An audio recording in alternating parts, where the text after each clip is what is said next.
Hello. How's it going? Cold start. Let's get something going on in the background here. I still got instrumentals to go through. Kinda. I don't know what music to play anymore. All those SoundCloud things that I used to do are like gone.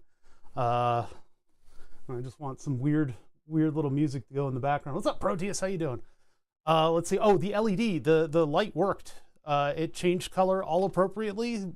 Big thanks, big shout out to Leb for helping me get this working. The answer, for those of you that were following along with the Node Red, the reason it didn't work was down to, do I have Node Red open at all? I don't. Let me open up Node Red. I think I closed this instance just because it was confusing. Node Red 2220, 1880. Oh, that's support. And then down here is the flow. I made more test buttons because I was getting really frustrated with it. But basically, it came down to looking at the diagnostic information coming through that was like looking at the whole message, not just the JSON object coming in, because the difference between my injections and what was coming out of the stream state change node, the OBS Node Red stuff, what was coming out of there had a message topic. So all I had to do was delete the topic, and it was really frustrating because you just looking at the regular old diagnostic thing wasn't enough. I needed to run the diagnostic thing as what was it? Debug, system console, node stats. I forget what we did. We had to click on a particular thing in order to get it to give us all that information. Then I was like, well, maybe it's this thing, and I put that up there. I had the stream test. There's like, you add the little thing to the end of your stream key and to test your bandwidth, and so I used that. So I probably got like 7 or 8 files of me just starting the stream and then breathing into the microphone. But we got it working. Now it works. So what happens is OBS connection status goes to opened, so the LED, the light here turns on purple, right? Then, of course, well, it opens, which turns it purple. This filter block right here, that filter block just keeps repeat messages from coming through, because when it's disconnected, this node will attempt to reconnect every couple seconds. So it'll every couple seconds it sends out a message that says, oh, it's closed. And if I continue with that, it'll contain closed, send an off signal to the bulb. When the bulb gets a signal, it flashes red. So I was sitting here, at my desk typing away, because we use our computers all the time. We use our keyboards on our computers to do stuff, right? I was in console typing away. I hacked the mainframe. But behind me on the desk, the light was flashing red every now and then. I was like, what the hell is that? So apparently just dropping in a little filter node keeps it from repeat commands and flashing when it shouldn't be flashing. So if I close OBS, the light turns off. If OBS is on and I'm not broadcasting yet, it's purple. And then when I stop stream, the stream status changes and it contains start or stopped, and then it goes red or green. So if it is green, that means I can leave the room. If it is still red, hopefully this will indicate to me that I need to stop streaming, and I don't have those overruns where I'm taking Willow for a walk while the technical difficulties screen is up. We won't have that this time. No extended hour of the stream where I don't know that my stream is still running. I would get text messages from people I know and like Discord shouts, hey, Bother, you're still streaming. It's like, oh shit, I'm like 3 blocks away from my house. So yeah, that's that event, right? So in the transitional states, it'll also do orange and yellow. So as I'm going live, as I hit the button, it goes orange and then it goes red. So it's, you're on air. And then these are just to test. These are just injections of the various states. Then if the LED is turned off and on or something like that, I can just toggle to get a stream status. And if it's true or false, it'll go red or green. So I can just toggle that and have that turn on if I needed to. And then I believe down here, this one just turns it off. This is just an off toggle. Oh, no, this is the off toggle. This one turns it off. This one turns it red. That's just for testing later down the line. And I tried over the break, I tried to get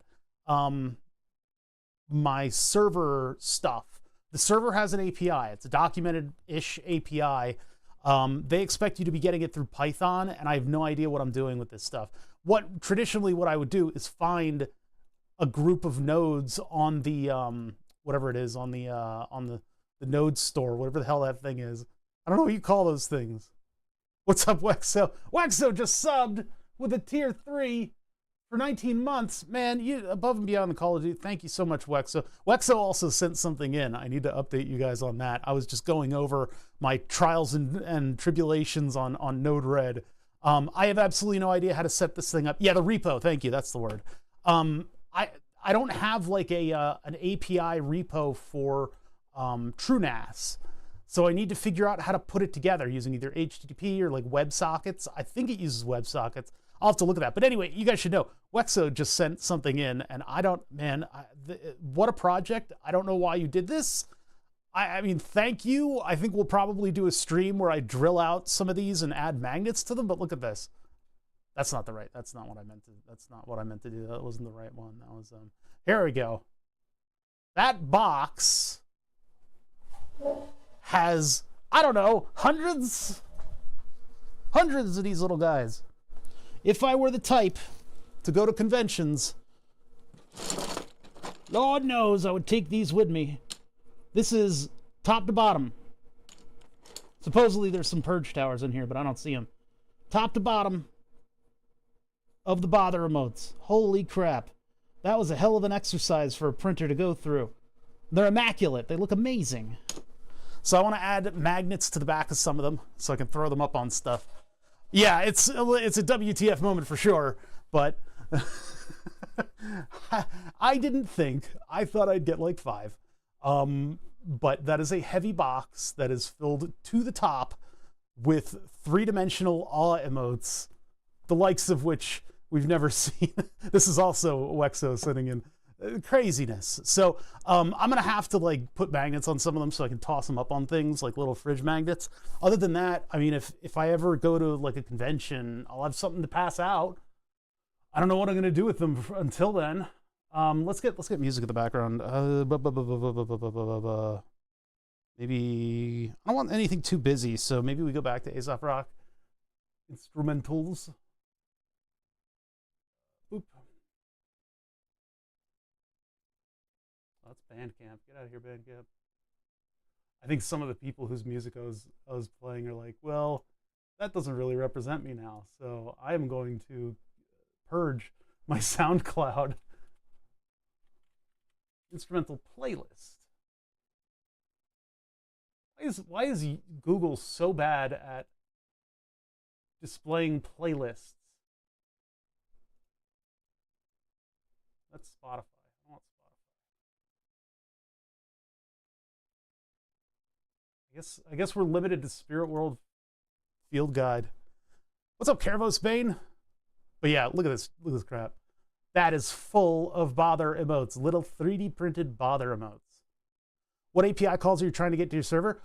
Smart status of the drives. I want to get the smart statuses of all the drives, and if one of them is out of whack, like if it shows, and I don't know, maybe drive life left, just so I can keep some kind of a physical monitor on the server. I'm gonna have one of these Tasmodo bulbs sitting on top of the rack over here, and when something goes wrong, I want it to do like a flashing red alert to tell me that I need to do something with the hard drives on the server. All right, let's get the M303s like packed away. We're doing soldering because I got jlcpcbs. I got my PCBs. They're right here. That whole design in CAD, and we'll talk about that because this is, again, hashtag AutoCAD ad. This is an AutoCAD advertisement in stream form. They have not steered my opinions or told me to say anything specific. It's just that we're using AutoCAD, and in order to keep my copy, I do a couple hashtag AutoCAD ads every couple months, and my copy is free, which I get some neat little features with it, none of which we've taken advantage of. I think we're pretty well seated in sort of the free tier of AutoCAD. There's a couple things that I might have done differently if I was free tier, but you can get that software for free and noodle around with it and see what you think. Not too much from Caravos Bane, back to using the Twitch been off it for a couple months. That's very healthy of you, and I think everybody should probably do that. Hopefully, you did not take a break from Twitch due to a mental break or any kind of an injury, but taking just, reassessing things and going, hey, I'm gonna live in the real world for just a minute, and then coming back into Twitch. Because you always have to come back. You have to come back and give me money. No, you don't. We don't like that here. I have a monitor dashboard on my home assistant with gadgets that show me drive capacity and notifications when they hit like 80% full. See, stuff like that. Like, I want to put that to a big LED. I do have a couple tablets, a couple old 7-inch tablets that I would love to turn into dashboards, but I'm not there yet. Because like one of the tablets is right there. I was gonna make it have chat on it, but if I could connect that to like a Node-RED dashboard so that it just automatically comes up on the screen, then maybe I could put chat on that. I don't know. Rex Sucks at Stuff says, hey, I'm sorry on how I ended last stream. What did you do last stream? I don't even remember, man. All is forgiven. Let's see, there's the Wexo Tier 3, which is an amazing tier. Thank you so much for the Tier 3. 19 months. I think I have 2 Tier 3s. I think 2 people do that, and they're better than you. They're better than you. Oh yeah, the joke. No. That was a wonderful and amazing end. Listen, behind the scenes, seeing how the sausage is made, ending on a joke like that is just a gift. So straight up and down, don't even bother. I like this song because it says bother in it. So it's like my stream song. Aesop Rock, make me a song, please. He's way too cool to even know who the hell I am. I like this album, though. It's a good album. Bit of the woo-woo stuff in there that I'm not a big fan of, but hey, take it or leave it. I really got to find that one screw. There's one of these little button head Phillips. You got to know the names of the screw heads, chat. You got to know the names of the screw heads. It'll help you in your endeavors. Know what a pan head is. Know what a button head. Know what a cap head cap is, or whatever. Hex head cap. Maybe I'll end stream on a worse note. No, that was how the sausage is made. I don't mean to actually encourage it. Pan heads are the best heads. Yes, I agree. I use pan heads in a lot of my 3D printed designs, and you can get off of Amazon, if you're in America at least, you can get a kit of pan head screws that are beautiful because you can have this nice flat profile while still being able to get to the screws and unscrew it.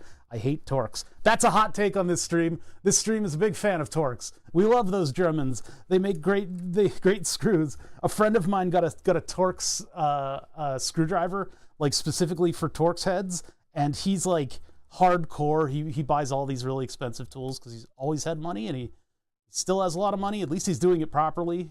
You know, he believes in doing things properly, whereas I buy stuff from China, and if it explodes, I'll buy something more expensive that'll last longer.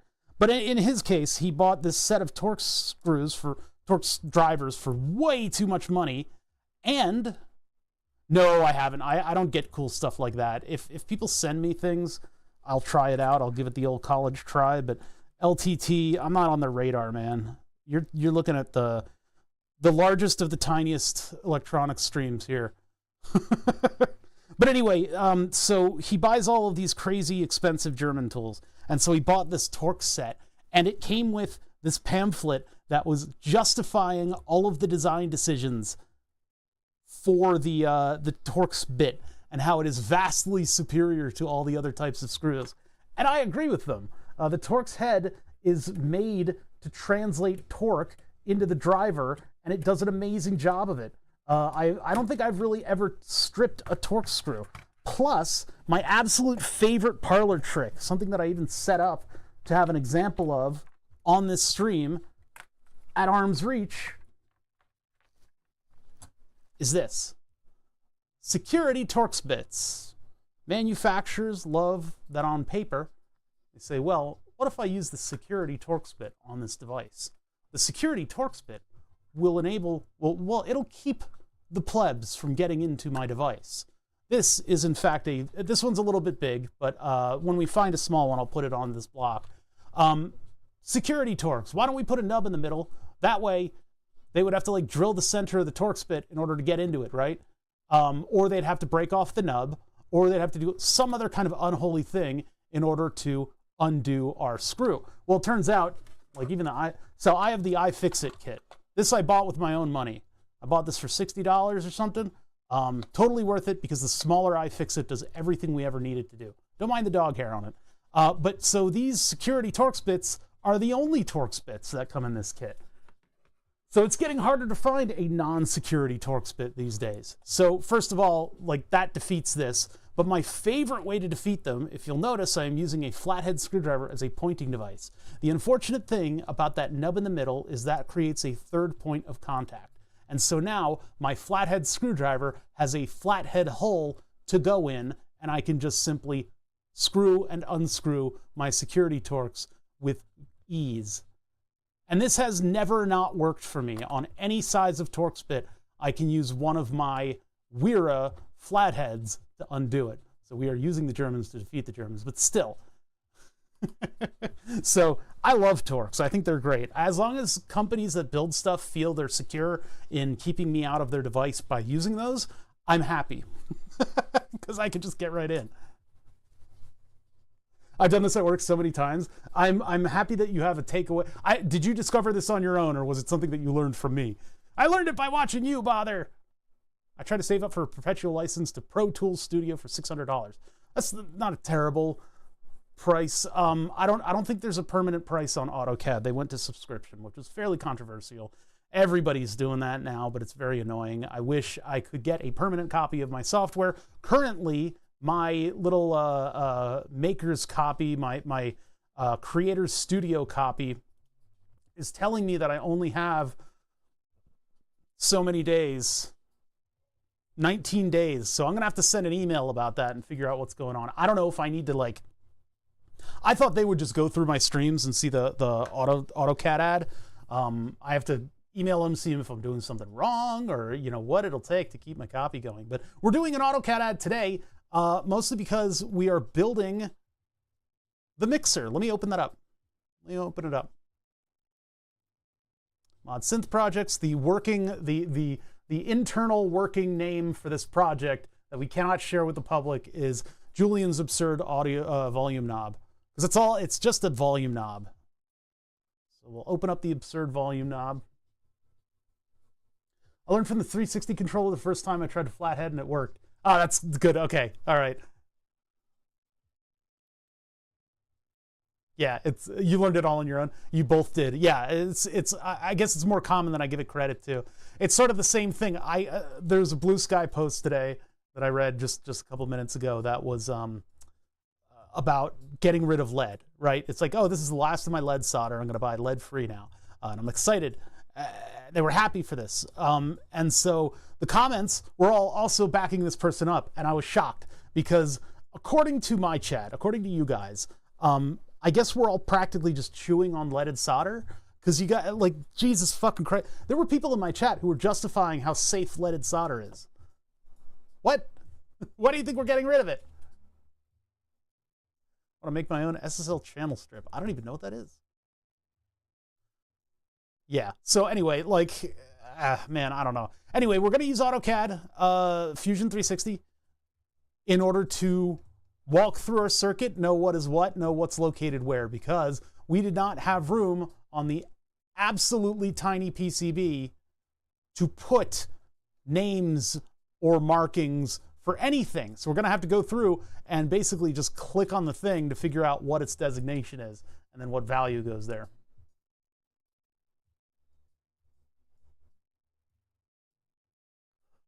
If you guys get here at the beginning of the stream, very clearly, stream is starting soon. We're not streaming yet. We're just hanging out, and I'm chatting with chat. I know it seems a lot like what I normally do in stream, but it's not. So just deal with it. I always have to field this question every single time. When a streamer has like a countdown on their screen, and it says stream will start in 5 minutes. What they're doing is they're sitting at their computer, either doing nothing or maybe doing a little bit of setup ahead of stream. I don't like that though. I would rather just go live and be me and talk to you guys while I'm doing the little bits of setup stuff that I gotta do. Yeah, we're sous chefing the stream right now. And, you know, we talk about stuff that's pretty off topic during these. I don't know, why you guys all so fucking uptight? I need my stream to have started in order to enjoy it. All right, this is going over here. I'm not the only one that does this. Stream starting soon nonsense. I can't wait to get the keyboard circuit in the mail. That is in production today, I think. I think they're building it. And so when that gets builted, then we will be able to, well, then it gets shipped and it takes a little bit. Gets shipped, takes a little bit to get here, and then we can do the keyboard project as well. And if that fails terribly, I may go back to the design phase and build one that just uses the RP2040. But I don't think it'll fail. I think it'll actually do quite well when we get that PCB in. I tried to organize this drawer, but it's a losing battle. There's just so much stuff. There's so much stuff. This drawer weighs like 60 pounds. Let's see, these go back here. That was a fun project, doing the little motion thing with the motor and the pulley. I want to do something like that again. We need to clean out projects a little bit here. I've been trying to complete projects, but, you know, time makes fools of us all. Here's another one-day project. This will be a hashtag AutoCAD ad, because what we'll do is we got to make these feet. These are like pretty hard plastic feet. So we'll make one, because this thing is missing one. We'll make one and then print it out. And that'll be a nice one-stream kind of dealio. All this stuff over here is okay. Probably get these knobs with the M303 so I don't lose any of them. How many knobs does the M303 have? Let's see. 1, 2, 3, 4, 5, 6, 7, 8, 9. 1, 2, 3, 4, 5, 6. Uh-oh. I got 3. I gotta find 3 more. 3 more over here in this little forsaken area behind where we work. 1, 2, 3. Okay, we still have all the knobs. Good, good, good. All of Dave's knobs that he so generously contributed to the stream. I'll put them back on the front face at some point. Let's get all these knobs into the synthesizer bin. There's a Donkey Kong I can use. Another knob. Another knob. All kinds of knobs. Full of knobs. That should be all right. That should be all right. Okay. We're not going to need knobs. Well, actually, no, we're not going to need knobs for the mixer. The mixer has its own knurling on the end of the shaft. Just rebuild the desk out of extruded aluminum. I mean, yeah, that's one way to do it. I have a chop saw that's been collecting dust for a couple months. I bought a nice chop saw so that I can cut aluminum extrusion. We have a desk that I'm designing for my main computer desk. And actually, I was thinking last night, it's like, you know, if I build this desk, I could incorporate the steering wheel into it. Not the steering wheel part of the steering wheel, but the pedals. I could have a strut that would lower the pedals down. I kind of want to do that because it's funny, and it'll be really cool. You know, Mr. Wayne, I'll remote pilot the bat. You can have the joystick pop up. I think it'd be kind of cool to do. I don't know if they would take the amount of force that I put into them, though. I don't know what those little 12-volt linear struts are like. I don't know what they're like, but I certainly could have it lower, maybe have to like lock it in or something, put a pin in there. I don't know. I think that would be kind of cool. And then I wouldn't have to lug the entire thing out in order. All I would do is plug in the wheel itself, and then everything else would be, you know, in the desk somehow. But I do want to make that, you know, a desk with a 19-inch rack on both ends so that I can stash stuff in there. I have not looked at these yet. I have not even looked at them. I've only peered at them in my normal lighting. I haven't looked at them under the microscope or with good light yet. So I'm saving that for you guys. We're going to take a look at them together, and hopefully everything isn't stupid. There's a chance everything's stupid. And some of the stuff that I put in, some of the settings that I put on stuff is going to make this unviable as a PCB. There's a chance. There's a chance.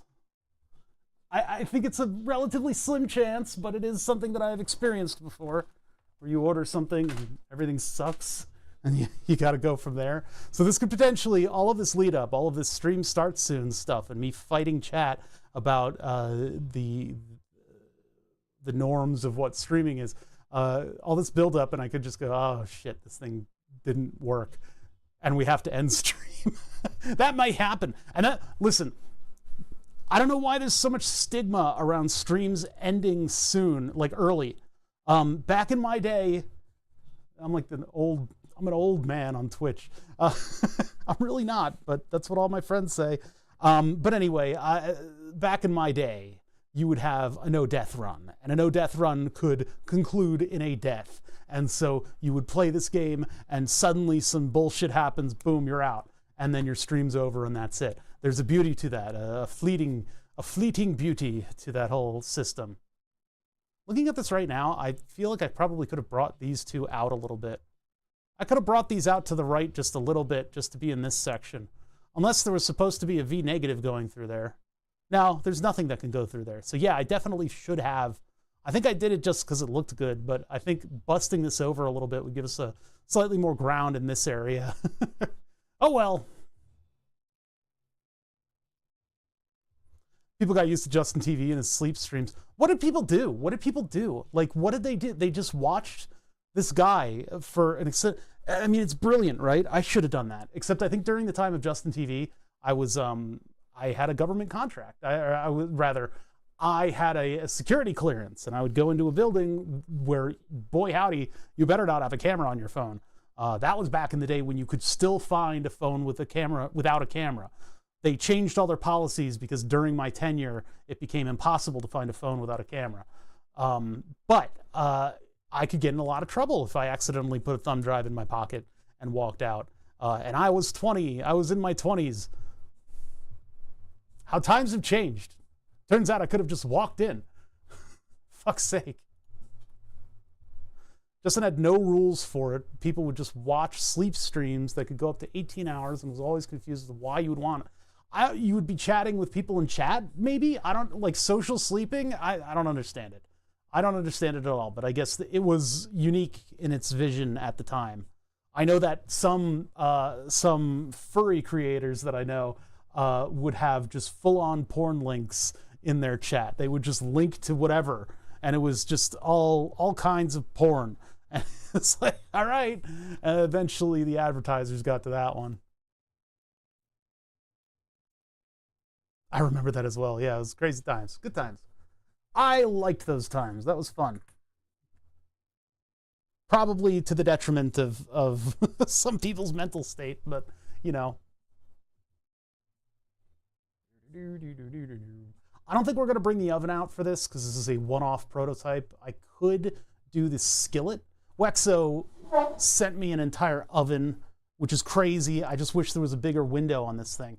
That thing, we hacked it. We put new software on it. It does pretty good. If I had to do a production of something, if I had to build 50 to 90 of these boards, I would definitely be using this thing. Would be up on the desk. I'd have a heat plate under it just so it wouldn't destroy my desk protector here. And I would be using this thing to churn out boards. You hacked an oven? Yeah, you can load new firmware on these. I don't know to what end. I don't know what we got out of it. I think we may have unlocked a feature or two, or maybe a custom heat curve. I don't know. But the thing is, like, for my purposes, that little tiny window really puts a hindrance on things. I need to be able to see everything that's going on because we are a visual medium. We are a visual and audio medium. So just throwing them in there and having them come out perfect is way less clippable than a glass front toaster oven. I have a toaster oven down here. That was something that Three Mares actually got. It was a wonderful gift for down here. It was great during the pandemic because I could make Hot Pockets anytime I wanted to, but now I don't really need it for anything. So if I get the toaster oven from the back of the shop, bring it over here, and we put our own custom controller on it because they sell those, then we could have a big open window soldering oven. I went in a different direction though. I actually bought a little hot plate that we can use to also do the soldering, and that way there's this big dangerous super hot plate, but the camera can get a direct view of it. We're not going to use that though. We'll use hot air today. Yeah, the oven itself down there, that has an infrared heating element, and it is made specifically for soldering PCBs. So it has a quick heat up cycle and a quick cool down cycle. And it'll sneak the boards up to their proper soldering temperature, following the curves that you see in all the data sheets. So there's a way to safely surface mount solder all of the electronics so that you get all of the best properties of them, including the strength of the bonds and the, not cooking all of your silicon and stuff. It's not that important to do, but if you're manufacturing stuff, it's good to know that you did all the proper heating processes, and you can blame like bad solder or something like that for why all your devices are failing. In our case, we don't need to worry about any of that. So we don't need to like adhere to the curve perfectly. I can throw it on a skillet, everything solders over, pluck it off, put it somewhere else and let it cool. Yeah.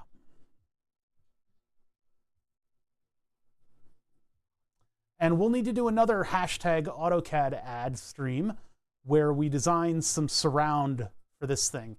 Because I would like to cover the neck and then have a big text thing on top that says on air. So we know what the identity of this light is. I'll have to hack another one of these. We were going to do that today, but my circuit boards came in the mail. I'm going to hack another one of these and turn it into the server's API window. And then I probably want another one, and that one would be for burn the subs. I could definitely do a fourth as my glucose level.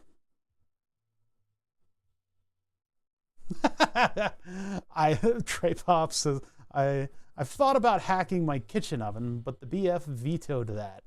Yeah, the kitchen, you can buy, get a toaster oven from a yard sale, because they've got, all kinds of good stuff. Or a pancake skillet is another, there are skillet controllers that people take over in order to create soldering apparatus. And that's like if you really want to build a lot of boards, you get a stencil and you stencil it, and you can load up all the things in a pick and place, and then you move it to the oven. And that's a way you can make lots of boards with a huge amount of consistency. I'm familiar with these tools because that's what we use in the small electronic shops that I worked at.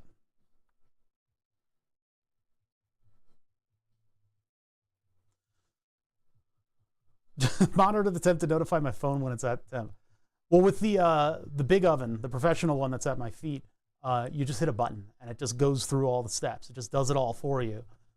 You don't even worry. I mean, it'll tell you on the front and you can hear what the oven is doing at the time, but really it's just an automated thing. You don't really need to participate at all. Because it goes from cold and then it sneaks the heat up slowly, and then it suddenly bumps it up to soldering temperature, and then it has sort of a slow cool down cycle to make sure that everything is not shocked by sudden temperatures. You don't want to just flick your electronics into an oven immediately. It could maybe hurt stuff. I don't know. I guess it's mostly about heating up the copper on the board and making sure that it doesn't flex. This thing is going to be dense as hell. Holy shit. This thing is a lot smaller than I thought. You guys look at stuff in this shop, right? And you're looking at it on your TV or on your monitor or on your phone if you're a weirdo. And things look like they're huge because I've got all the cameras, focused in and zoomed in and all that stuff. It turns out this stuff is tiny. Looking at this stuff in real life, I know some people who have watched the show and then stopped by the shop in real life have got their first comment is always, "This is a lot smaller than I thought it was. It looks like I'm in this vast warehouse." No, it's just a room. It's just like a normal room in the house. Those are tiny compared to the CAD. Yeah, and when you do CAD, you're like this. You're like, can I run that line through here? You're unaware of the fact that it is physically like this big. This big. Because it always fills the screen. My wife says that all the time. This is a really ugly trace run. I don't know why I allowed this to be. I guess just because it works. So this is the design that I ordered, and it's here. It's sitting right here. So we'll have to figure out what all the parts are. This is just a prototype, so we're just going to be throwing the parts on as we find them. There is an order of operations to this, though, because all the through-hole stuff sort of needs to be super duper flush. And I need to basically solder it from one side and all these other little things that I got to worry about with this build. This is going to be a trip. Because there's some surface mount stuff that goes on this side. I don't think I blocked any of the through-hole parts that stick out on this side, so I don't have to trim those. But the power pins need to be cut. How does it mount to the Euro rack? I need to print out a front panel. So based on where all of the stuff is, oops, we don't need to worry about it at the moment, although it'll be pretty simple to make, but it's just going to screw to the top and bottom rail. So it'll probably replace this one, just so I have, you know, my own hardware in here. This is a 10U mixer for attenuating the signal to put it out to regular speakers. Regular speakers and high-end headphones are about 1.7 volts max, which is probably super duper blowing them out. And Eurorack is like plus minus 5 volts, sometimes 10. So an attenuator is necessary to plug into the outside world. This one is cheap. It's just a bunch of 100 kilo ohm resistors on a PCB.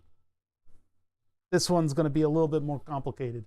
We've got a lot of parts in this thing just because of the special way that this thing mixes audio together. But yeah, it's just a screw on the top and the bottom, and it turns out that these perforated prototyping boards fit kind of nicely. You can just kind of wedge them onto the rails.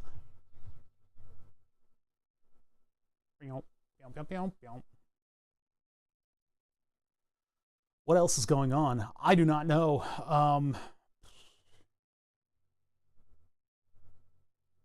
Project-wise, I'm trying to clear out some of these things. Julian and Dave are going to be here on Saturday, maybe. I'm not going to say it definitively yet. We'll give it a little bit of time, let kind of settle into it. I want to get this prototype done by the time Julian and Dave arrive. So, I mean, we've got this stream, we've got next stream, and we've got Friday to get it to work. You guys will see the process of assembling a board that I think right now is perfect. There are no flaws to it at all whatsoever. We'll learn the flaws. We'll put it together and we'll learn what flaws there are. Every time I come in here, I wish I would have gotten into this stuff, this kind of stuff when I was much younger. I was like a teenager when I got into this stuff. I'm stuck here. I'm stuck here. I'm not allowed to suddenly love literature and leave this all behind me. I don't know. I've always loved tinkering with stuff, and that's sort of a pillar of my self. Whatever. It's how I see myself, and so I don't know. It's something I can't not do. Getting into it late in life is totally fine, though. I mean, it's really cool stuff, and it encompasses just about everything. So I don't live in an age where I can invent something and then it'll support me for the rest of my life. Or maybe I can. Maybe I can come up with something cool and it'll support me for the rest of my life. Why does it say stream starting soon? Well, I'm not really doing anything right now. I gotta keep doing this question. That's one I could probably have run differently. I probably should have come up here alongside of this one and then branched down to here. And then this would have been a larger ground plane. That's pretty much my justification on all these. And then this would have been a larger ground plane as my mantra. That one really couldn't move at all.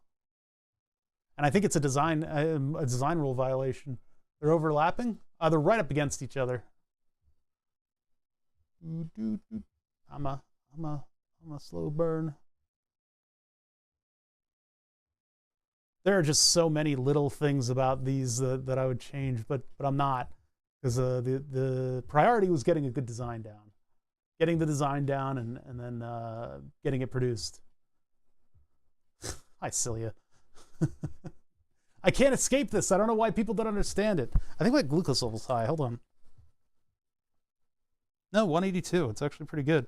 I had a lentil chili for lunch, which was a smaller portion, and it was potentially lower in carbs. I love chilies because they're tomato sauce with a bunch of stuff in it. And if you're careful about the stuff that you put in it, they can be relatively low carb. The tomatoes are bringing in some carbs, but I mean, it's not that big of a deal.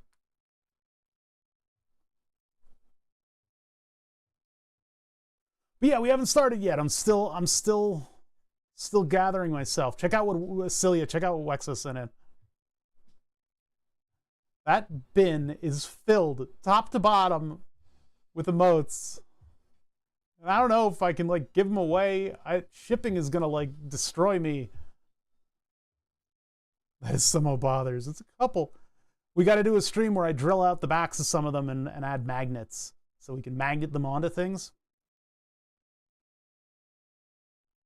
Yeah, I don't appreciate. Well, okay, not to like put down other streams because they're fine, but they'll put up the screen and the screen will be starting in 10, 9, 8, 7, 6, and sometimes it like overruns and they don't do anything. They don't start up after the little countdown. But I always wonder what they're doing during the little countdown. Do they just sit there like just like?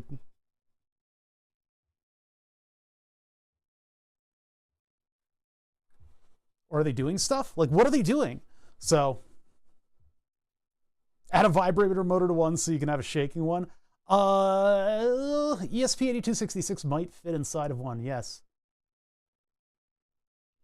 I would have to like machine out the back and put an ESP in there with a little battery and then have a little vibrating motor so that if somebody uses that emote, we could have Node Red jiggle it.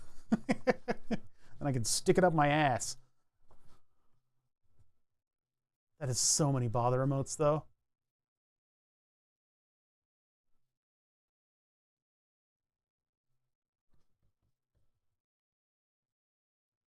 Yeah, so there's potential for Julian and Dave to be in here on Saturday. We'll see about that. And in preparation of that, we are building the mixer. So hopefully I can hand over a prototype to him. Are they all the same emote? Yes. A while back, I gave Wexo a vector image of that emote. The other ones I don't really have vectors on. I tried to make a couple of them. It takes a little bit of time. It's not hard to do. You know, boiling it down to only a few vectors. And once you get the vector, you can use CAD software to just extrude your forms.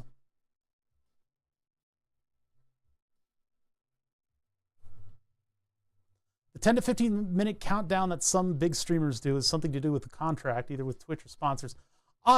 Maybe that is built into some contracts, but the main reason that you do the countdown is because not everybody is here at once. And people want to see the content. They want to see you start something, right? And so you give it a little bit of time for numbers to go up. Right now, my numbers are still going up. We're at about 34 people watching. We're going to hit somewhere around 70 in midstream, but it just keeps growing and growing steadily like that. So you put no content at the beginning when you're growing your crowd, and then the people that want to be there for the beginning are there for the beginning. You know, when I first start stream, there's like 3 people here. So, you know, you just you roll with it. You get that snowball going. That's the reason that you do that with streaming. And so I would think that maybe sponsors would want more people to see their ad. You know, if I was a sponsored stream and I had to run an ad, which, by the way, we are a sponsored stream today. We're sponsored by AutoCAD because these boards were designed in AutoCAD and we're going to be using it to assemble a little bit. It's not going to be 100% AutoCAD stream, but again, they are sponsoring my copy of this software, so I figure I can throw them a couple of these sponsored streams and I can talk about my experience with their software, which I think is really good. You guys should give it a try. I know there's lots of free solutions. KiCad exists, but if you feel like you want sort of the pretty program that does the pretty 3D renders, there is a free tier of this software that you can use. But anyway, so yeah, they're kind of doing this, but they don't dictate any of the production side of my stream. If there were a more structured sponsor, like if it was up a tier from my Bush League sponsoring, we're pretty Bush League here, right? We're not doing anything all that huge. We don't have huge numbers. If I was pushing huge numbers and I was getting paid, thousands and thousands of dollars to do an ad, it makes sense that they would want you to have that stream start soon, because otherwise you could just play it at the very beginning of stream and go, haha, there, I did it. And it would go out to like 10 people. They want their ad to be featured. So I would see them putting that into the stipulations of the contract. And if there's some other if they're doing it for a different reason, I have not come up with it. I've not heard of it. Whoa, let's get that 3D PCB. It's going to be kind of important for us to see. There we go. This is the biggest sticking point right here. Is it going to fit? I do not know. Are these going to fit? I do not know. Are my holes in these things too small for the pins? I do not know. This is nerve-wracking. I'm not looking at the answers to these questions yet because I want to do a live. Play us out. What does that even mean? I really wish I could get it to fill in this. This seems like a bit of a non-issue. Shame. 1:21:25, and it is 2:4:25, and I have 5 of these 25. I have 5 of these boards in my hands. How cool is that? All right, let's get started. I started late, so I'll start the stream a little earlier. Where's the music? Oh, I need to pop out. Oh, YouTube chat. I'm so sorry. Wait, are we? Yeah, we are. We are streaming on YouTube. Hold on. Let me see the YouTube chatters. What have you guys said? Nothing. Okay. Good. Pop out chat. Nobody will be any the wiser. Nobody knows that there's actually also YouTube stream. YouTube holds on to the VODs longer, so forever, basically. And they'll use it to train some kind of a dastardly AI. There's going to be some AI that's out there fixing circuit boards, and it's going to be fueled by all of my shenanigans. And maybe, just maybe, we can teach it love.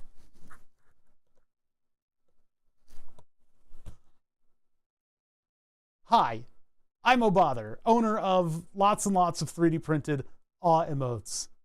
Wexo sent those in. I don't know if it's like a mental issue or something, but I cannot fathom the amount of time that it took to print all of those. What am I going to do with these? If I ever get out to like a convention somewhere, maybe I could take them with me and pass them out. I could scribble Twitch TV Obother on the back. I could brand them, make a little metal brand and put it on the back, and then it'll say Twitch TV Obother on the back of it. I'm not going to do a give out of these because that would be great and all, and I could get rid of them very quickly that way. It's just that I'm not going to ship them. I don't know what, like Celia's in Scandinavia for F's sake. That would be so expensive. I don't know what to do. Maybe I can let people buy them, but that seems a little shady of me to have somebody 3D print a whole bunch of my emotes and then I sell them. That's kind of I don't like that. There's a separate section on YouTube channels now that is just for live streams. For years, like a year now, we've been dual streaming to both YouTube and Twitch. And so on the Obother VOD channel, it's really just the live streams. I've got the main ones in there as an archive, but bother that's called merch. No, but I mean, listen, these were printed and sent to me for free. Told them to open an Etsy shop. God damn it. I mean, I guess I could do that.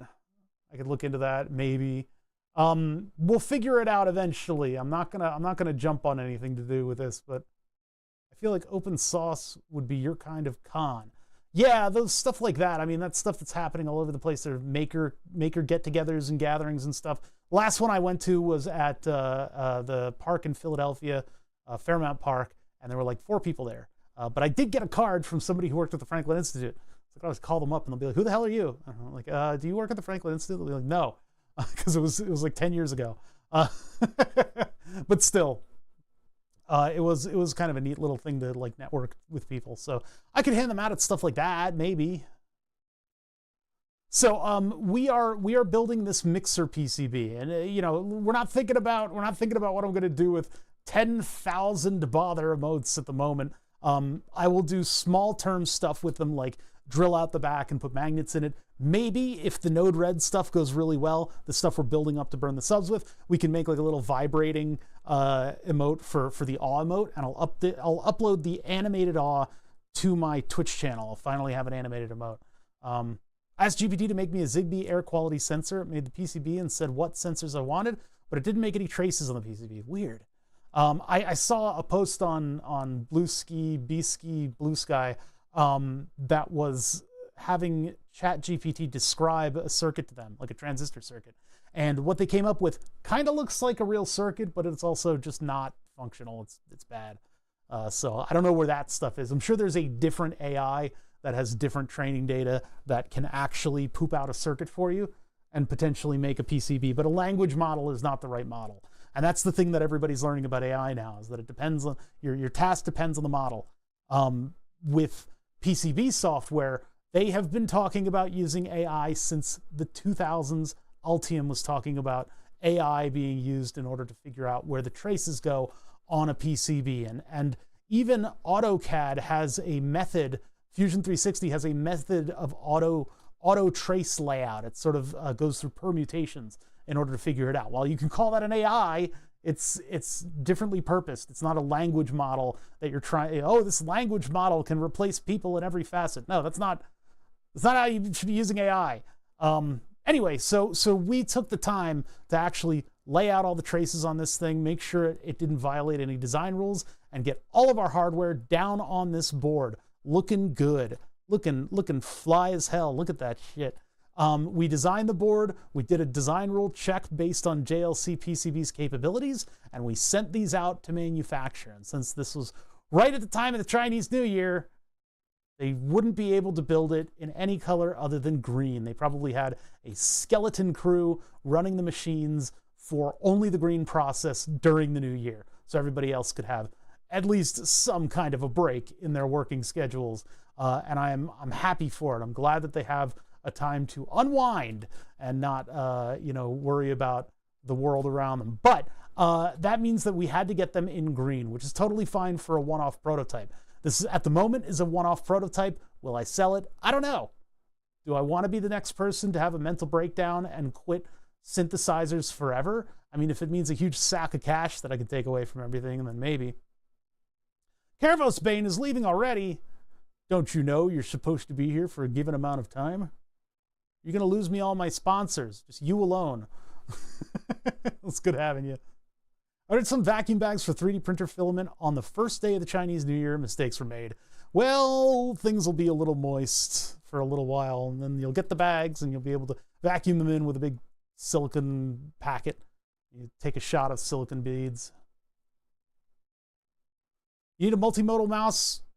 Oh, a multimodal model for stuff like that, not an MLM. Well, no, but I mean, it's just like the model is different. It's not language. Everybody thinks that language AI can do everything. No, it can write emails. Like, it'll write your emails for a little less pain. So, new PCB, who dis? We just got them in the mail, which is a very timely thing, and I'm very happy that they had a skeleton crew working. I hope the people on the skeleton crew also get their vacation, because I'm thankful for this. I just hope I'm not contributing to human misery, you know? jlcpcb manufactured these. We get to see the quality of jlcpcb. We are politely far from the maximums. You know, the maximum distance between wires, I kind of rounded up. The maximum smallness of the vias, I kind of rounded up a little bit. I was polite about not min-maxing this board. Because as you can see, trace layout is tight, but it is quite easy to get everything on here. We got everything on here, and I made it fancy, and I made it all work out properly. There were a lot of times when I sort of had to get up and walk away and then come back to it just so that I could get the ideas flowing again. And there was a lot of coffee died for this. This layout is not done in any kind of reverence towards the electromagnetic properties of the traces. I did not think about that. I did not have the bandwidth to think about that. I did not have the wherewithal to think about that. I'm not smart enough. I never took an E&M class. I took 5 minutes of E&M, one class, one course, and I looked at the homework load, and it forever scarred me, because even to this day, 20 years after college, 20 years after I took that goddamn E&M course, I still have the dream where you don't know where your class is and you haven't done any of the homework and it's already the midterm. I still have that dream. God, college is fucking mentally taxing. Anyway, the point is, I didn't think about E&M for this whole thing because it's an audio mixer. Audio, we're dealing with frequencies that are so far down there that they're practically DC. We don't have to worry about super duper capacitive interactions between this and that and the other thing. And if we do, we're going to find out when we build this thing. Due to the space restrictions and having through-hole and surface mount on the same platform, I had to avoid certain things. Like I could not put this chip on top of the area where a pin would stick through. Otherwise, it's going to be a massive amount of work for me to flush cut that lead and then put a chip on top of it. That'd be madness. Only do that if a lot of beans were crushed for this board. Yeah, just so yeah, anyway, I had to look at the areas between parts and under parts where there was just enough space to fix all of my stuff. There were only certain areas where these chips, these SO chips, could go down. These SO chips are transconductance amplifiers, basically a voltage controlled amplifier. And there's 4 in this chip, so it's got this big SO surface mount part that is an older type of technology that takes up way too much space. They don't come in QFN because apparently the buck stops at SO. That's where all the, I don't know why. I don't know why. You can't find these in QFN. I guess they just probably wouldn't sell because people aren't advanced enough to work with QFN. And putting that via right under this tab is going to maybe be a sticking point. I may have to put down a piece of Kapton tape in order to insulate that. But so that meant that I could only put these big parts in certain areas. So the circuit has a weird way of looping back on itself. In this area, there's a lot of traces that go vertically because our mixer starts at the input sockets here and here, goes through a buffer amplifier, into the transconductance amplifier, into the second transconductance amplifier. It then comes out and gets attenuated and goes to a headphone amp, a dedicated headphone amp. Father, why did you use a dedicated headphone amp? Did you know that you could just use a TL074 and just plug it into headphones? Yeah, I kind of know. I kind of know that I could have done that. But I'm not confident enough in my own skills, so I got a headphone amplifier, and it's got a couple little features in it that may be super beneficial. It's a high-quality headphone amp. It may get the voltages correct. It also does like a little bit of filtering in the background to kind of make the audio not have transients and stuff like that in it. So we'll see what happens with that. Certainly could have saved a lot of money, but yeah. I always liked Eagle, but once they merged with Fusion, I never seemed to be able to make a PCB on it.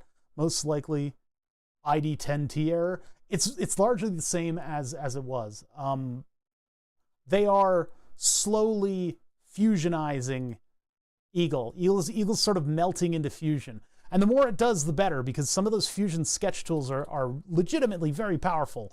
I wish I could have used construction lines in order to line up all of my stuff, because then it would have been a bit more of a simple process. In this case, I had to do a little bit of math in order to space things out properly, and then I had to sort of squeeze just a little bit of extra space into the spacing of all the components. I will have to flatten these leads coming out of the potentiometers too. That's one thing that I got to do special on this circuit in order to get 8 devices, 1, 2, 3, 4, 5, 6, 7, yeah, 8 devices of a particular size onto a 2 HP panel. Not easy. So that being said, we've got our 3D model and we've been looking at it way up close. Way up close. So everything seems huge. Like, look at this information superhighway. This trace is just a huge throughway. There's 10,000 cars on this thing. Problem is, when we actually get the board itself, we get to see how big those traces actually are. Holy crap, they are super small. How are we going to do this? This is huge. So the solder mask looks pretty good. Let's take a look at our physical PCB and just do an initial inspection of the thing and see what sort of surprises there are. I don't really think there are many. I have not had a chance to look at these, by the way. This is you and I are going over this together. So I got green because I had to. Looks pretty good. The holes for leads look like they might be large enough. We'll test that in just a second. Traces are clean as hell. Looking good. Looks a little close up here. I think if we got closer, we could take a better look at that. Let's get closer. Let's get closer. I want to make sure that there are no weird short outs on this thing. Bonk.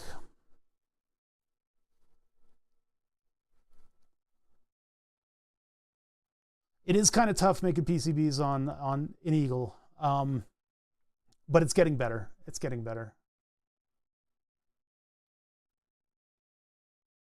That really looks like a short out, but I don't think it is. Up at the corner. Let me get a pointing device. What happened to that one? Wait, is something weird about that? No, it's fine. It's just the camera. Just looking at the, I think the air, what I'm seeing here is the solder mask layer. Hold on, let's get a little closer here. This is in focus? It's a little out of focus. There we are. Silk screen's looking good. It's a little rough, although that's mostly it going over top of the traces here. Where it's allowed to be smooth, it is pretty smooth. I could actually get closer than this, but I don't think we need to. It's still, man, this is usually this is very close indeed. I definitely should have probably run a trace right there. And this is the area where all the traces are going huge distances to get to where they need to go. This is a note from the Donkey Kong connector. You have to have a solder mask circle in the middle or drilled through. And so instead of drilling through, because right under this thing is all kinds of stuff, I did just the solder mask thing so that their plug could go all the way in. Nothing bad happening in these areas. It's looking pretty good. JLC did a good job on this. This looks as professional as they get. I was under the impression that the solder mask wasn't that good, but the green seems to be pretty good. How scratchy is it? Yeah, that's pretty good. We have our resistors, our biasing resistors for the potentiometers right here. Hopefully those don't collide with anything that the potentiometer is doing. It does have 4 little feedies in the corners, and those will probably be like here, hopefully. And they're not metal, they're plastic feetsies, so they should be pretty good. All right, let's flip it. Who drew that? What the, hey, I'm glad they're not censoring. Oh, the top of my 2. Oh no. Wait, let's go look at the 2. Let's go look at the 2.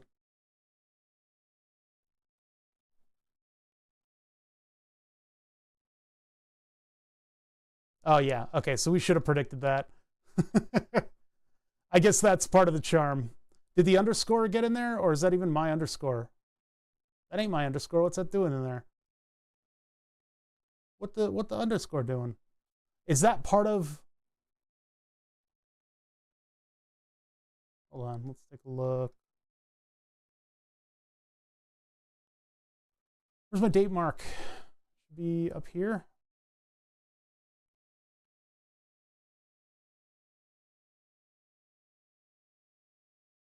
Oh, that's this. That's part of the this component right there. That's not supposed to be there. Yes, yes. Now they're out of sync. Great. I wish I could update that stuff live. But it has to go through this whole process of rendering. What is that? Oh, that's the dot for the for pin 1. That should get moved, but oh well. What is that? All right, back to here.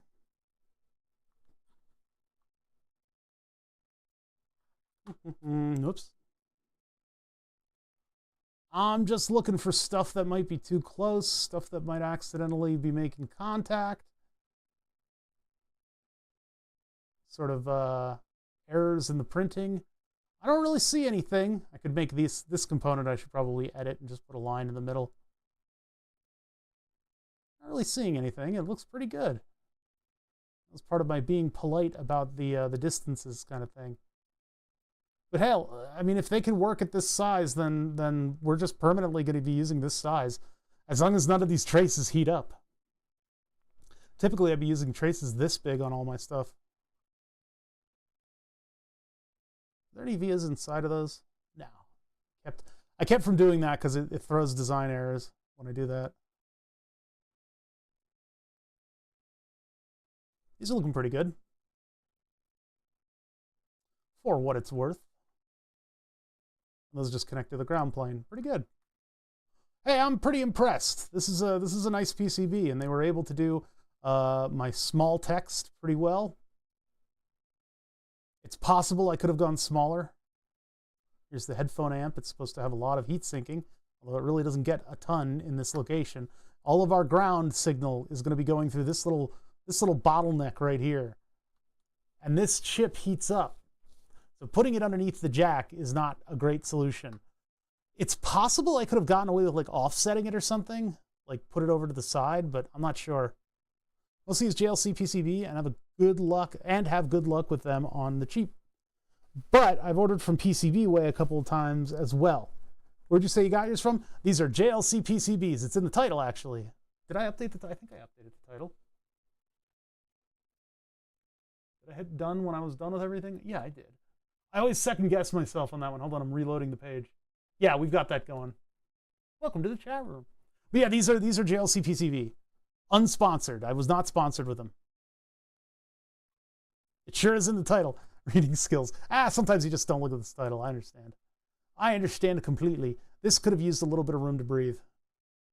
I could have moved that in a little bit. I don't like it being so close to soldering the big capacitors that I still have to find. I don't have capacitors for this. And by the way, there was a post on the Discord. This is why the Discord is so awesome. Somebody posted on the Discord, apparently 0.1 microfarad capacitors as decouplers is a thing of the past.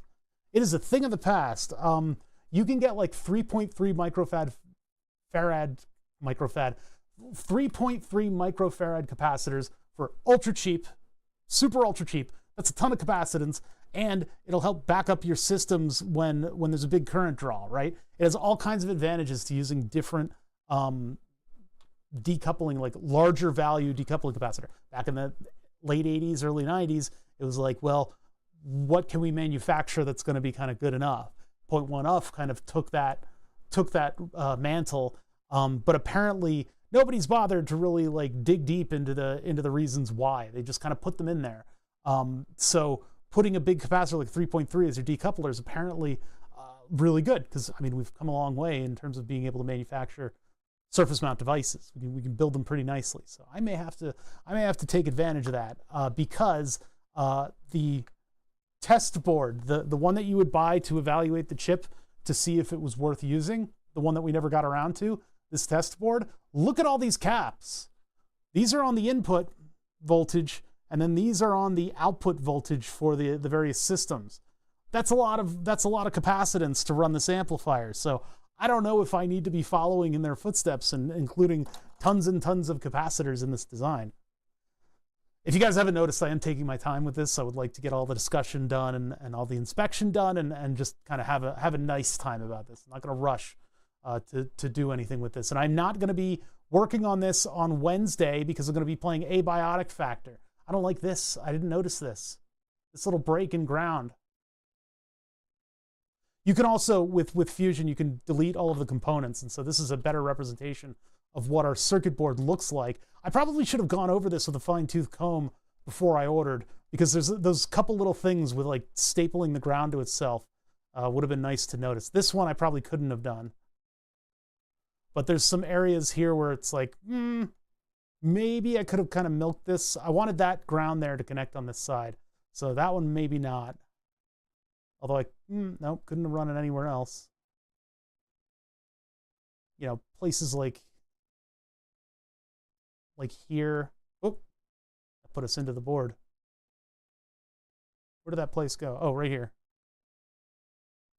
I couldn't have moved that down. I probably could have gone in here with a trace. The other one was up here, yeah. That definitely could have moved down because it doesn't even connect over here. This should get a manually routed trace in it, just so that connects to ground everywhere else. But we'll see if any of this stuff comes back to me, because I'm being a stickler about connecting my grounds all over the place because it's hard to get to certain parts of this board. Would ground in other places make a big difference? I don't know. Possibly. I don't know how we can characterize those problems if we get like weird audio properties coming through this thing. We can finally actually mess with this though. Advanced PCB, that sounds cool. We can finally put together the prototype and actually put the rubber on the road, you know? So let's get started building this thing. How do you build a PCB? No, I'm asking you guys. I don't actually know how to do that. What is this? What is this crap that I'm looking at? Oh my God. No. So how do you start off building a PCB? Well, the traditional way to do it is you go with your smallest components, your lowest components first, and you build and build and build until you get to your tallest component. We're not exactly doing that. We need to build this thing somewhat in sequence in some places, and in other places, you know, we could just populate parts as we see fit. I think we need to do all the surface mount stuff first on the back of the board. Then we can go to the front of the board. We can do the surface mount stuff on the front, which is just a couple resistors. And then we need to bring in the through-hole stuff and get that to work. Copy and paste from other people's designs. Yes. I want to test my through-hole connectors on this thing and just take a look at it. It'll help us contextualize this a little bit better. So here we have 1, 2, 3. These would better fit. That's all I'm saying. Oh, they fit beautifully. Once more, 3D CAD design has helped us out. I'm very glad for that. That fits perfectly. Focus the camera here. We're going to use hot air to put this thing together, not an oven. We won't do that quite yet. This is exactly as predicted. Beautiful. And that pin has plenty of space in there. Plenty of space to exist. And this thing is right on top of its own silk screen. Although the CAD model shows it poking over the edge of the board a little bit. It appears that it does not do that here, which is all well and good. So those oval pads are approved. Good, because I use them in like 5 designs. Let's get a potentiometer over here. I have a test one at my desk. Hold on, let me go get the desk. Let me go to the desk. Oh, and I bought a special tool. This is a gift to me from me. I bought a thing that we were talking about. I don't know if it was only in the Discord, but well, no, because I was working on those posts for the Tektronix thing, that surface or the rack-mounted thing, and it was suggested that I look at Nipex. Look at this little guy. This tiny little Nipex channel lock. This thing's awesome. No, not a green laser. I already have a green laser. Where's the green laser? I don't see the green laser's not in front of me. This thing is crazy. All the little bits of design in it. They do everything right on it. Of course, it was $30, so there's that. But you see how the grip comes out to a point. That means you can pick up small stuff. This is for rotating. There's even a grip back there. Nipex, beautifully printed on it. There's a little access hatch to the channel locking mechanism. And then you've got this knurling pattern on the handle that is fairly grippy. That's actually a very grippy diamond knurl, which is awesome. From what I hear, people EDC these things. But anyway, now I have a little tiny set of channel locks. I've heard good stuff about them. Yeah, crazy. I didn't expect it to be so well manufactured. It's a pretty neat little tool. But this will live over there, and just in case we need to really get torque on something, the channel locks are really good for that. I mean, you can open bottles with it and stuff. But yeah, cool little tool. It's fairly robust. I don't know. I haven't had a lot of time with it, but I guess they call them like a pump wrench or something. I don't know. Whatever. Anyway, put those aside. All right, back to this. So I've got my test potentiometer right here. I haven't done any lead bending on it. I haven't bent those leads to be closer. Let's see how they fit with everything. I hope I have enough of these things to put this together too. I don't know if I have enough of the right value. These are 100K, and I think we call for like 10K. I'll need to open up my MS Paint drawing of the whole thing. So these are alpha. I have alpha ripoffs and I have alphas. They've got 4 posts on the corners. I'm hoping that my resistors can sneak in between them. Let's just see. Let's just throw it down and see if it fits. Whoa. That appears pretty good. And it's right in the spot. And it avoids the resistor. Ha ha ha ha! Once more, I remain unpunished. And I can probably scooch this thing. I can just scooch this thing, scooch the gooch. Jay Bussman, rating with a party of 6 souls. How you doing? We're looking at our JLC PCB, our first run of the mixer circuit that we've been working on for quite a while now. It was a major pain in the butt to get all of these things connected to each other. There's an electrical noise party is going to be happening on this thing, and I'm just now, for the first time, plugging in the through-hole components into my surface mount design, and it appears as though everything fits very nicely indeed. Let's see if the Donkey Kong goes in the back of this thing. I'm gonna have to order more Donkey Kong stereos. I only have one. That's what that green one is. Beautiful. Greetings from Germany, says Benny's BMW E30. Man, I want an E30 so bad.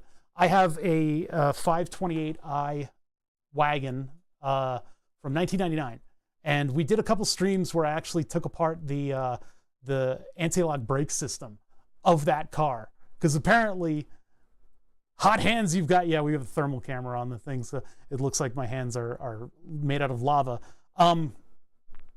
In the E39 BMW anti-lock brake system, what they decided was, wow, that's a lot of copper that we have to run in order to get all these sensors to a computer. What do we do? And since at that time cars were just this totem pole of computer systems stacked on top of each other, every year a new model comes out, they decided in all their infinite wisdom to have this whole computer center for the ABS, and it was connected to a solenoid manifold that had a bunch of, so you could remove the whole thing and it was a bunch of solenoids, and then it was a PCB. But because this location that they chose that was a little bit more central to all the systems in the car was right above the exhaust manifold, so it got really, really, really hot. And so a normal FR4 circuit board, this stuff here that I've got, this fiberglass, doesn't like moisture, doesn't like heat. And the thing about cars is that they see huge temperature swings, they see moisture, they see heat. So in order to keep all that bad stuff out and be able to put a massive heat sink onto their circuit, what they decided to do was something that was a little bit more akin to RF design. And they took an aluminum substrate as their heat sink, and they deposited the silicon chips directly onto it and used gold bonded wires to connect everything. It's like if you peer into like an old EEPROM, you can see these little gold bonded wires. But this was as if you didn't have any of this surround of the chip. None of this other crap was there. It looked like these things that were down on a piece of aluminum with a bunch of these little bonding wires connecting it to traces. And it was 1999. It was probably designed in the early 90s. And there are like gold traces that run around the board. What happens with that, because it is on that substrate and it's very fragile indeed, they used a silicon-based gel to insulate the whole circuit. So you open this thing up and it's basically this jello mold of electronics components. I think the reason a lot of them fail is not from heat cycling. I think that when that motor is running, that gel is doing the jello shake. And that jello shake is what causes the minor fatiguing and cracking of all of the gold bonding wires. That's my opinion. I have not seen it backed up anywhere. But the people who have had to deal with this system are rightly frustrated. Bosch was servicing them. They put them on a big thing and get the silicon rubber out of there, and then they test them and they like reflash and do all kinds of stuff. For me, I took one apart. I tried to replace the part that switches the pump on with MOSFETs, put it all back together, same error. All right, something's definitely wrong. So I bought a Croatian ABS computer, reflashed it with the original Windows 3.1 BMW flashing tools that yell at you in German if you get something wrong. It's Achtung, blah, blah, blah, blah, blah, all in caps. And this is kind of funny. But worked 13 years as a car mechanic. I'm still learning new things. Yeah, the BMW flashing and scanning tools are out there for free. You can get them. It's like 2 gigabytes, and you get the full parts catalogs and stuff with it, which is really, really useful to keeping a 1990s BMW running. So I was able to reflash the unit so that it worked with my car. Wait a minute, I'm seeing something. Hold on a minute. Whoa. Oh, okay, there's a via on it. I was like, there's nowhere for ground to get into that pin. But this via, yeah, it goes to ground. Okay, never mind. We're inspecting our board. We just got a new PCB, so we're inspecting it to make sure that everything's right. But anyway, so I was able to reflash it, and then I got that same error again. And I was about to tear all my hair out, and I bought a third car computer, and I reflashed it, and now my ABS works. So sometimes, I don't know what it is, like sunspot, solar cycle, just a neutron comes in and bonks into like a 1 or a 0 on the board, and then the computer goes, ah, and then just breaks. So it's possible to download the software from the car? Yeah, from the car and to the car. At least on the E39. There's plenty of tools for the other models too, but the low-level BMW tools that the like engineers use, those exist on I forget what the name of the car tool download thing is. I was entrenched in it, but you can do all kinds of crazy stuff. Like they know down to like the addressing and like where the fuel maps are and blah blah blah blah blah. Insane. It's just an insane amount of stuff that you can do to it because BMW owners are freaks. They're freaks. Also, I mean, you know, let's call a duck, right? The E46, E36, the 330i is one of the most popular cars in the world. Like, it's not just a specialty luxury brand, and it sure as hell isn't a space shuttle like some people treat them. I have friends who do these insane oil analyses on their BMWs, and I'm like, dude, it is a consumer car. You do not have to worry about it that much. INPA, yeah, that's one of the programs that I am now fluent in. So anyway, we did some shady stuff in order to fit everything on here. Don't mind the dog hair. That's Willow hair. It gets everywhere. We bought a Corgi 2 years ago. She's awesome. Great member of the family. But Corgis shed a lot. For all the cuteness, they shed a lot. I made a couple posts with Willow and them on Blue Sky, if you guys care to check out my Blue Sky account. That sticks up a lot more than I thought it would. That pin. That is going to get bent downward, so I'll probably have to put a piece of Kapton tape on the perimeter there and then bend it down.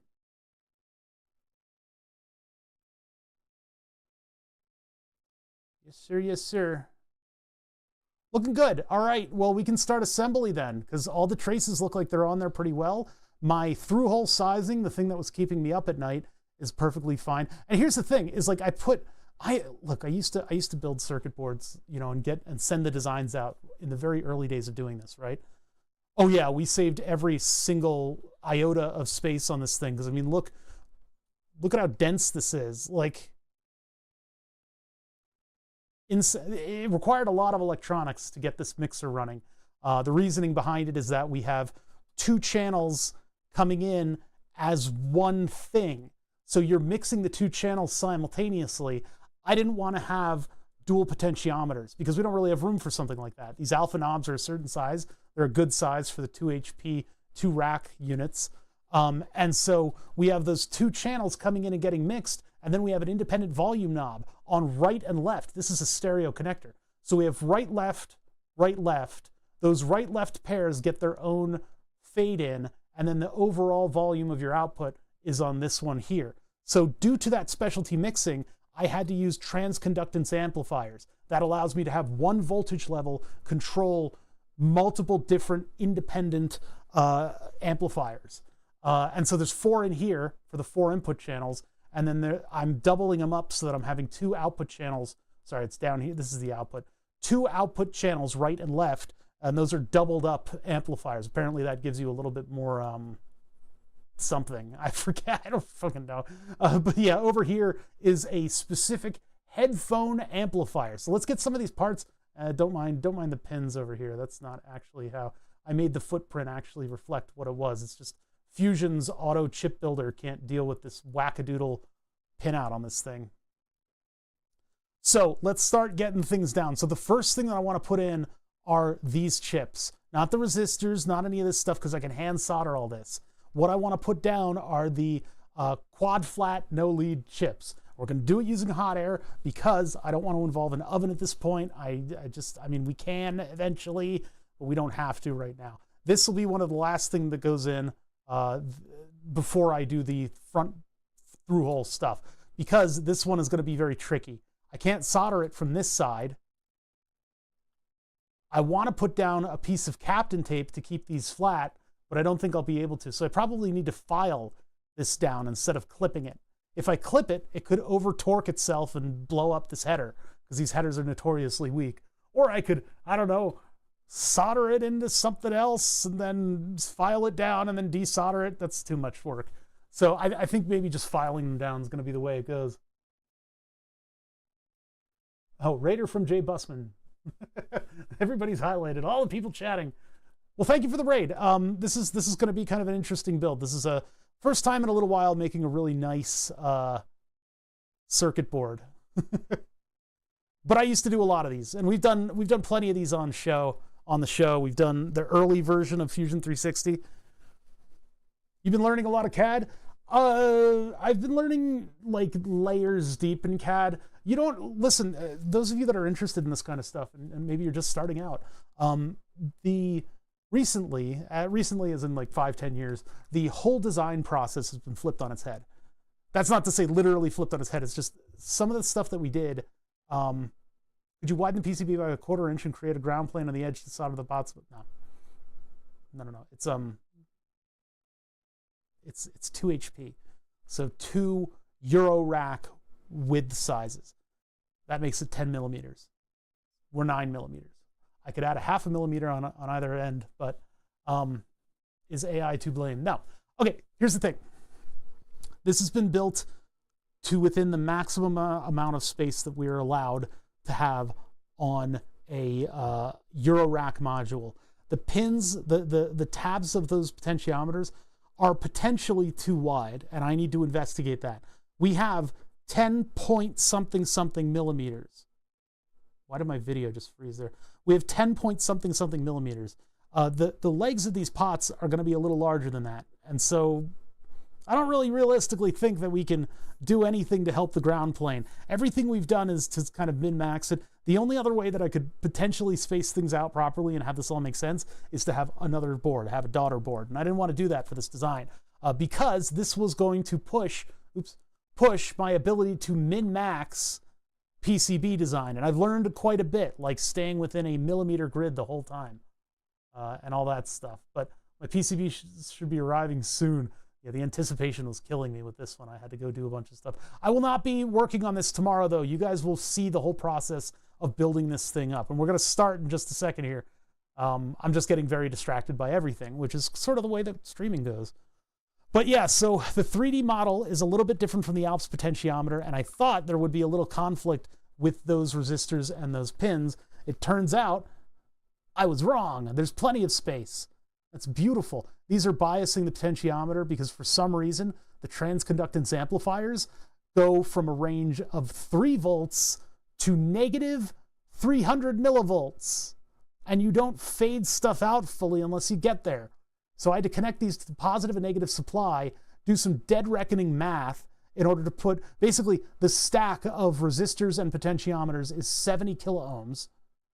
This thing is 10 kiloohms. And then the up and the down are specifically catered to get that voltage range. Getting distracted exactly how streaming works. For the longest time, I built things to intentionally distract myself. This is something Wexo sent in. He printed a lot. Yeah, Jay Busman clearly knows the ropes. Distraction and streaming. This right here, the credentials on it expired. We're working on making it work with Node-RED. This right here is a channel point powered fart box. This was a joke store. 3Mares sent me a joke store fart noise maker, and it had 9 farts in it. And we discovered that instead of being negatively biased or whatever, they were biased the opposite way the buttons were. And it turns out we could just put a transistor on all the buttons. So we put transistors on all the buttons, we put LEDs on all the buttons, we hooked it up to an ESP8266, and then I had it log into the Twitch API and allow for channel points to set off fart noises. I'm moving that all to Node-RED because I have multiple channel point things in the shop now that I can have, you know, like when Jay Busman raids me, I want to have something happen. So now we're going to build in that functionality in the near future. These PCBs came today, so we're working on that now. I will get back to Node-RED, of course. But the other big thing that we had in here that was purely a distraction what. And by the way, when you're working on high voltage stuff, like, oh, let's put in a solid state relay on this thing, and let me get this all hooked up. Did I disconnect power? I don't know. And then somebody sets off, all of a sudden you're, it's like, ha, whoa, like instant adrenaline factory. It's like, I think I almost died. Rate again to test. That'll be in a little bit. You've got a little bit of a wait. Raids come with farts in the future. No. You guys would fart during a raid anyway. That would happen automatically. No, but like, so I could hook up like a light show or something, and we get the clock movement working or something weird like that. I have a Furby that's sitting up there on the rack, on the streaming rack. That Furby I would like to take over. So when you guys set off a fart noise, it can do a little bit of this kind of thing. The big thing that was like the claim to fame of this shop is that thing on the wall is called Burn the Subs. It is a water-cooled XY table. We're still working on this. We will get this done. Water-cooled laser etching quote-unquote table that was powered by the Twitch API. A name would roll in. It would get turned into G-code, and the G-code would be sent to the board. The board itself figures out where the name goes so that it doesn't collide with another name, and then we'd watch a blue laser the name up. It's coming back. It's coming back. It's going to come back. Don't worry about that. We've been working on that for several years now. So we're going to get that running again, and then there'll be a big hullabaloo, and I'll have 80 people watching me every day.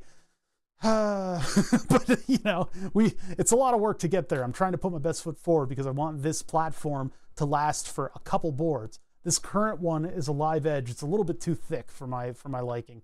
But we'll fill it up with names, and then maybe I'll have to find somebody who has a horizontal bandsaw, which is the most dangerous tool in existence, aside from that one fly cutter that we had.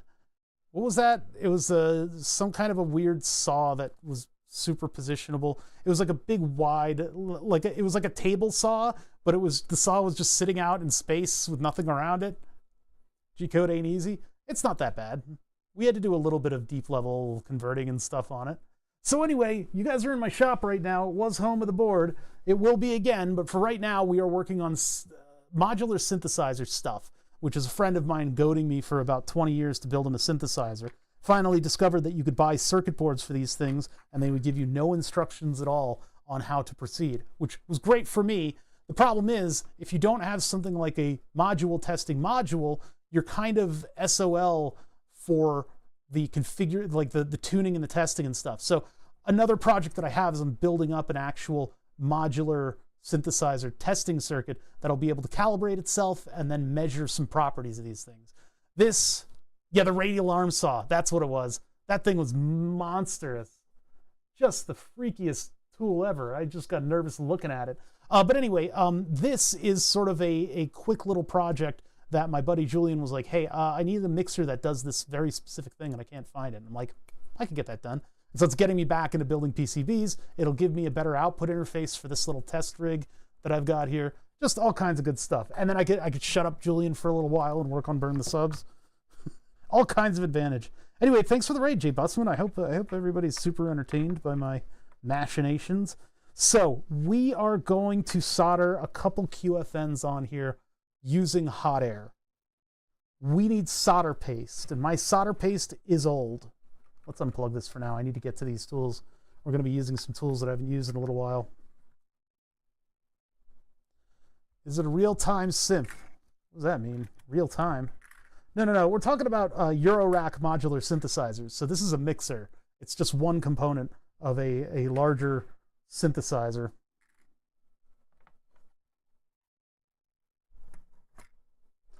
All right, solder paste is right here.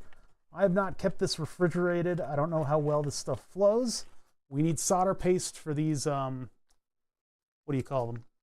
For these QFN parts, because we need to interface with the heatsink. This syringe tip is going to be way too big. You can buy these online, by the way. You can just go online and you can buy, even from Amazon, you can buy blunted syringe tips that are Luer lock. Luer lock is a wonderful little system. I use it a lot in my diabetes stuff. We need to move this back just a bit. I use a precision machining vise to hold on to a circuit board that I'm working on. It holds it off at the bottom of the table, so my lights have a little bit of a better time getting to it, and my hands don't cast as large of shadows on things. And it increases the mass of the circuit board. Now you can tape a circuit board down to a PCB. That's totally a fine thing to do. Or you can do what I do and attach something to it that's heavy. Doesn't sound smexy. No, and it's not. It is anything but. So we got to find this headphone amplifier. We'll put that on first. It's all the way out here on the fringe. Headphone amplifier I've got somewhere in these unlabeled bins. Somewhere around here. Not that one. That's it. That's the one. It's got a unique footprint, so we know it's that chip. So I'm going to grab this, bring it up here. These things were not cheap. They were like a couple dollars each. That stuff adds up. I guess instead of having it be a giant diving board all the way on the edge of my vise, I'm going to move it onto the vise so that it doesn't act like a huge lever and flick the chip into space. I had like a type of chili for lunch today, so I have some very heavy burps that are coming out of my body right now. This one gets oriented like this just because of the input and output schema, and it is a symmetrical chip with right and left on the right and left sides. It's basically two sets of amplifiers that are independent of one another on one and the other side. We line up pin 1 like so, and when we solder it down, is that in the right orientation? Absolutely not. Wait a minute. Wait a minute. Did I mess up? Uh-oh. This is where we run into the weird problems. Well, luckily this thing is completely symmetrical. I just need to make sure that I have the right pins in the right places. Why is the dot here? Or is that even the dot? All right, now we go back to here. Let's investigate. These are the kinds of errors that you get on a design like this. It happens every now and then. So while I have the dot there, I bought myself a giant Panavice board holder because I got tired of using blue tack. Yeah, I was wondering about those big flat vices. I would probably use one of those.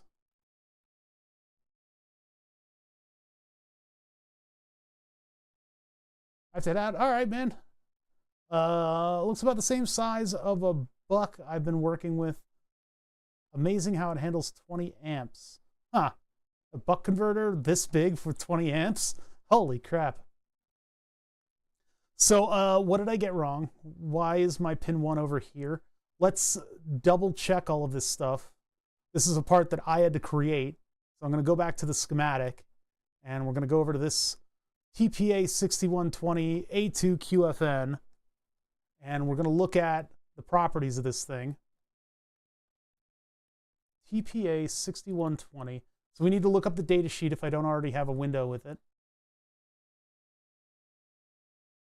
Yeah, let's close some of this stuff. This is from past streams. What the hell is even, this is from taking apart a thing. We don't need to worry about that. I don't need this anymore either. This can go away. This can go away. Yeah, we'll come back to a lot of this stuff, but and we don't need M303 stuff. We don't need the Sync LED stuff. Run a stream test. Oh yeah, this is how I did a bandwidth test to get that on-air light working. All right, so TPA6122 high fidelity headphone amplifier. Rev B.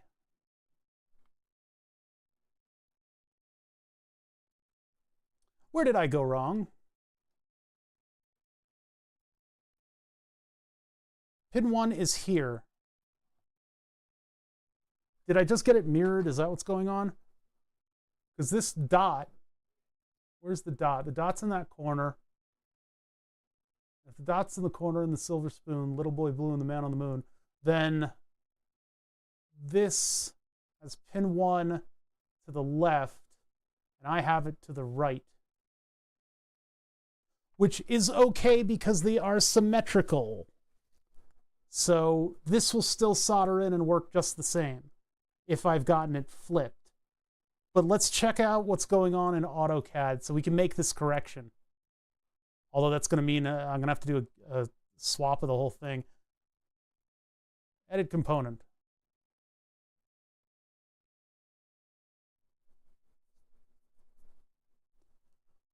So I put that there. Let's take a look at the footprint. I guess I'll do it from the full thing. I don't know why you can't like edit it from in here. I can't right click and edit this or anything. So I have to go down here with the tree and I have to come in and look at this package, and I have to double click it, I guess. Yeah, there we go. Oh. What the pins 1 and 2 are all the way down here. What the fuck? Oh man, I really messed that one up. Well, at least it's not swapping the pins around. Okay, so pin 1 is actually this pin up here.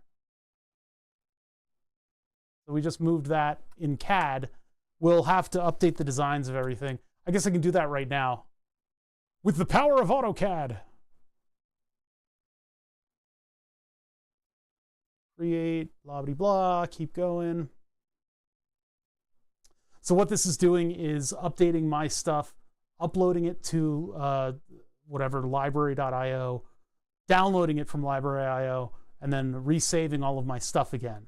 And if you're not careful, there's a dialog box that'll back up your parts thing. So I have a couple here that are like duplicate entire libraries that I've been sort of curating. You have to curate your own library, because if you make a custom component and you print that to a PCB, you know it's good, or you know where it fails and you can fix it. All those things are like part and parcel of building stuff like this. You have your curated, it's priceless, your personal curated library of parts. I've gotten parts from SparkFun, I've gotten parts from Seed Studios libraries, and I've lightly modified them to be kind of my own. And you know, just that knowledge of when I put this down in CAD, it works. Yeah. And you know, people do share their libraries and stuff. I'm perfectly willing to share my library. Unfortunately, there's no way to share with the library with the three-dimensional parts connected to the models. I don't know if they've worked on that yet, or if maybe somebody made a user language program to export it. But you can do the parts and the pads all together. Okay, so we've got that new thingy with the thing moved. I'm going to check the component to make sure that that was edited as well. Yep, that is edited. So now I'm going to go into the two-dimensional PCB, which is where the thing we changed is. It says the 2D and the 3D are out of sync. So what I do is I'm going to actually, what am I going to do? I'm going to go to library. I'm going to update design from all libraries used in the design. So this will update all the libraries, and it'll make a little modification to the board, which means that the dot, which we can barely see, is just going to be up here. There it is right there. So that would have been perfectly visible. Well, maybe not. If we render the 3D PCB, let's see what it looks like. It's nice to have that 3D PCB. It gives us a proper orientation of our IRL PCB, but that dot's just going to move up here.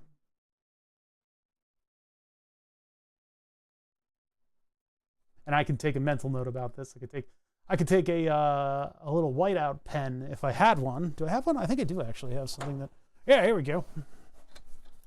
I'm going to use a little whiteout pen. This is called. Well, let's wait until this thing pops in, and then I'll show you guys my. I will reveal to you my pen. Boy, howdy, it's taking its sweet time. And there, our dots moved. So, I need to make note of this, for that sort of thing. I bought these pens. You guys want to see my pen?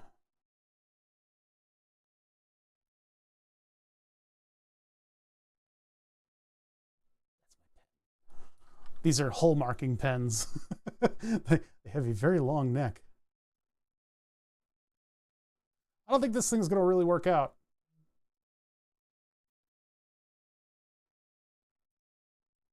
I haven't even touched the board yet. I don't know how long this thing is. I'm trying to like lower it down to the board and it's just not cooperating. Yeah, that's not going to work. This isn't, it's not that good of an application of paint. Oh well. The hot air is probably going to blow it up too. Whatever. I tried. All right, so anyway, our pin 1 is now facing that way.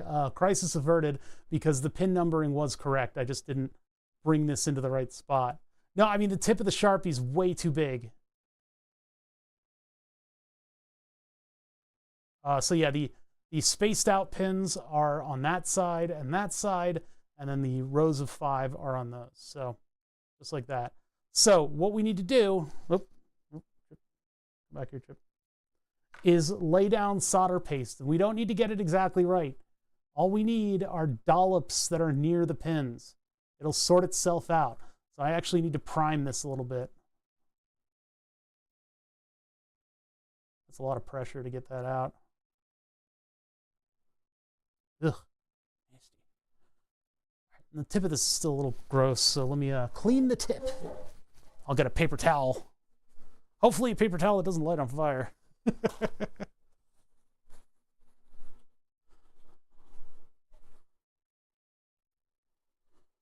And I mean, I can't use a smaller tip than this. I have to use this one.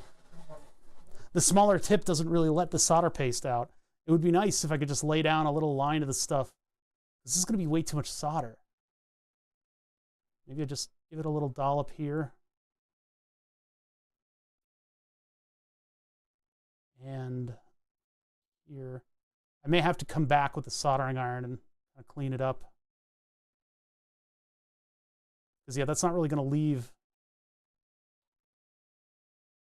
Well, we could try another tip. We could try a thinner tip. Look at that. Even now, the dog hair makes its way onto it. Okay, let's go with a smaller tip and see if that'll do it. Ow. Okay. Where's my glue box? It's over here. Somewhere over here, there's a box full of glue. And a Pentium 2. Box full of glue. Where have you gone? There's a lot of stuff that's actually out of place. Like big bolts need to go back in here. There. Water cooling fittings. You go back in here. Bin full of glue. There it is. It's over here. Oh, it's part of the bridge over these folders that I made. That's not good. I need a better system of organization. Right now, it's sort of my memory palace is dictating where everything is. All right, so over here, got all kinds of glue stuff. Included in glue stuff. Pentium glue. They should have made that. I'm going to copyright that. So the blue tips, I can cut the tip to make it wider. Maybe we should do a blue tip. That way I can keep cutting it to go wider and wider. If we can get solder to come out of the tip of the blue one, then we'll be in luck, but it's going to require quite a bit of pressure to make that work. The other ones I have are in a little kit, which I don't know where that little kit is. I guess I had one out somewhere. I don't know where the little kit went. A little box full of syringe tips. Hate this bin. The UV glue gets everywhere. And so my fingers feel weird now after touching some of those bags. I put the UV glue in a bag, but it's still, that whole bin just feels weird. But that's why we have a glue bin, so that it doesn't get all over the place. Ugh. UV glue is really, UV epoxy is really useful with electronics for reworking stuff. All right, let's get the lure lock off, which I need a little bit more torque for. What a great opportunity to justify this really expensive miniature channel lock. Look at that, and it worked perfectly. What I need is something that could give me extra torque into the back of this syringe so that I can actually press this thing forward properly. As soon as I start pressing it, 8,000? What is that? Is that what this is? This is Nipex Cobra 87-100. Made in Germany. These things are awesome. I can really tell why some tool guys just carry these around as like an everyday carry. All right. Will we get dispensing through this? The answer may surprise you. Oh, that's lucky for us.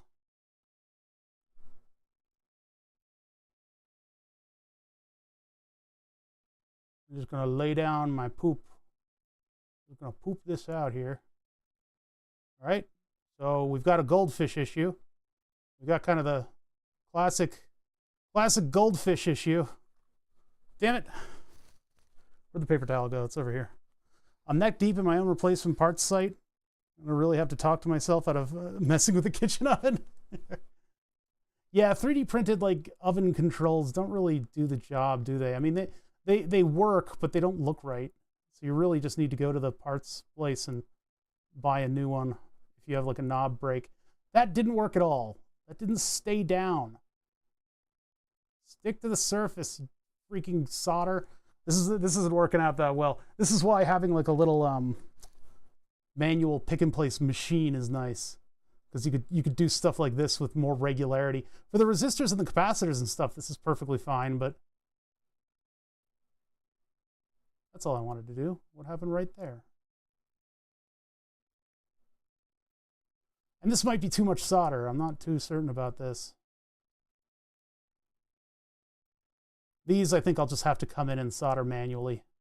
But I got to be careful not to solder it to other stuff like those vias. The exposed vias. I didn't tent them. Yeah, we'll come in and do those manually because they're so small. We'll try this. We'll try this and see how it works.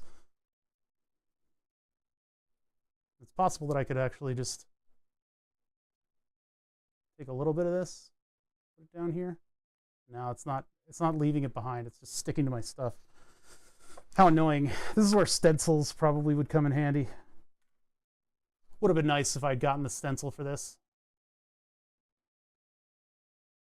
But this is going to be a huge mess, and then we can clean it up.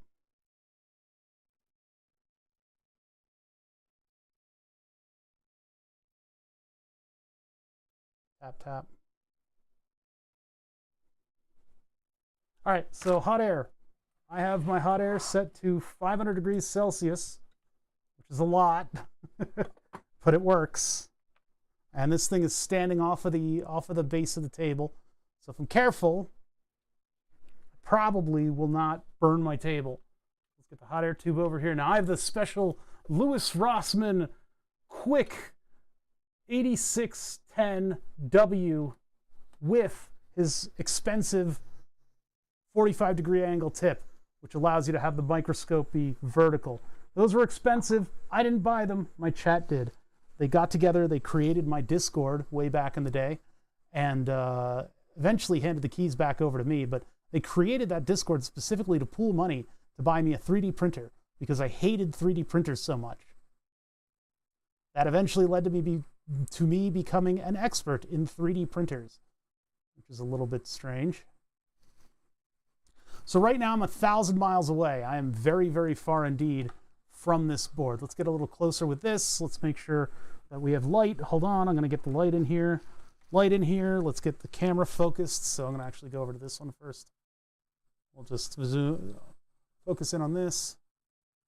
Always get the stencil just in case. I really should have.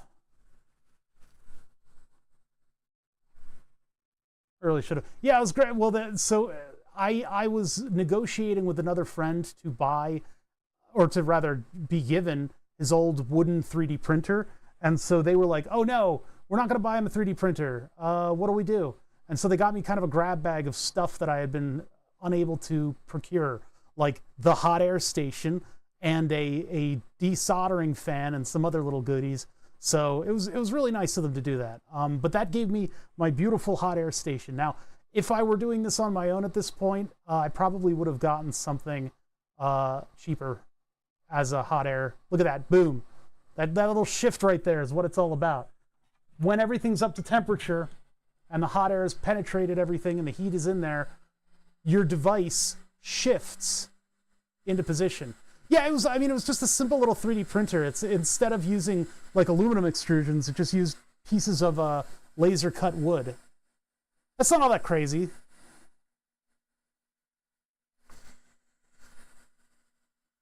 I said 2 days unclogging my 3D printer nozzle. Heat is your friend. I would never spend that long. I would just get a new one, new nozzle. Do this. All right, so since this is QFN and I would very much like to clean this up, I think I'm using a needle tip iron. There's not a lot of momentum on the needle tip iron. That heat is very difficult to get into your location with the needle tip iron. So we got to be careful about this thing.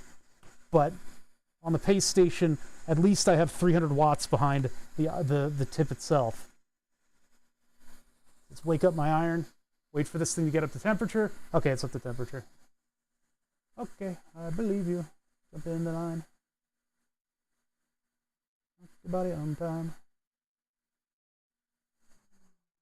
There we go, nice and clean. So, pretty confident about these. Oh, geez, come on. Pretty confident about these pins. These pins are definitely connected. And it doesn't look like I did total excess of solder. It's just these I have to get connected somehow. Actually, that one's connected. That one's connected. This via's got a little bit of too much solder inside of it. Just to make sure they're nice and clean. Those are looking pretty good. This chip got so hot on our test bed that it was able to desolder itself because there was some error in the way that I hooked it up. So it looks like there's enough excess solder on the iron to populate these. I'm going to get just a little bit more into that one pin.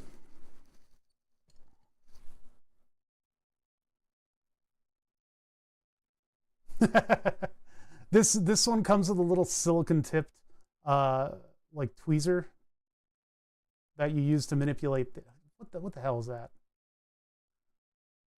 Why are we not sticking to my iron? Jeez. This comes with a little silicon tipped tweezer that you can remove the tips with. See, we'll just use the excess.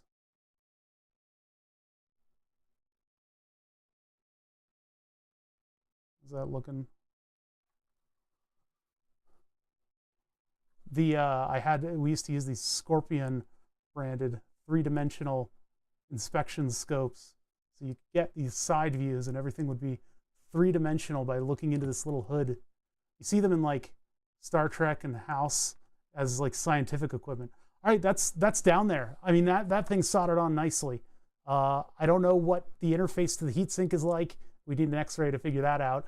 But it does appear like everything went down exactly the way it should. So we've got 2 more challenging QFNs to put in. These are the smallest of the components that I need to manipulate into this circuit. So looks pretty good. And presumably there are no shorts. Hopefully this thing doesn't blow up the rest of my circuit. I'm confident-ish. Confident-ish. So we'll get this guy right here. Boy, you know, I gotta check to see where pin 1 is on this thing.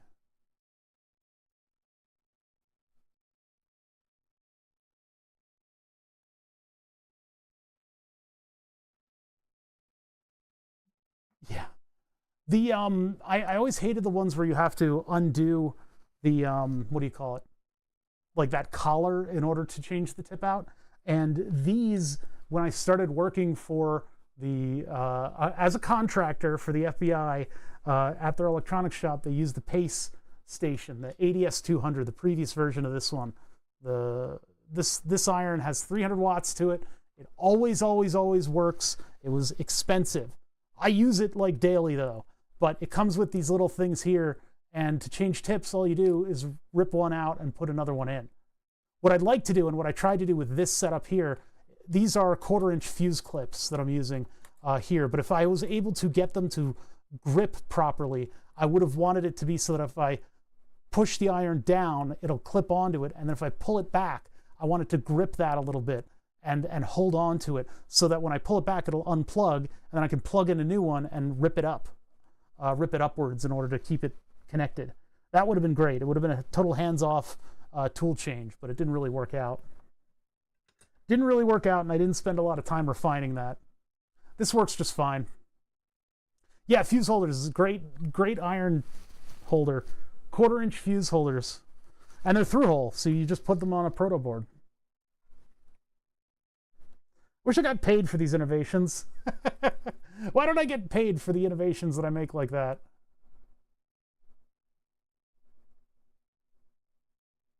That's $1 million idea right there is what that is in the right hands. Well, multi-$1,000 idea at least. Pace would be very delighted to implement it.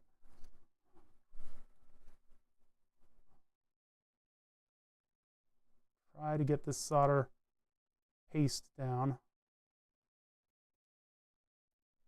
Yeah, doing it at like a little bit of a 45-degree angle is kind of nice. I don't have a ton of control of this.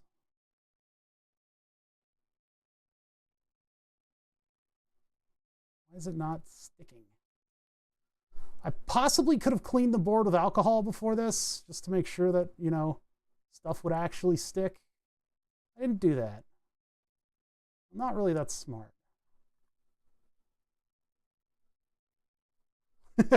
Yeah, well, it would get rolled into that whole system and then become a very cheap idea indeed.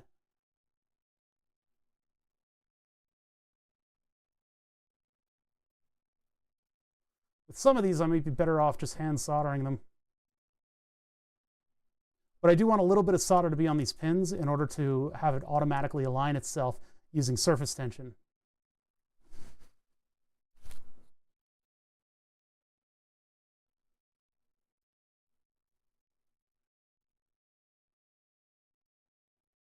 Have you seen what you can do with this doohickey over here? Makes the oven go from lukewarm to sizzling hot in a flash. I don't know what you're talking. Are you quoting something? I don't understand the reference. I'm like a mile away from the board.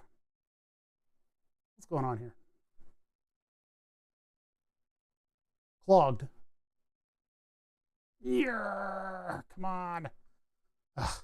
I've seen tools that'll advance this thing automatically. I should probably 3D print one of them, but it requires a lot of pressure to get this through this tiny little nozzle. That's sort of where I lose my control.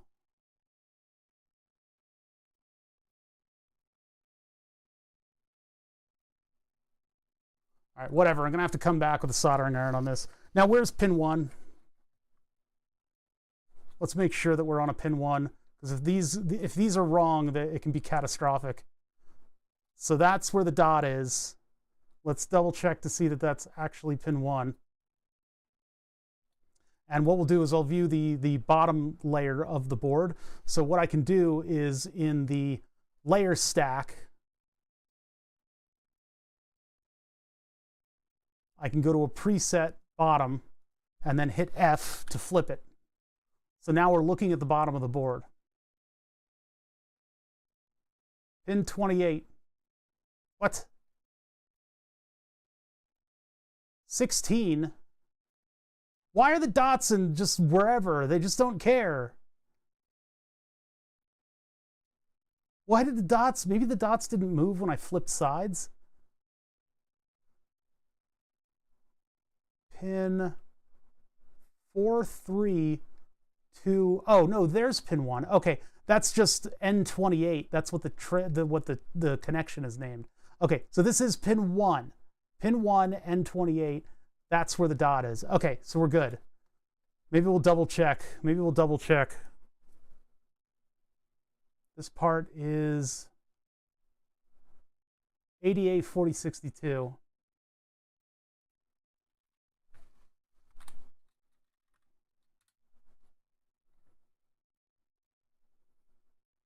Analog devices, JFET amplifier, 4 circuit. We got this weird package here for the dual. The quad looks like this. Viewing through, pin 16 is there, pin 1 is there. Okay, so we got that. I got that right. Phew. So that means the upper left-hand corner is our dot. So I gotta find that chip in here. Move my iron tips. Oh. Those were not necessarily cold. I could have burnt myself just then. I guess they had time to cool off. So that one was a headphone amp, right? Yeah, headphone amplifier. It's really the only other QFN that I've got in this. Well, except for the RP2040, but we're not talking about that one yet. Nope. Definitely not. Although these, I might need these on the circuit. I didn't put in a polyfuse on this thing. Although I think it's kind of rare to see a polyfuse on these synthesizers. Those might come in handy later. No. No. No. No. No. No. Those are parts that I removed from 303s. Ah, there we go. I'm running out of them. We're going to need 3 of these for our circuit. No, they're surface mount specific. Those are surface mount part cases. When tie, if you look up SMD storage, you can find them. They're very, very good. They keep you nice and organized. Not exactly pick and place compatible, but they're still great nonetheless. All right, so I want this to sit close. It's relatively close where it is. I'm just going to poke down on it a little bit. And presumably, due to the properties of surface tension, this will wiggle its way into position. I'm going to give it a little help and just let it sit just like that. And then we start the heat far away, far, far away. And that allows flux to kind of get in there and do its job. This is 500 degrees Celsius. It is quite a hot stream of air. Quite a hot streamer, if you ask me. Get that heat in there. I'm going to be cautious and careful and methodical about this. I don't want to just blast it with the full heat. It could damage the interface to the pads. And kind of force the issue a little bit more. I'm not sure how adhered to the surface this chip is, because I pressed it down, but this solder paste is kind of old. I don't even see it flowing out yet. The paste will start to melt down and the flux will get all over the place. And then we'll see the chip just sort of shimmy itself into alignment, if we're lucky.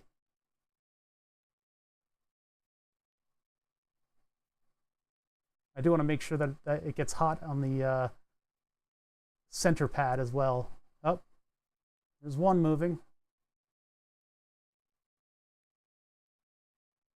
You got to get those sides to melt in.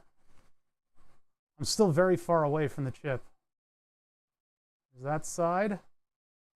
And there's the movement. It was barely any movement. It did just a little tiny shift. I'm just going to keep heat on it for a little bit longer because I want to make sure that that center pad actually solders in.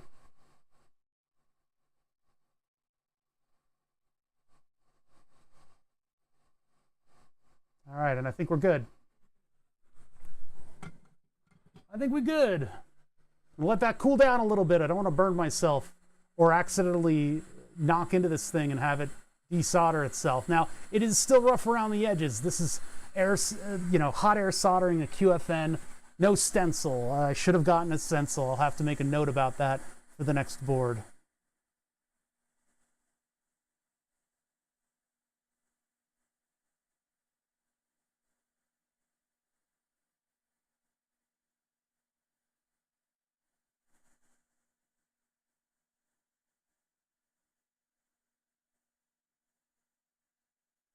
I'll bring some solder in and solder that one.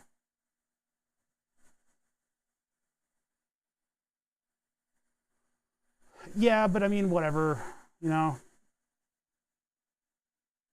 This is the only time I've had to use solder paste in the past year. So I'm not really concerned about keeping it. If I were more extensive of a shop that, if I were manufacturing these, and probably the next bit of solder paste that I buy, I'll stick it in the refrigerator down here. I just I want to have it near food. We use that refrigerator down here for like holidays and stuff. Meal prep. Oh, is that a via that I accidentally? No, no, no, it's not. Be okay. Gotta clean this up a little bit. I think that one's connected. Yeah, this one's connected to ground, so it's gonna fight me.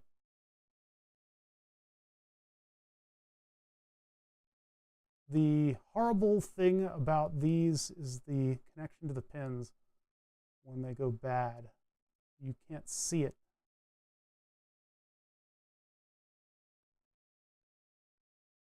One thing that I'm missing here is Tachyflux. I'm going to put some Tachyflux down. That I think what happened is the paste doesn't have as much flux in it anymore. Ugh, nasty flux thing.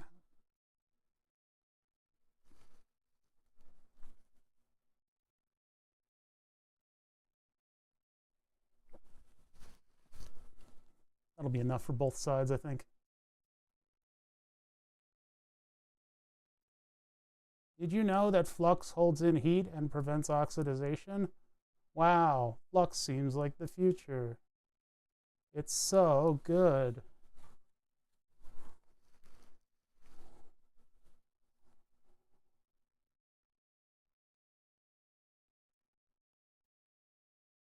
Try drag soldering, but we are on a needle tip, so it's kind of difficult.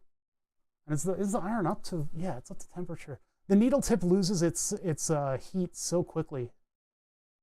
I mean, it does give me the control that I need in this area, but it really does lose its shit fast. Oh, that's so much better. I don't have Q-tips on me, so cleaning this is going to be a little difficult. I ordered some more. They should be getting here in the mail at some point, but not till like Saturday.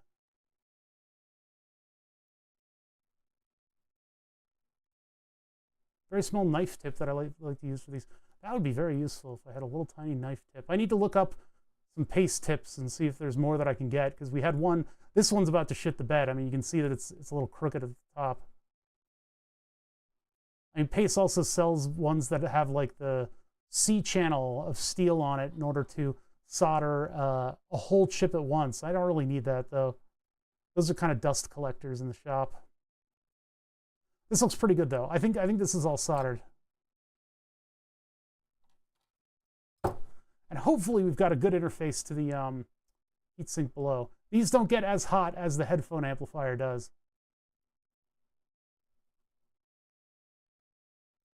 They just delivered my 99% ISO alcohol. Ugh, that stuff I'm traumatized with from 3D printing. You know, I tried out goopy 3D printing, and the plastic smell is not the worst part. It's the isopropyl.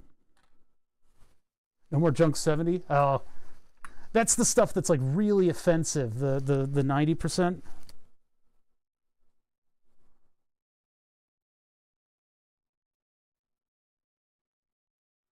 3D printing with an SLA printer or whatever, the UV, whatchamacallit printer, is really, really good. You get very accurate, relatively weak parts. It is very neat and clean until it isn't. And when it isn't, it really isn't. You know, you get UV epoxy all over everything. And then it gets into your mouth if you're me. And everything tastes funny. You know, it's a wonderful system of printing. I did the RC car project with that. It looks cool as hell. We'll be doing more with the RC car project at some point. I want to make sure that it has headlights and taillights. I think that would be very cool. Sneeze it out. What up, Disco House Days? I had something related to Australia to say, and then I forgot about it, because my brain doesn't work really good no more. I had something. It was something. I was going to say something. You'd be, haha, that's so relatable. Cuz. You'd say cuz. Even if you don't say it already, you'd say it. You'd be like, yeah, cuz, that's cool. I'd be like, uh-huh. But I forgot. All right, where's another one of these little Jim Jams? These are quad op amps in a QFN package. I bought them because they are small. And we have way too many op amps in this design. Way too many.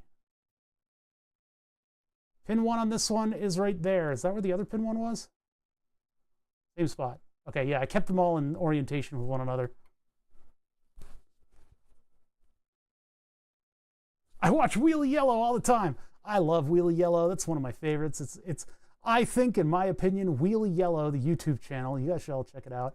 Wheelie Yellow is what YouTube is all about. It's just this short little thing where they do some amazing little camera work. They probably have a job in show business doing something like that, but they're able to make that miniature RC car so action-packed.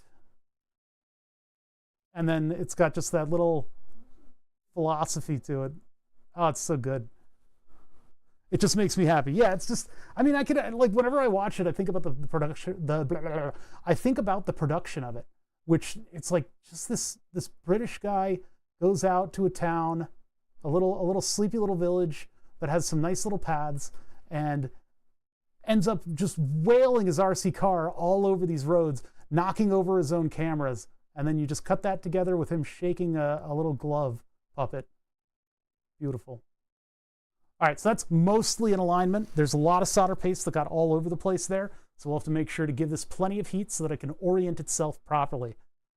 I have tiny geckos in my room and I want to capture them to make pets, but apparently it's illegal. I visited Florida one time.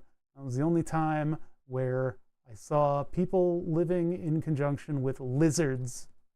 I mean, you see lizard people in DC all the time, but that's different. It's just so weird that you could be like, yeah, there's a lizard in the house. Hey, I got a lizard right here. I guess it's better than the spiders you guys have, but still. Although we get some big ass spiders here. We got wolf spiders and stuff. Even just in this basement, I've seen spiders the size of a silver dollar. Of course, I got to use American currency whenever I compare sizes. It was a spider that was the size of a miniature washing machine. Have you ever tried the pan with sand reflow? What the heck? That sounds like what is that? The Turkish coffee where they put it in the sand and it heats up? I'm going to give it a shot for my next prototype. Am I getting that right? Is it like you just have a pan full of sand and you heat up the sand? That's very strange. In Hawaii, you got to have door lips so centipedes don't come in and bite you at night. Jesus Christ. We have those like house centipedes here, the gray ones with like a billion legs. They look nasty up close, but I have an agreement with them. As long as I don't see you, you're okay. Just don't let me see you doing your stuff, because they're apparently very healthy to have in a household. I was about to say Turkish coffee. Oh my God, our alignment. Dear God. You need to be at least partially aligned. All that flux messed it up. See? This is Flux's fault. Flux did this. Dear God. Get back over there, you watery bastard.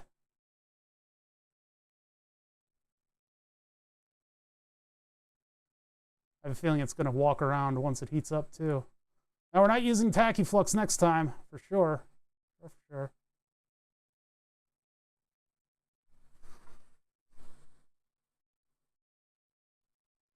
It just wound up pushing everything around. Centipedes biting you, new fear unlocked. Hawaii has those big mofos, the big ones you always see in like having the like plinkety music, the bloop bloop bloop bloop bloop bloop bloop bloop bloop. Okay, this is all right.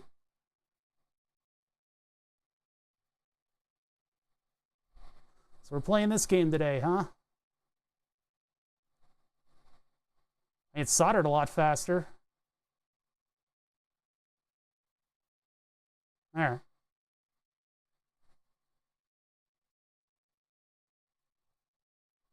Yeah, I mean, it did okay with the flux. It just walked around a little too much. Looks good now. All right, let's get the heat out of there. They do bite. They hang out in damp areas. Juicy bugs. If you squish with a shovel. Ah! God. Nasty. The life of a bug is kind of interesting to me because it's like this spider will sit in the corner for 2 years without eating. It'll just sit in that corner for 2 years without eating, without moving, right? Because if it moves, it wastes energy. And then one day, some kind of an eldritch horror beast descends upon it in a quarter of a second and spits acid into its body that dissolves it, and then it gets drank from the inside, or lays eggs that'll end up, growing inside of it, and it eventually explodes into a horrible burst of flesh. Like, they lead the most boring existence ever, and then suddenly they have the most horrific thing happen to them. Like, what a way to be. Like, for instance, hamsters never just die, right? They don't die of old age. They go on like an insane adventure, or they just fucking explode. Yeah, I had a hamster, but it exploded. Like, that's what everybody has that story. When I was a little kid, I had hamsters, but one of them blew up, and then the other one ended up joining a terrorist cell. Had a third one. It got caught by a cat. Like, hermit crabs don't blow up. But for some reason, hamsters blow up. Sounds better than the last horror flick I watched. Well, they're getting pretty good with those horror flicks nowadays. I watched all of the Hellraiser movies in a row. I wouldn't suggest that you do that. It got to the point where you could clearly, very clearly, God, I had to really press down on that syringe. Very clearly, you could tell that the script that they had was some kind of a cop movie that they rewrote to have Cenobites in. The Cenobites are the Hellraiser demons, fetishy Hellraiser demons. It was torture. Those movies get real bad.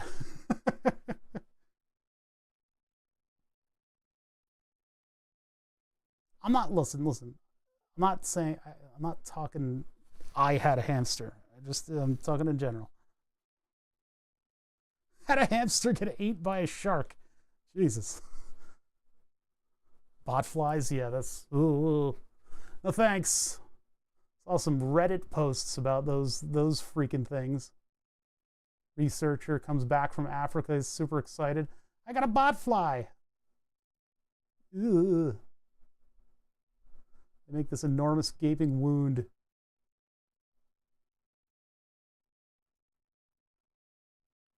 All right, let's get this. Tap it from above to kind of squish it down there a little bit, and that kind of holds it in place. There's not a lot holding this thing on. Cenobites from Cinnabon. Is Cinnabon still around? Is that company still around? I'm going to feed people 500 grams of carbohydrates in this giant, greasy fucking Cinnabon. The epitome of unhealthy mall snacking. But they're so good. Yeah, because they're pure sugar.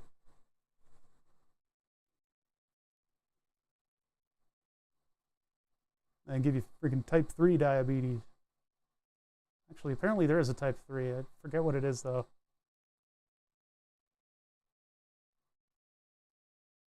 My hamster died in sweet old age in their sleep. Thank goodness. That is a very rare death for a hamster.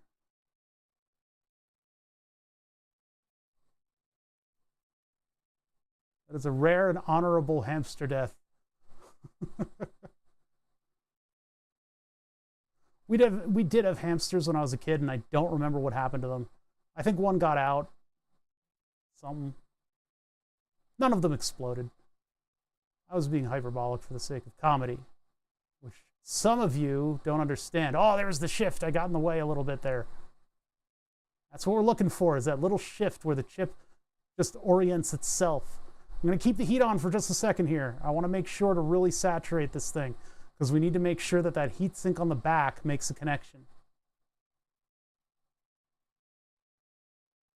I still haven't gone over my final mix. I sent it out to the mixer that's behind me, and I have that on a pair of headphones in the output of that mixer, and I need to go through my audio properties and adjust it, because I think I could use just a little bit more bass in my voice. I sound a little nerdy nasally, which is okay. You know, I'm all about that one-for-one audio reproduction. I'm not gonna like juice it up like some creators do. Let's Game It Out is particularly guilty of that.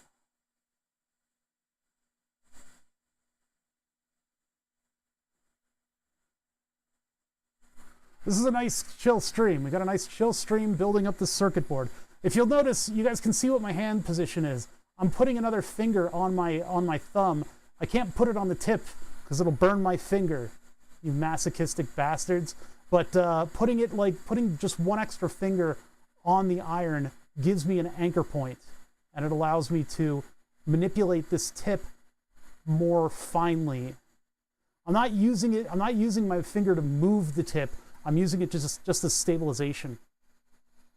Yeah, chill hamster exploding stream. You're right. Yep. Lemmy Winks and chill.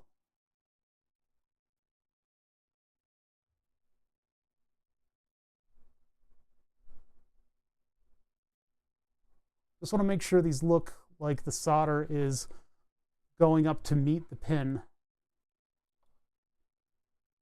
Look at that heat dissipation. Look at that. Beautiful.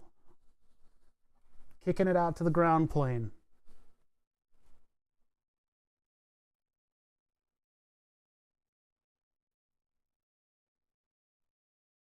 All right, so next I guess we could do the SOICs, because those are right in the middle and they take up a lot of space and they're not surrounded by anything to get in our way. To get in our way, our plans will come to fruition. That solder paste sitting on the vise is bothering me. Come here.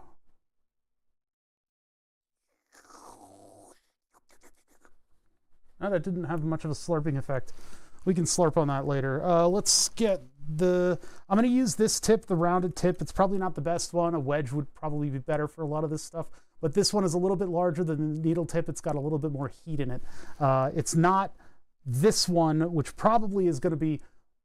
Probably this one would be ideal for doing a lot of this stuff. Paradoxically, a larger soldering iron tip does better with stuff like this. The reason behind that is that there are different properties to the heat as you apply it. As you apply the heat to the pads, a couple things are going on. The heat that is intrinsic to the metal, to the volume of metal that your tip is, that heat is being bled off into the metal that's cooler on the actual circuit board. So the heat that's in here is leaving. You have a heating element, which you can see working right now as hard as it can to heat this thing up. You have a heating element that's able to deliver a certain number of watts into that tip. So big tip, hard to change temperatures, hard for it to put more heat in there, but also hard for you to bleed off all your heat on one thing. You also, I mean, the interface is one thing, you know, et cetera, but a larger tip means that you have a larger reservoir of heat so that you can heat that thing up without bleeding it all out, right? This is a fart. Oh, are you redeeming? Well, we'll get the fart thing working. We're getting close to that. The circuit board whips away the heat. And one time I was soldering stuff. I had these big traces, big mechanical traces.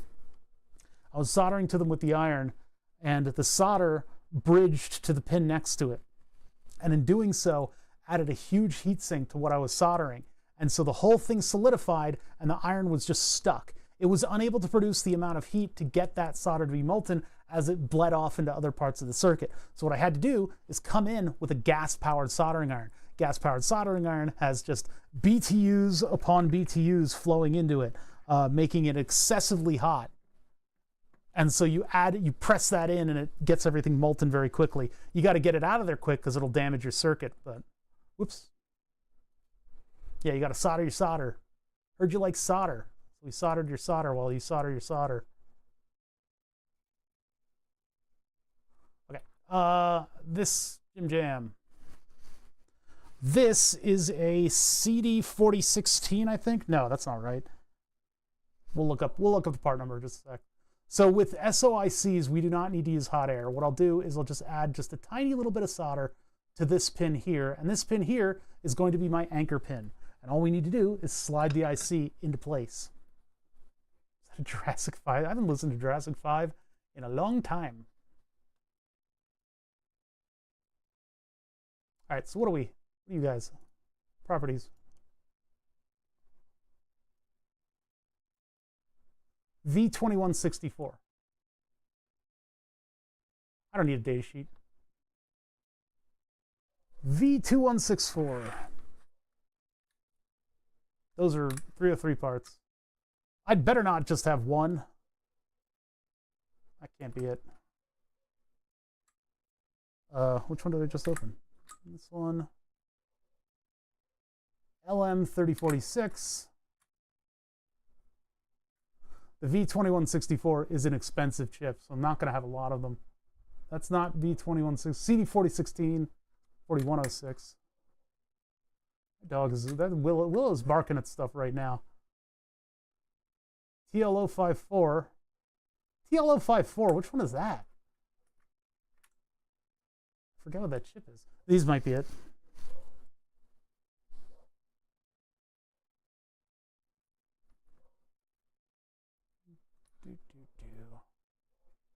Oh my God, she's going nuts out there. It must be your friends outside.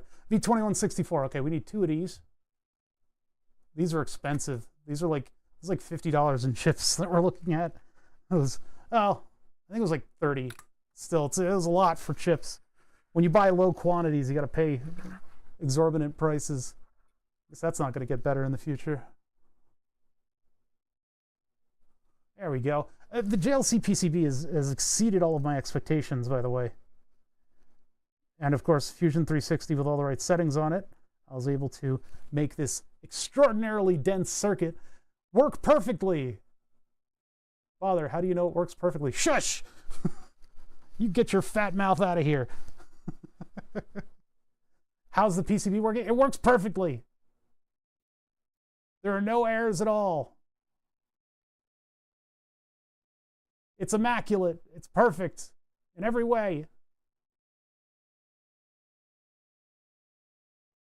The ultrasonic cleaner is full of alcohol and plastic from 3D printing. It's not ready for cleaning circuit boards. Damn it. I could have used that to great effect. Oh well.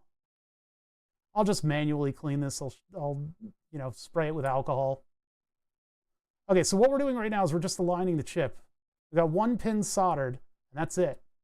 We don't do 2 pins because that would be very annoying to get into alignment. So we do the 1 pin and we just scooch it over a little bit. If I really wanted to be crazy about this, I could use hot air. I could use hot air to align the chip.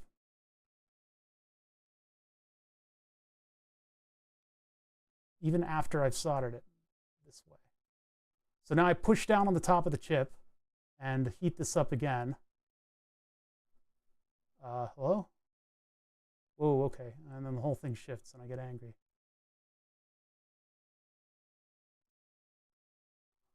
All right, that's looking pretty good. We're kind of at a funny angle here. We don't have an exact top-down perspective. We're orthogonographic because we actually exist in the real world. So now I can get my tiny little solder here. I can go to the opposite corner. And I want to heat the pad, not the solder, but there's these vias are right here. So I got to be kind of careful. And this is a ground connection. So it's going to fight me a little bit. Although the flux we put down is pretty good. I really need to, I can get my pinky on the vise to steady myself. This is a challenging build. Where's my heat?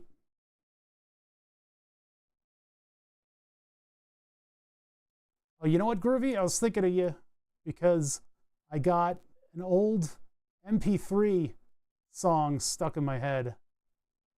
And it was I Came to Bring the Pain.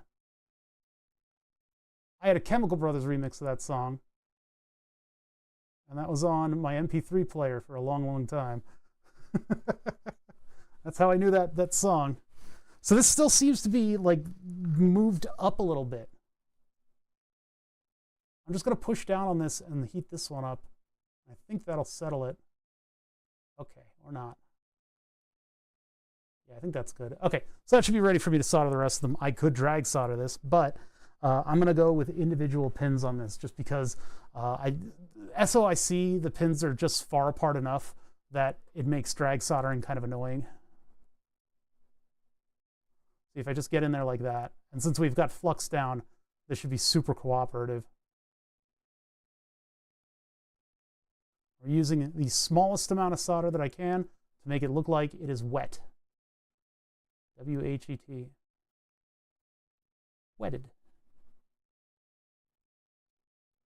At least it's not QFN. QFN is a necessity on this board.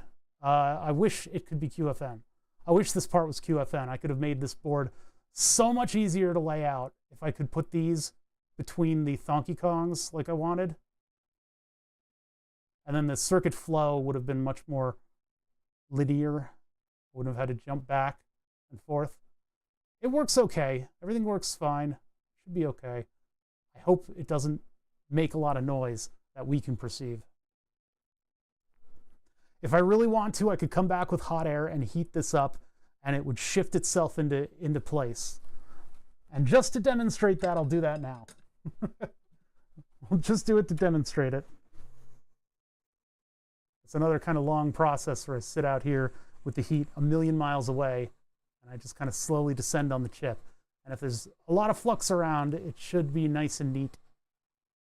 But we're relying on the heavy surface tension of solder, of metal. It's weird to think of metal having surface tension in the same way that water does. But it does, it do. It'd be like it is.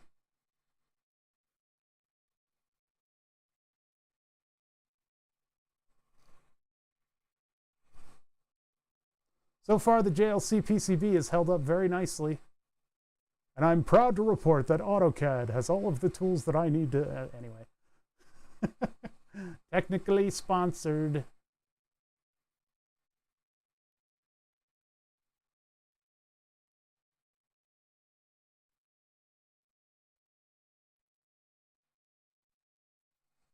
I think it's on the verge. This is a little closer than I was doing the QFNs. I just don't want to burn the board. You got a certain amount of heat that you can put in before it starts burning the board. And it's never like, you always just suddenly fail, right? It's never like a gradual thing that you can prevent.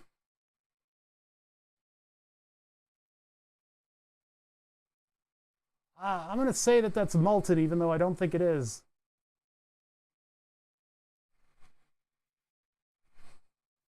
There's no way it could still be... Yeah, I think that's molten. All right, we're backing out of this.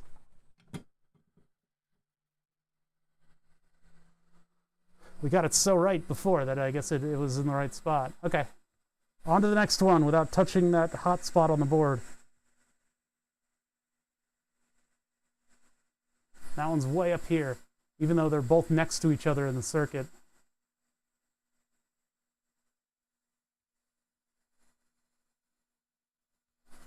All right, and then that's facing that way, and we put down some solder just to... I'm not going to do flux this time, we'll just do solder. Solder. That's a ground pin, that's going to kind of fight me, but I guess I can use it. Yeah, that should be okay.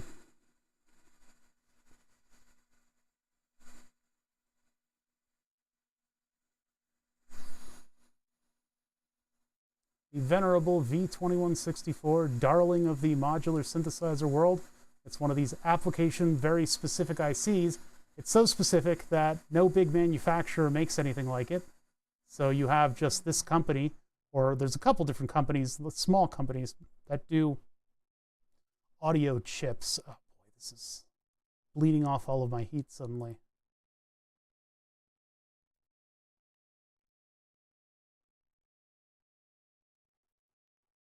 You have a couple companies that are making these chips. They all function the same, but they're all only SOIC or through-hole. So you don't get QFN. You don't get packages that let you properly miniaturize.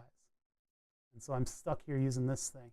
I would love to find an industrial equivalent, but I have a feeling you have to do something like an op-amp circuit in order to make the equivalent part.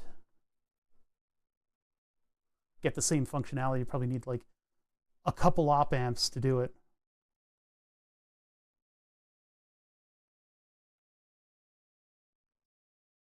Oh, come on. Why are they all fighting me so much? Stop fighting me.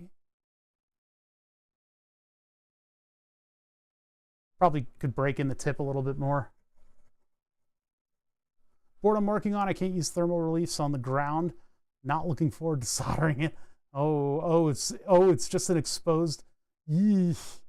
Yeah, bust out the big ones. You may, I mean, preheating is always a nice little strategy for something like that. Like if you've got like a hot plate, you could preheat, and then everybody kind of cooperates a little bit more. Oh my God, my dog's going psycho. Welcome to the only stream that's not playing Kingdom Come Deliverance 2. All the keys went out simultaneously to all the streamers, so everybody's freaking playing it today. Looks kind of fun. Apparently, you can get in a shitload of trouble for murdering random people on the street, which is just hilarious and probably mostly anti-Roboz's style of play. Because if you just murder people on the street, you end up getting in more and more trouble for being a murderer. Which is such an awesome system, because all Robert would do is kill people on the side of the road. All day, every day in that game. We're kind of out of focus, aren't we? Hold on. Ah! Punches camera. That'll show you, camera, for being out of focus.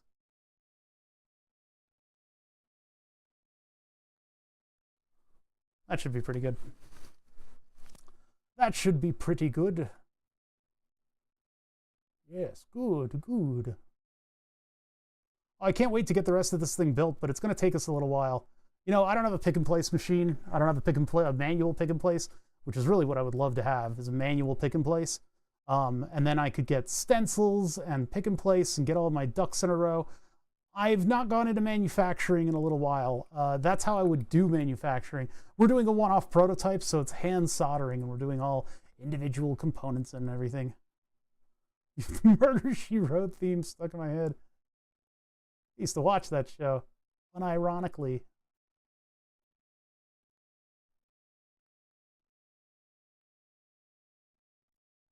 Yoink. Let the solder flow through you.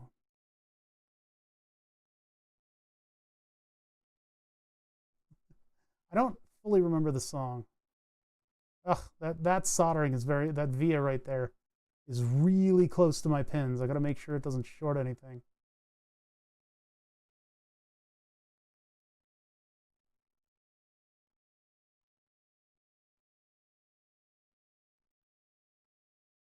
What the?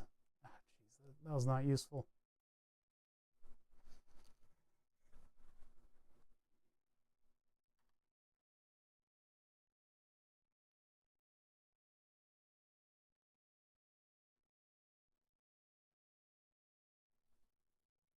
All right. At least at the SOICs, we know that those pins are soldered. We could use a little dollop on that one. It's looking a little too professional. You're looking like you don't have an excess of solder. You need an excess of solder. There we go. Now it looks over soldered. Recently saw the video for the first time. And the shoulder pads? For what? What, Murder, She Wrote? Was that all shoulder pads on that? Probably. All right, there's all of our ICs. All the ICs are down. So, the next parts that we have going in, before resistors and capacitors, I've got these two diodes in there, very specifically to keep things from exploding if it's plugged in wrong. So, yeah, do not post it to the music section. That is an inappropriate place. Actually, it's probably totally fine to post. Listen, according to the rules, it's totally fine to post it there. And if you do, I guess I can't really say anything to that, but I'll shake my head. So we're looking for the Schottky diodes. I should have tons of them in one of these bins. Nope, not these.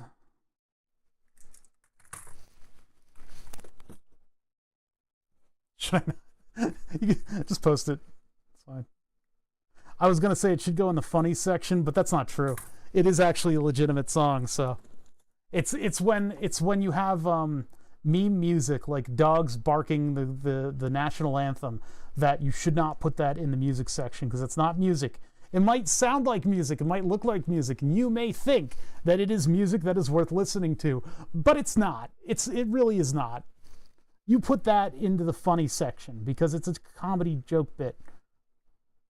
And while I do, while I can tell you these rules, they're not that hard. They're not that set in stone. So I just don't. I've seen music channels devolve into meme crap.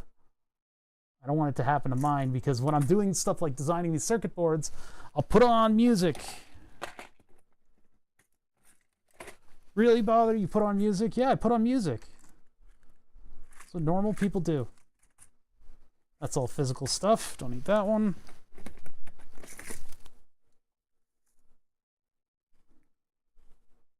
This is a song I used to play Murder for my DJ sets. Oh, I thought you said Murder, She Wrote, and I was thinking like Angela what's her name? Lansbury? 1N4148, that could be used, but instead we're going to use the IN8159 Schottky SOD323. It is very small. These can go away.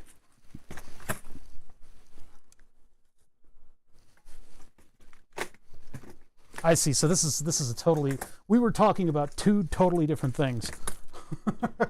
I know I'm confusing you. Yes, I'm very confusable right now. It's very easy to confuse a streamer.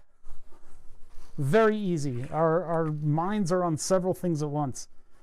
I said I only need 2 of these. I got like 500. 1, 2. I've had times where I've accidentally installed these backwards, and so I'll plug it into power and nothing happens, and I'm like, oh no, everything is broken. It turns out it's just backwards. Here, let's get the power section clamped.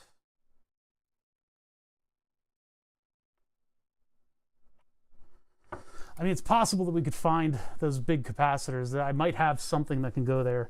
But we got to make sure that it's got the right voltages on it and everything. So these have a line by one of the pads, and that should be the anode. Or no, is that the cathode? Let's double check. 1N5819 SOD323. 1N5819 SOD323.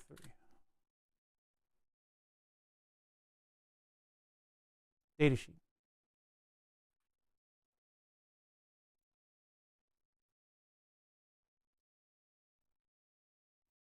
Oh my God, it's going to be a giant multi data sheet affair. These are always annoying. They put 500 products onto one. Oh no, never mind. It's just one product.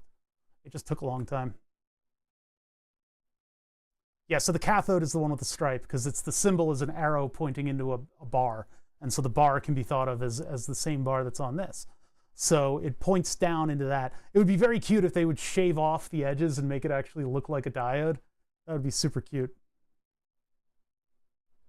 It would be funny to put the song over Angela Lansbury footage. Okay, so the bar is facing that way. In the circuit,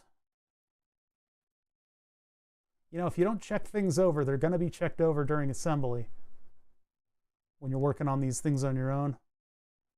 So pin 1, the positive voltage input pin, we go into the anode and then cathode.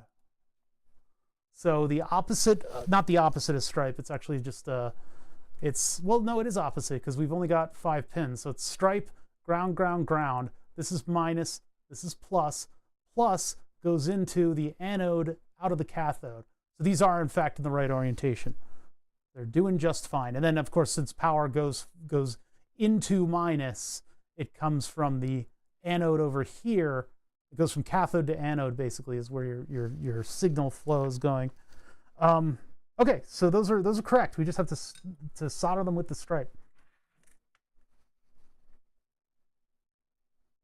you know, you don't have to back in and check these things that I'm checking again if you're confident enough in your schematic and stuff like that. But we've already run into a little weird snafu where the dot on the component didn't move with pin 1 when I moved it over, and I forgot to update that. So that threw us off, and we had to double check. So I'm double checking stuff as I go because weird stuff happens.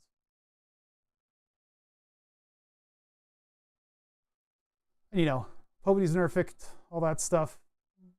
Mistakes will happen. The texture of the traces underneath the component is like moving my tweezers around. It's very annoying. We'll correct that in a minute.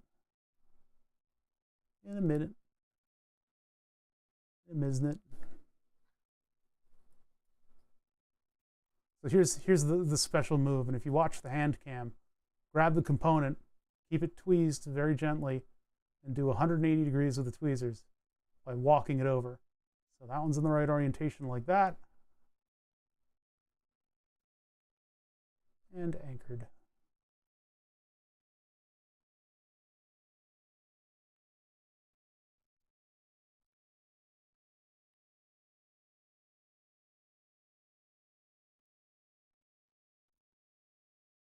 Posting perfectly normal music that bothers this. Oh, please don't.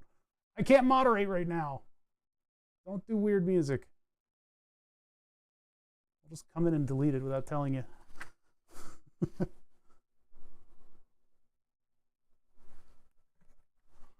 right, or another monitor. Now, I don't think the other mods would do anything.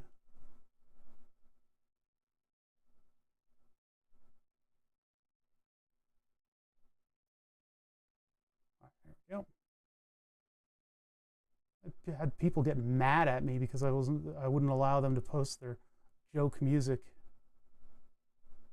10,000 tubas cover such and such song. Never gonna give you up on the trumpet.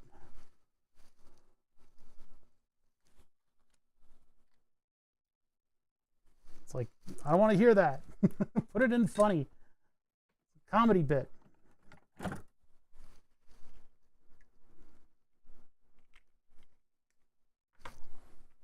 I'm going to remove a little bit of solder. There's a little bit of an excess on the pin here. It doesn't really look like that much of an excess, but it's a little bit.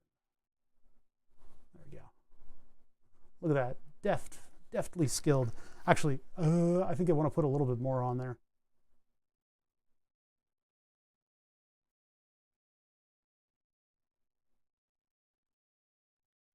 I should have gotten the stencil. we could have been something. We would have had a stencil. Could have had a stencil. All right, the next custom component that's kind of a weird one is an ESD preventing capacitor. This is a specialty part, and I've got them. They're actually right here with the shotkeys.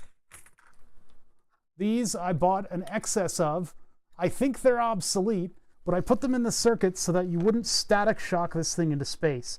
When you shock a component, when you static shock something, what happens is a very high voltage spike permeates the whole device. And because of the way physics work, it gets everywhere. It goes through every single signal path. So what you want to do is have the lowest resistance to grounds. You want it to flush out to the grounds first and sort of populate those ground signals. Because there's then less of it to go through the electronics. And if you get a full static shock onto your device, it will wear away at the interface between the gold bonding wires and a silicon substrate. And so you're at the mercy of statistics, of statistical probabilities as to when it is exactly going to fail. Just what I didn't want to have happen.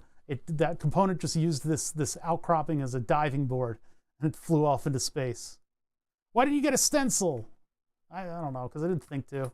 Because I'm good at this stuff. I can solder this without stencils. Do not become addicted to stencils.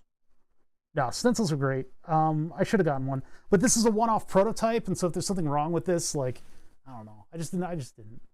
I'll get a stencil for the next one that I do. Actually, the keyboard one I did not get a stencil for. So these ESD things are these guys here. They're coming right directly off of the output pins of the thingy-majigs, of the Donkey Kong connectors. I just need to make sure that they're what I think they are. Anything that the human can touch, which would be these here, 17, 8, 7, and 11. This one should have them. Oh no, that's for the 2, right? So that's all 4 of my connectors. So these 2. Hey, what's up, Copper? How you doing? Are these 2 right here? And actually, that one's getting ground through a gigantic trace right there. Okay, so above and below the big diodes, the big thingy-majigs, do those go to 2 different channels? I guess that eventually gets to the other channel. I just had to do it that way. Because of the way these are wired, Julian wanted it so that when you unplug a right or a left channel, it will go to, the remaining plugged-in channel will go to both right and left. So if you plug mono into it, it'll come out on both sides of stereo. But if you plug 2 separate channels, then they'll remain separate.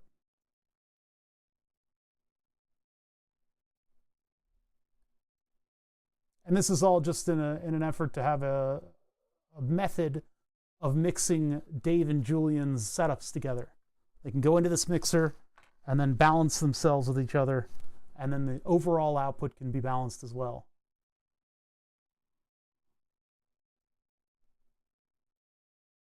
We're assembling this PCB. We just got it in the mail. Looking pretty good. All the copper looks nice. All the traces are there. None of them look like they're running over each other. Too much solder. Too much solder.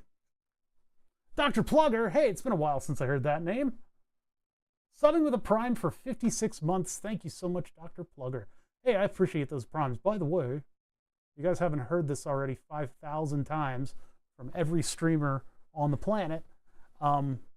Those primes are basically subscriptions that are built into your Amazon Prime subscription. You get one free Twitch subscription that re-ups every month, but nothing will remind you to re-up the subscription. Nothing will remind you to re-up your prescription. You have to go in and say, hey, I want to subscribe to this channel, but I would like to use my Prime. I had one that was going for like 60 months for Adam Johnston's stream, the YMS streams, YMS plays, and it relapsed. I lost my streak.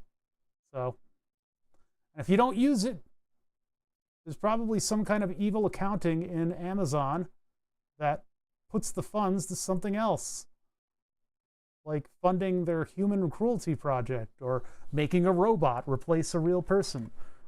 So you got to stay up on those. You don't want the evil empire to win.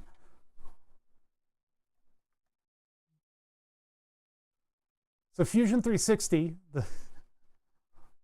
boy, this Fusion360 is a wonderful program. Good thing they sponsor me. Yeah, we have Fusion360 here. Our design has been done completely in it. I've got 3-dimensional parts. I can do all that fun stuff. What I can do with this software is I can highlight the 2 components that I want to put in, and I can go then to the PCB, and it will highlight those 2 components. So now I can see that C7 and C11 are the ones that I'm now putting in. These are the ESD caps. These are the ones that are going to bleed off super high voltages that hit the outside of this device. Because the mono plugs have, you know, I didn't put it, did I put any on this down here? I don't think I did. Oh, that's what these are. That's C22, and okay, I do have them. Okay, good. I try my hardest to make this compliant. I mean, this means that if it's a particularly dry day and I touch those jacks, which are, you know, facing the user, then it'll dissipate that static electricity better and potentially won't blow up my device. So the ones that I'm replacing are on either side. Oh, they're from the penis down. Okay. Now you may think that I said something a little weird there, but when I say they're from the penis down, I mean it. There it is right there. See that? So I move this whole thing downwards.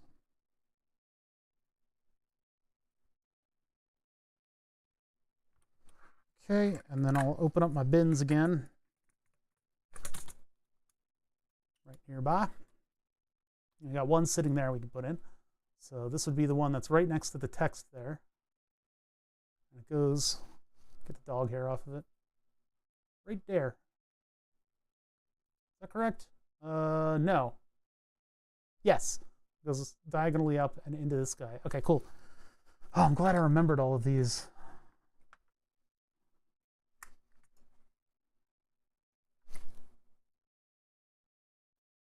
Would have felt pretty bad if I had done it on one set of things and not the other. But I mean, nothing goes over your circuit with more of a fine-tooth comb than building it. You discover all of the little things that you forgot, and as you continue to do stuff like this, and I hope you do after that first design, because the first design is always going to be very rough. The reason that this is working out so well is because I have experience. And really, there's no good replacement for experience. You kind of learn the things that you've got to be particularly anally retentive about, and the sort of things that you need to kind of check over, and all of your shortfalls and where you make mistakes. I've not really done this in industry where it's been like a big project where there's like a lot going into it and like a whole team's effort is involved. I've not done that, so I don't really know what that's like. I can't really advise anyone on that sort of thing.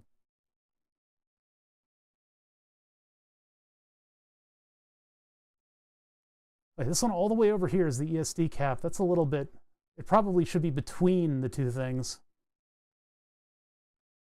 Repetition makes perfect, or close enough. The loaf of bread I made, family who don't usually snack on baked goods are going into it. Oh, that's awesome. that is a good little positive mark.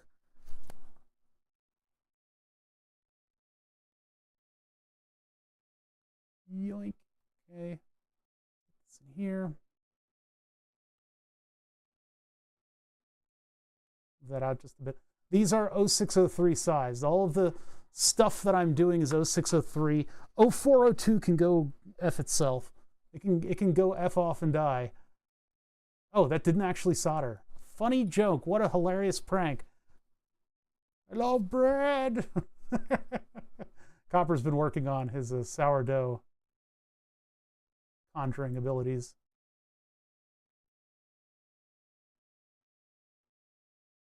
Which, from what I hear, is pretty challenging, but man, that bread looked perfect. He posted it in the Discord. And boy howdy, that looked store-bought. Sourdough's even better. I don't know why so many people love sourdough, and I don't mind sourdough. I grew up with sourdough, but I don't seek it out. I'm actually a nice soft, like French bread. I do enjoy my multigrains as a diabetic. Having the more complex carbohydrates is always a boon, but yeah, I guess I'm burnt out on sourdoughs. It was everybody's pandemic hobby. I guess that's got to stay where it is. It's off center by a little bit, but I can't really do much. I've been popping into your... Are you one of those that joins and leaves Discords constantly? I see some people like that, and I don't know how they live their lives. Store-bought use is expensive, but so is maintaining a sourdough starter. I had a friend of mine that really wanted to do a project. He wanted a lid for his sourdough starter. I forget what he named it.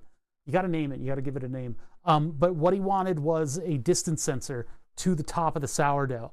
And so, at the time I was messing with all those laser distance sensors and stuff. So I could probably make him of like a laser accurate, which is not quite as accurate as the probe on the 3D printer, but have one of those 1307, one of those OLED screens, the little tiny ones, the little teeny tiny ones at the top of the lid. Battery in the inside, have a USB-C plug on the outside, possibly ESP. It could probably just not get on. No, not bread level touch, BL touch. It's not as accurate as the bread level toucher. But then have a laser distance sensor on the inside of the lid. That'd be fairly easy to do, and then I could print out the prototype of it in the sort of wooden looking 3D print, or we could just hollow out a little location for something like that. But yeah, and then make it so that if you move the top, it'll wake up the screen for a little bit and tell you the distance to the sensor in millimeters.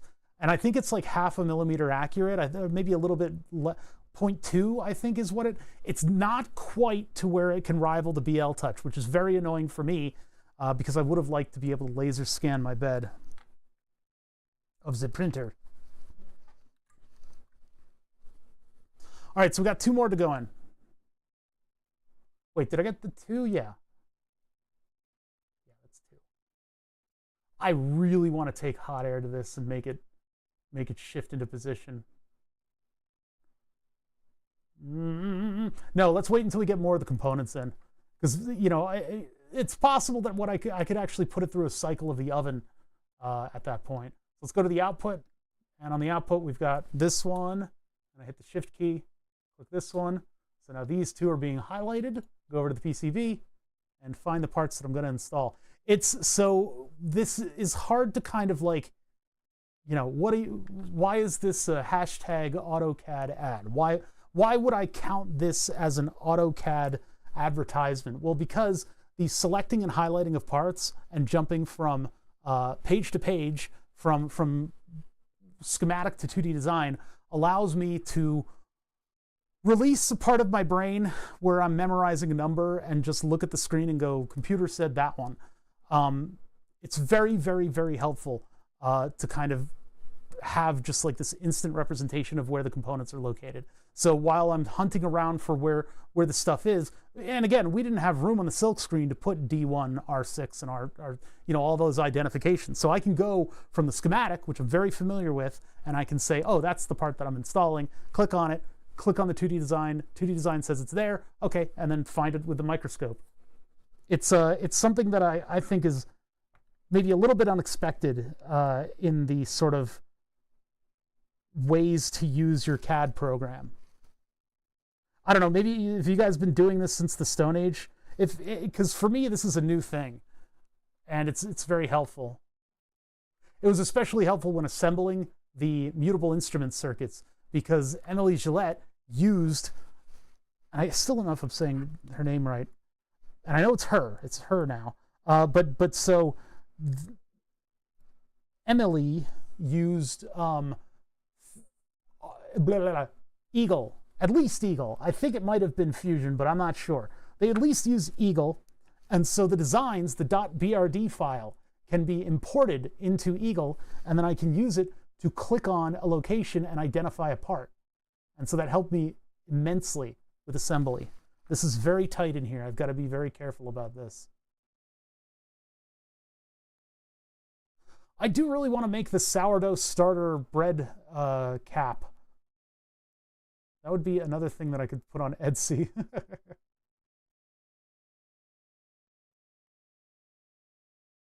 Oh, the pads aren't as tight as I thought. The pads here are from Seed Studio. So Seed had these pads that are nice and spread out. For a design like this, where every single minute space helps, I probably could have used tighter parts than this. Well, Etsy or the circuit equivalent one, man, when they came up with that, I was so jealous. Like, hey, what if I just make like an Etsy equivalent, but for circuit stuff, for little project circuit stuff? I was kicking myself. Because I remember it all started on Reddit, and somebody had that idea out loud, and they said, yeah, maybe I'll pursue this. And they quit their job, and they started this website, and they're hugely successful. It could have been me. Of course, I didn't come up with the idea. It's just so near and dear to my heart that I'm like, damn, I should have been involved.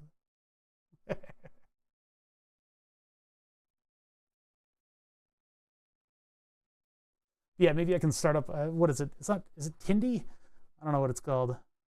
Grinder? Yeah, I think it's called that. I'll sign up for Grinder, and then I can maybe sell some of my goods. I think that's what it's called.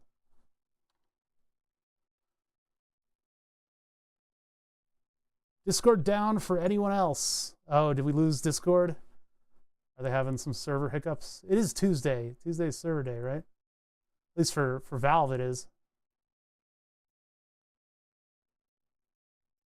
I'm so confused. Yeah, me too. Me too, buddy. All right, let's make sure my iron's on. Iron is on. I need to go back to the big soldering iron, I think, because this tip is ruining me. Hold on. Paradoxically, bigger is better, so we're gonna get this tip here.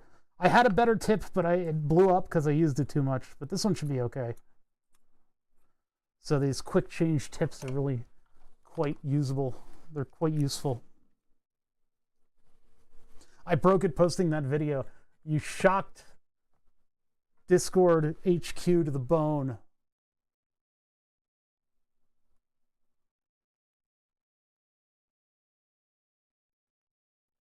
Big tip, lots of heat. Gets right in there. Perfect. Not perfect, perfect. Is that soldered too? Looks like it. You want to make sure that the solder wicks all the way to the top of the component, but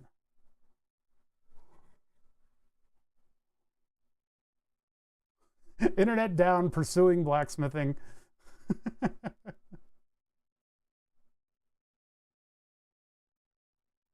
Just an instant return to the old world. Okay, I guess with the excessive heat of this iron, I can probably fix the crooked ones. The crooked ones. I shall consult with the crooked ones.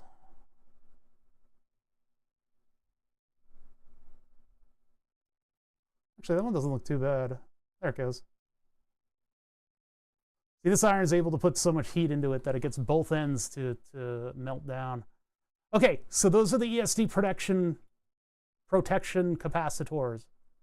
Capacitor. Let's see, what's next? Well, I mean, I guess we're into the square components. Oh, wait, did we not solder those? No, those are soldered. They're just in shadow. They are shrouded in the shadow. What do I want to do next? The decoupling capacitors could be a good one to do next. I want to use a larger value decoupling capacitor because of that article that I read. Apparently, we've been using too small of the decoupling capacitors. 0.1 microfarad was the de facto standard for all decoupling caps. Actually, a lot of the decoupling caps are going to be on the other side of the circuit board. Those decoupling caps are going to be on the other side of the circuit board. We're not working on that yet. We could flip the board and put those in, though. We're not doing this on a flat surface. This is in a vise, so I guess we can flip over and do the decouplers. So I have a choice. I could use the 0.1 UFs, or I could try to find what? I clicked on a weird view. Whoa, I just moved that. Okay, let's move this down. Let's see. That one goes all the way down here. And this is sort of the no man's land of scenes, the ones that I rarely use, only during a special round of testing. Wait, where did hold on a minute. There's the face. There's spring arm. There's burn the subs. Microscope. Stethoscope. Oh, this one's supposed to be up here. There we go. That's more like it. Okay, sorry. I clicked on stuff in OBS. I didn't lock down my scenes, so. Choose your own adventure circuit board. Yeah. That's kind of, I mean, like, we're in all of the same sized components here. Like, these are all relatively samey sized, and they're not going to block each other when we install them. So we could just start up here with these volume ones. So those are these. And those make up the feedback loop of my adjustment here. What were the values that I assigned to these? I think they were unity gain 100, 100. But to check on that, we need to open up MS Paint, my extensive and wonderful notes on what the circuit contains We could also go to the breadboard and look at that, but these are all my old school notes. So this is not the scheme. That was one thought about how to do the adjustment. This is sort of what we've got. Somewhere around here, yeah, buffer, 100, 100. So these are all 100Ks. I don't know what you're talking about, Jukes. I don't know what you're talking about. I don't do that. That's really stupid to put on your designs, is something like that. I would never draw something like that intentionally and put it onto my designs, okay? That is not what that is. And I'm not even going to mention what you said because it's filthy. It's just filthy.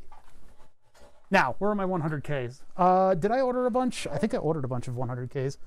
I've got 10 and 1 sitting over here. I guess we're just going to have to get them out of the book because these are supposed to be 0603s.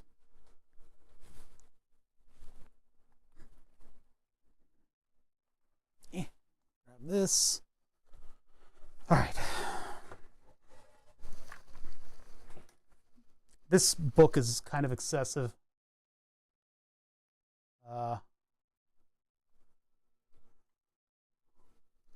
So, 0603 resistor book.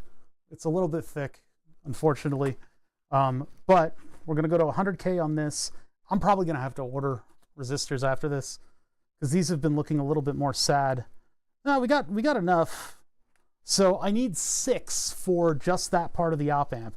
The 100Ks are going to come in handy more and more, though, because it's just a fairly common value. So I'm going to get 6 first. These are 0603s?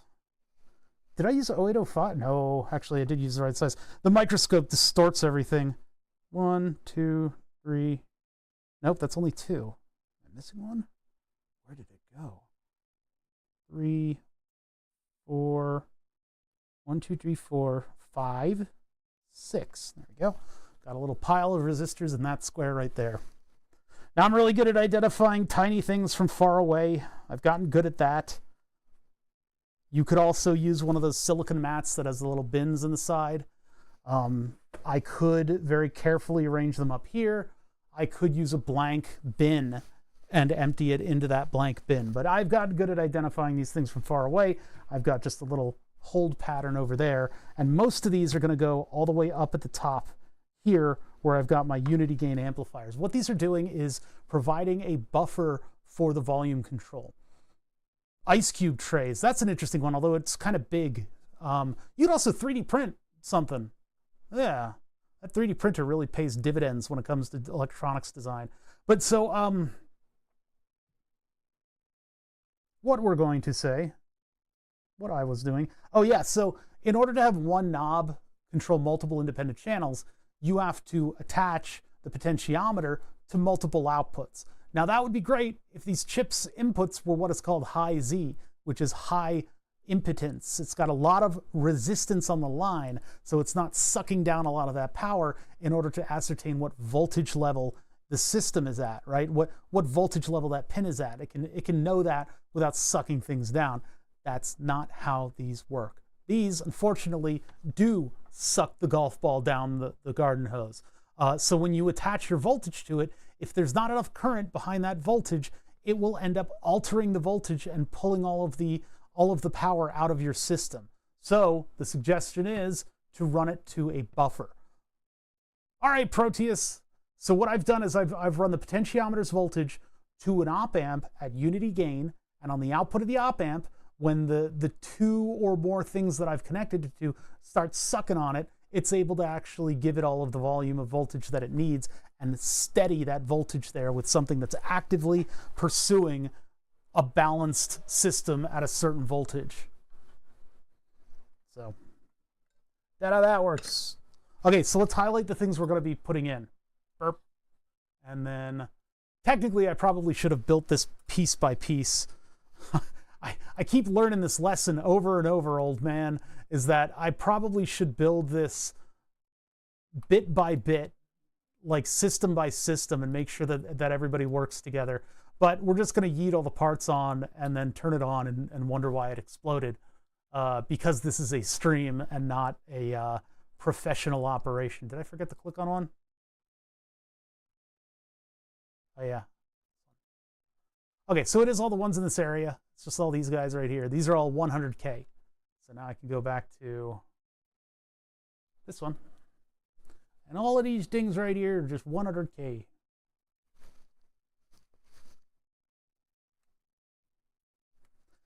I mean, go watch Uo's Lab on Twitch. That man explodes things constantly. And he has like 400 viewers. So there's something to be said for that. Being explosion obsessed. You know, of all the people not exploding things, but I guess I don't really want to, like, I don't want the heat. I don't want the heat, and I don't want to have to manage my own safety. I'd rather just do things that are intrinsically a little bit safe. Are these 0805? These are excessive. You know, if I had gone with slightly smaller components, I would have had a much easier time of this. These feel like they are 0805. Are these really 0603? Hold on a second.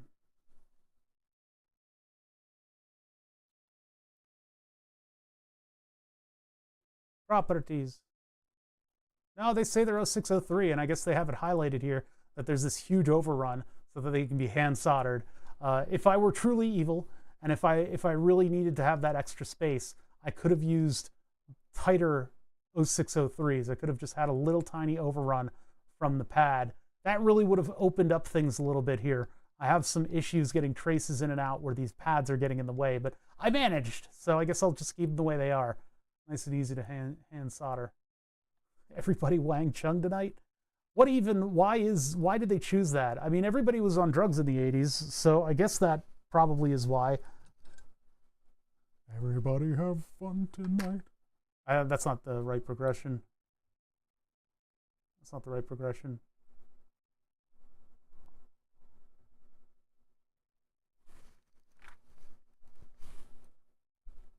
All right, let's get this in here.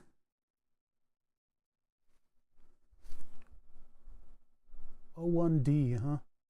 Oh, by the way, I don't bother to make these right side up or upside down properly. They all just go in.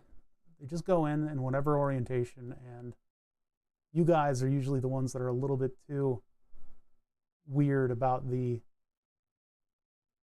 conformity of the direction of all the components.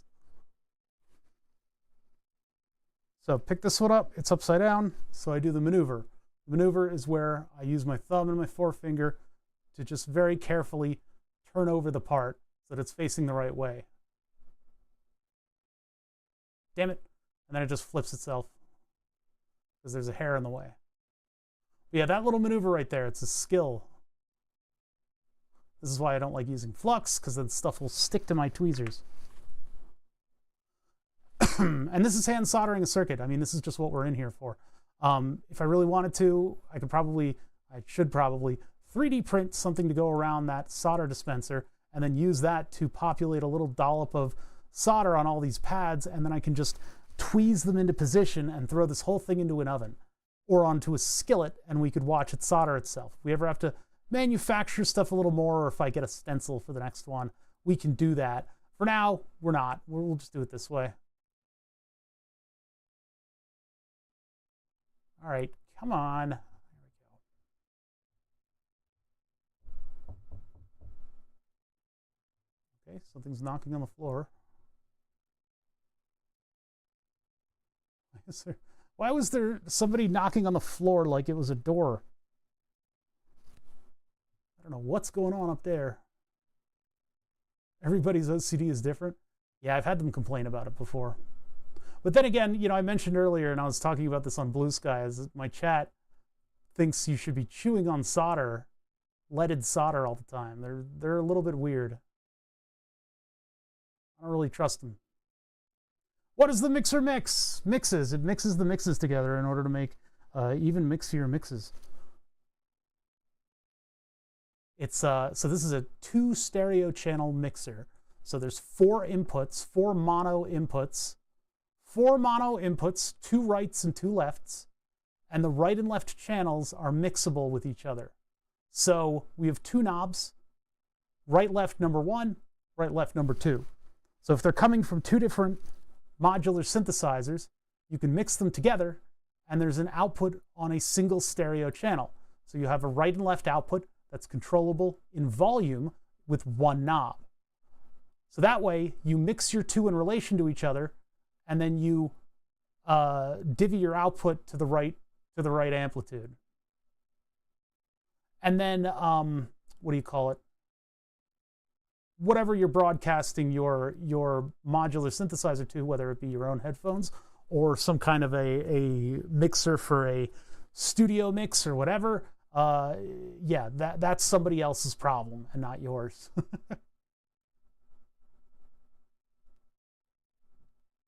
So my buddy Julian wanted this thing for ages, not as long as he's wanted me to build him a synthesizer in a violin case, but he has wanted a synthesizer. Well, he's wanted this mixer for a little bit because he comes over and he and Dave do his thing, and then you know, I'm doing my thing. We don't really know how that master mix is coming through, so this will help greatly in having my Julian streams. And so he looked around for something that would do this job and couldn't find anything. And so that is the birth of an engineering project, is when you have a thing you need done, nobody's doing it. That doesn't mean you're invalid or you're doing something the wrong way, although it's probably a big sign of that. It just means that you need to get an engineer on your side. Now, generally, as an engineer, as a tinkerer, as somebody who does electronics projects, I loathe the people who are like, I had an idea, and my idea is important enough for all of your time.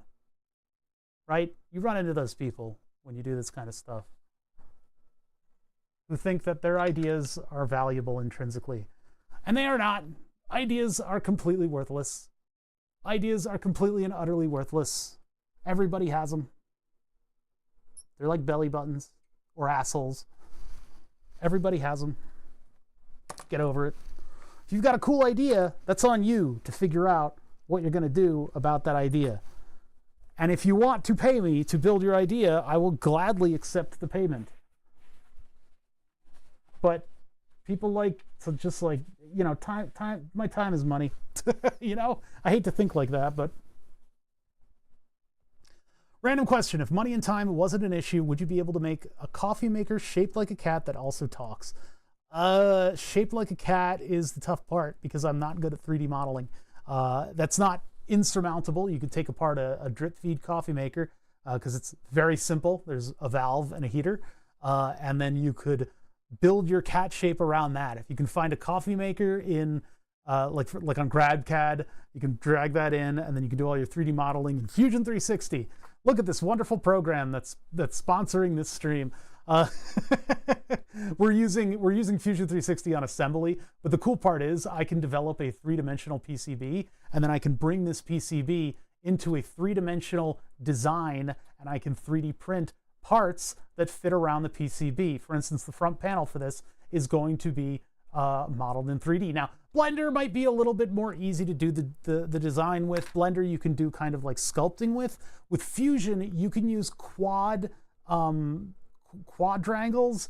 Instead of triangles to model it, you can use 4 points, and you can make a nice, smooth, simple-looking industrial cat design if you want to. So if you want to make it meow, that would involve more circuit work, getting some kind of a meow sample that's free, and or recording your cat meowing and getting that onto some kind of a chip with storage space on it.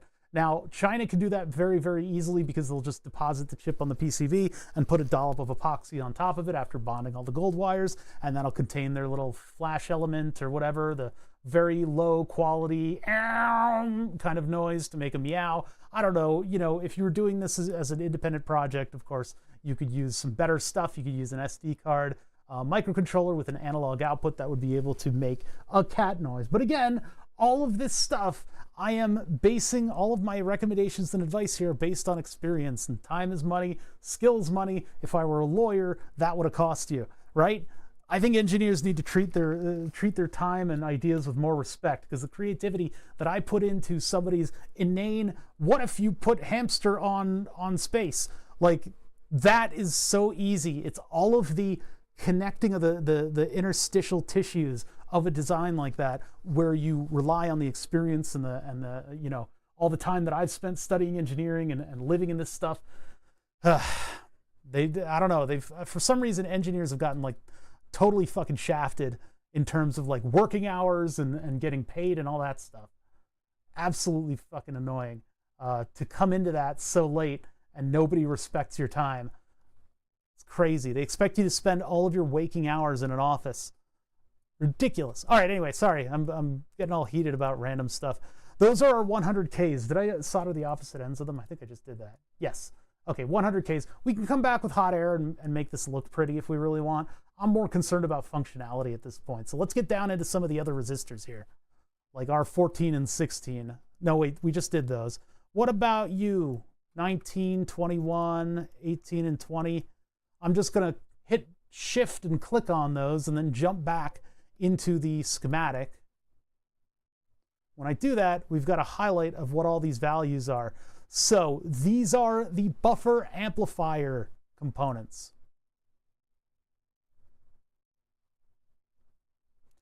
There's a class in law school to learn how to charge people for your time. The engineers need that. They need that. People have been too lax and exploitative of our time. They don't respect it. That's my own personal opinions of the matter, but I mean, honestly, like, when you ask a lawyer about a case, you're paying them for all the time they spend in law school learning how to look stuff up. Same thing, the exact fucking same thing should apply to engineers.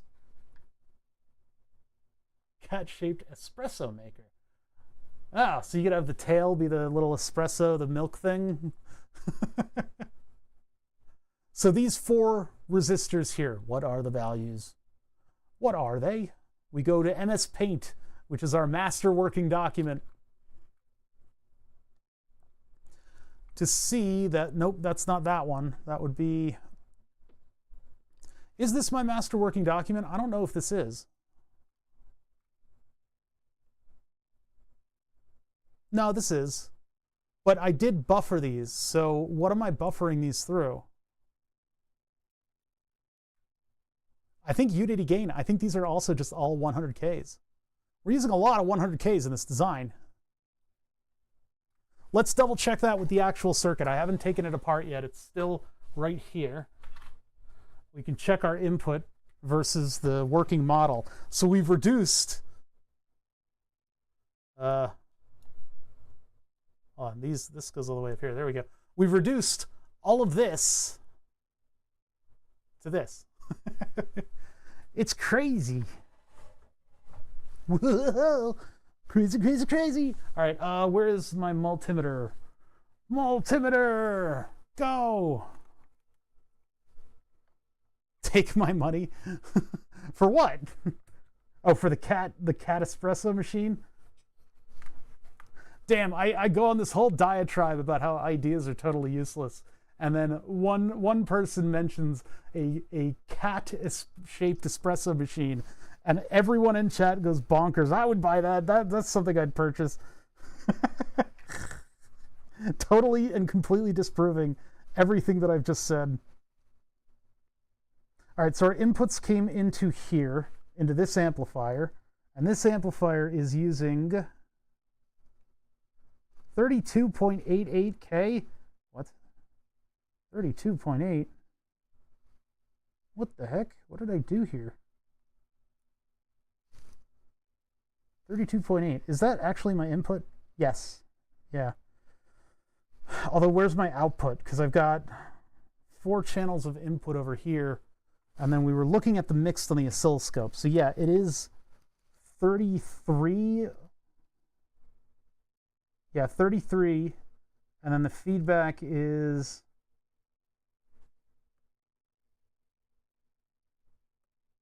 it's probably 3300. Yeah, 33 and 100.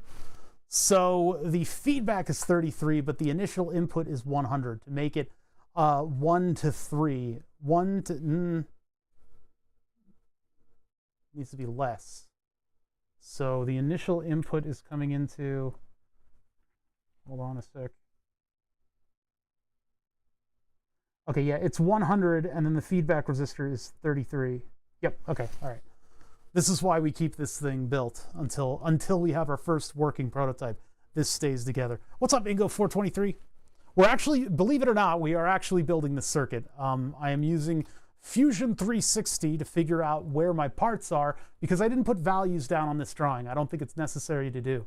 I don't like putting values down on this drawing. Instead, I should probably just make a spreadsheet of R's versus values, you know, that kind of thing. I haven't done that because I just got the circuit boards in and I'm excited about building this. So, and the thing is, when you do that, you can change the values of parts more easily. You don't want to put part values on your silk screen. That would be a very bad move, and I've seen it done.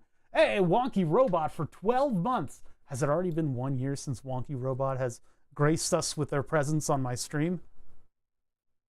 Popped in here at, what is that? At the dark side, just to say that. The dark side, we still got a little bit of sunlight here. Oh God, look at how late it is. Well, let's get a couple more of these parts down, and then on Wednesday, or sorry, on Thursday, we will continue this. It's taking a long time. I've been taking my time with this because I want to check over my work as I go.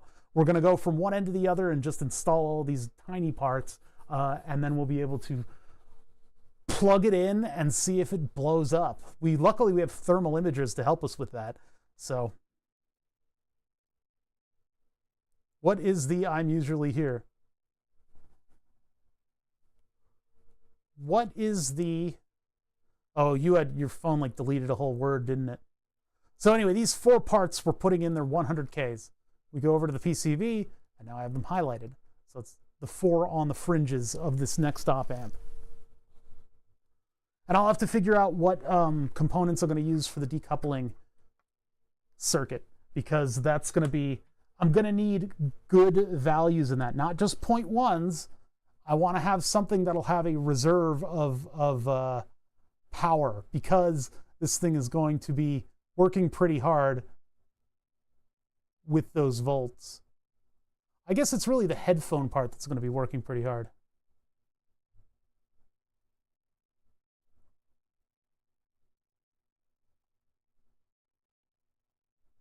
No matter? Okay. I don't remember what... I never got to know what that word is. That your phone deleted. I probably could have used slightly tighter spaced components on this. The Seed Studio ones are very easy to solder, but they also have these huge pads, which, you know, hey, it's nice, but maybe not necessary. All right, so I need 4 100Ks. Looks like I bought 100 kilo ohm resistors and I stashed them all into this one tiny thing. So I've got plenty of them. 2, 3, and 4. These are ridiculously small parts. It doesn't really come across on the microscope. And it doesn't really come across in CAD. This is my finger. So just to give you an idea of how utterly destroyed my finger is, and dried out and cracked and horrible, and how uneven my fingernail is, and how beautiful and pristinely organized the board is. Yeah. The past 2 months have been like a long week. Yeah, they really have.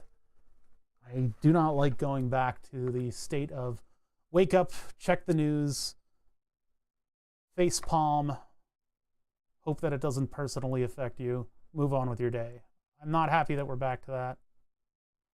Somebody who not only relies on medical benefits, but also is a type 1 diabetic and is potentially facing down the barrel of financial destitution. No, sir, I don't like it. This stream, and the non-political nature of this stream is a bit of a respite from the raging craziness that's going on outside in the outside world. So, you know, I'm not going to shy away from politics, obviously. I'm not a weenie. But we do try to keep it minimal.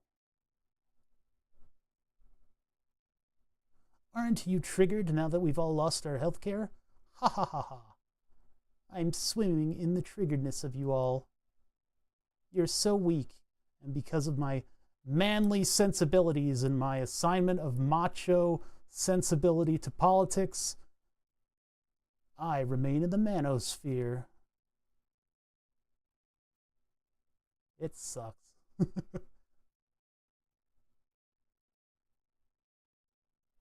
there. All right, those are our initial 100Ks. Things are going to be okay, even if they aren't. Clutches gun. All right, so let's get these soldered. Boink. So these Seed Studio components are nice and easy to solder. They give you a nice big space to put your iron down on. I wasn't aware of how large the pads were compared to an 0603, and all the signs were there for me to realize it. I mean, there's a shape that represents the size of the component on the part in CAD. So I really should have been aware that these resistors had huge pads surrounding them. I could have made more traces go through these elements if they were just a little bit smaller. So inside we put the 33K. And all things considered, I probably should be using 1% components on this, because the balance of these amplifiers is kind of important. I want them to be perfectly balanced from the factory and not need some type of an adjustment, because I didn't have room to put potentiometers in this thing. I didn't have room for it. So theoretically, 33K is what we're using here. So let me go down to 33 on this thing. 27. There's 33 right here. There's not a lot of them left. I need 4 for this, so I'm going to need more a little later on. Oh boy, I'm running out of 33s. I mean, in a pinch, I could probably put 0805s on these pads. These pads are pretty generous. Technically, I think I got 4 out of that, but one of them is missing. Well, it's stuck in the paper. It might be stuck in the vise, so I'll have to look under there. I think it might have slipped in the thing. So let's get these on before we lose them, before I sneeze. Java tutorials on YouTube. I may have to look at a bit of Java. How long do you think it'll take you to assemble the module if you weren't streaming? I would be trucking. Oh, there are 4 there. I would be trucking, and I wouldn't be explaining myself as I go, and I wouldn't be taking these little pauses. My arms would probably get pretty tired doing this, but if I wasn't streaming, this would probably take a day. It's a lot to assemble. It's a lot of small stuff to get used to, and there is a particular order that it all has to go into. Otherwise, I'm like blocking stuff, right? But you know, this is slow, and I'm deliberately doing this in a slow manner so that I can keep people apprised of what I'm doing and all the decisions that I'm making along the way. I don't really know. It would probably be a day, and I probably wouldn't really come up from air from it. You know, I'd go morning to evening soldering. But you know, you guys were kind enough to watch the inception of this whole thing, from napkin to fruition. So I don't want to do you dirty. Plus, Abiotic Factor gets an update like tomorrow, and I will be playing that for like 1 million hours.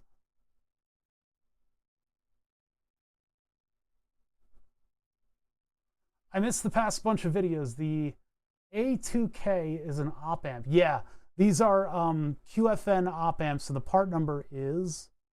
Well, hold on, let me just get these parts on, and then I'll tell you. Stay tuned. Really feels like I could be using 0805s.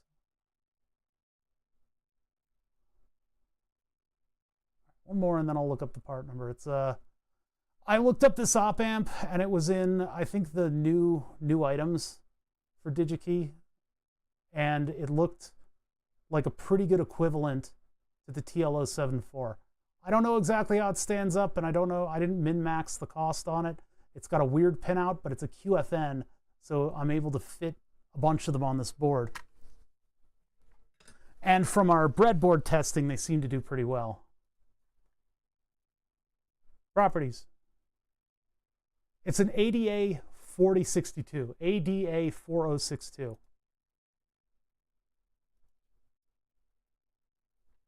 I don't know why the part number doesn't reflect that.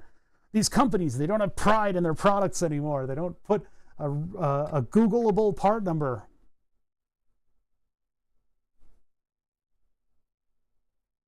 Everybody wants to keep secrets nowadays.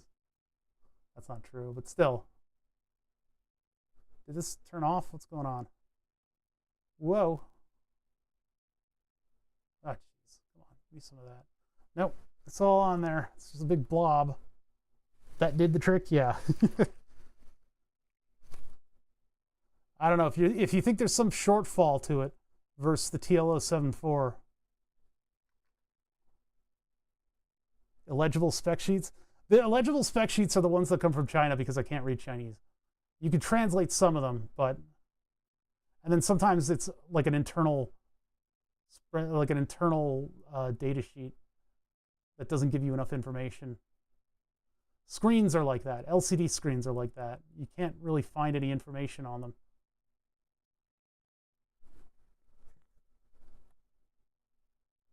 What's his face? That one hardware guy did a whole thing on LCD screens and using them. That was really cool. He reverse engineered an LCD protocol and was able to actually like control it. But that much work is just insane.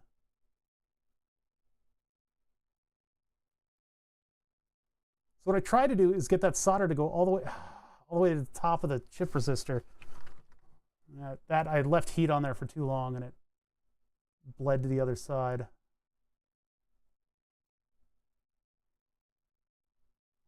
Yay. What are you doing? What are you doing?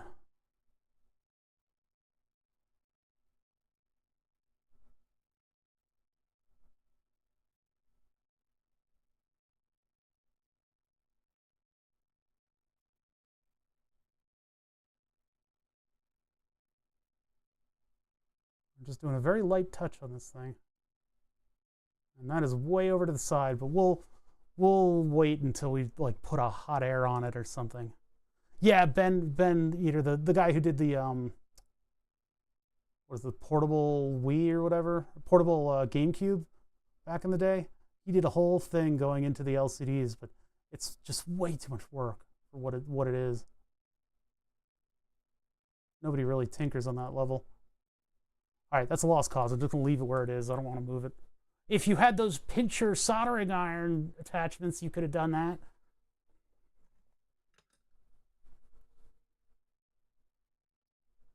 Eight-bit breadboard computer? Yeah, I believe so.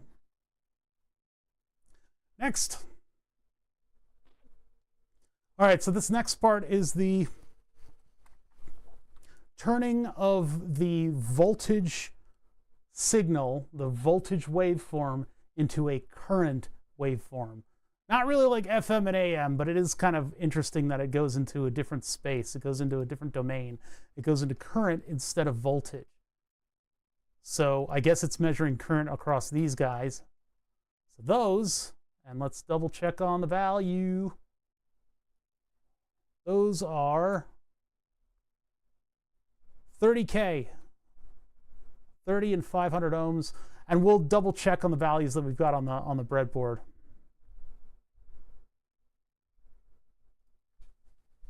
So on this circuit, we've got 4 channels coming in. These are what? Oh, that's these circuits here. Okay, so those we've got. Was she? Some of the circuits that we ran into use different values for these, so I just want to make sure I'm measuring them, getting what we put down. 30K. So I think we follow the values pretty closely.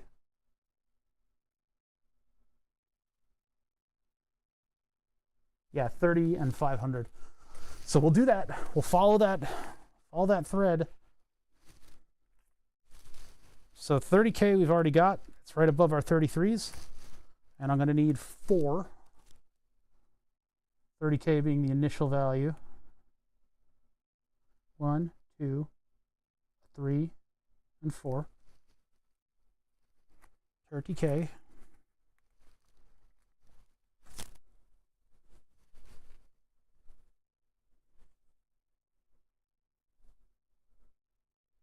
Other projects started doing lockdown. Oh, lockdown projects, yeah. I got a couple of those. So 30Ks are going to be this inner sanctum of parts. So let's get those. Let's going to be those 4 right there, and I'll do the anchor pin on the 4 so I don't have to think about it anymore. As soon as the information gets out of my brain, the better. The sooner, not as soon.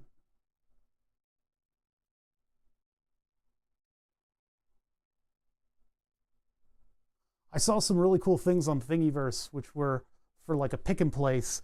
You can get these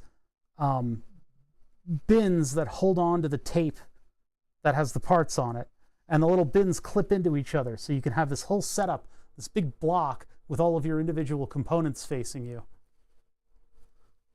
And I know there's many versions of that sort of thing. It's just this one was on Thingiverse.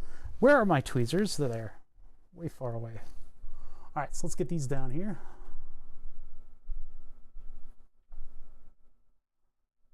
I wonder what this design would have looked like if I used the minimized parts. It probably would have had a better ground plane, to be fair.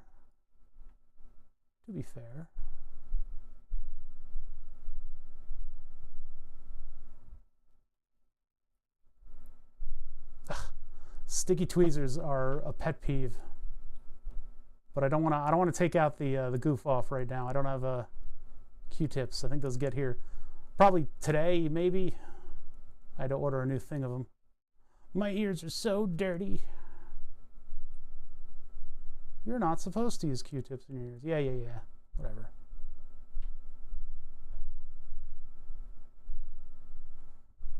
Oh, good. It's there. Yump.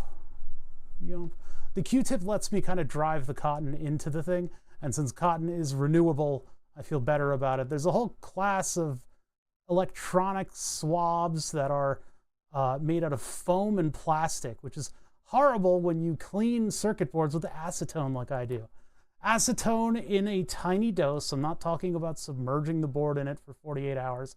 Acetone just on like a Q-tip and brushed onto the board will get rid of all that flux. It'll get that flux off immediately, and it doesn't really damage anything. You don't let it linger on plastics, and you don't let it like get into the side of the circuit board. And generally that'll do really well with cleaning it. So I use Goof Off because it's orange flavor, and it just does a really good job of cleaning flux out of boards. The board looks brand new when you do it properly. But again, I'm applying the acetone stuff and then removing it almost immediately with all the crud on it.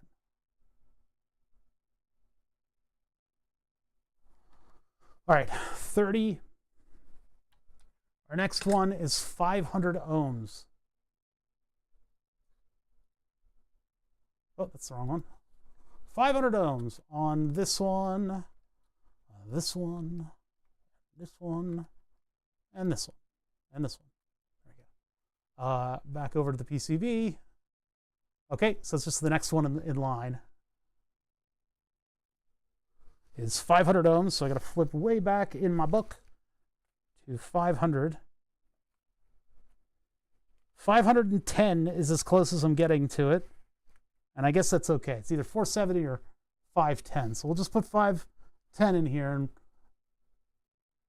you know, these values might be subject to change depending on what we find the mixer is like. Getting it all onto a PCB, since PCBs are only $5, is a much sooner step than it used to be.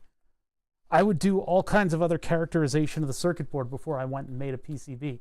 But since $5 for 5 PCBs in like a week is a thing that exists now, I can't help it.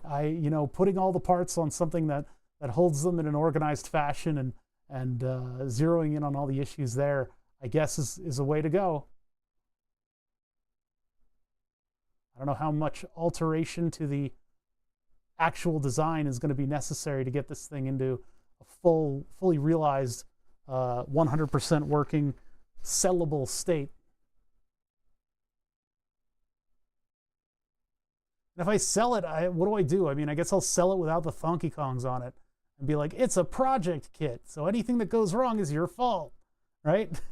Get it all fully tested and make sure that it works when I send it out, but anything beyond that is not my fault. So I really gotta, I didn't adhere to like electrical standards. I've done that before with the power supply board. I looked over some of the AC design standards for electronics, and tried to keep it compliant to those, because I posted it on the Reddit and everybody was like, the fuck are you doing? You're gonna blow up your house, which is not the case. But I mean, a lot of those, like the mains voltage kind of design considerations are really for corner cases where you have like a generator powering the house, right? Like my computer's not really going to run into that so much. Especially if I've got filtration on the line to deal with like transients and stuff. But I wasn't going to leave it at that, and I broke out the standards PDF, and I went over a bunch of stuff and made sure that my distancing on grounds and things like that were all correctly laid out, so that the next time I posted it on Reddit, I can tell them to go fuck themselves when they started to criticize my design. They saw a tiny little high current power supply made out of modules, and I don't know, maybe they thought it was cool secretly, and they dare not compliment another engineer's work. So they decide to bash it. It's schoolyard shit. It's always schoolyard shit. Schoolyard level shit. Oh, that's a dumb toy. But I like this toy. It's my favorite toy.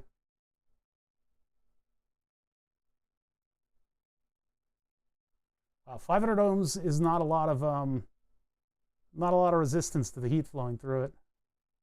Look at that, it instantly solders the other end, which I guess is good because I can bounce it around a little bit and get it to center itself. Look at that, 3, 2, 1. Good God. The relationship between heat saturation and resistance.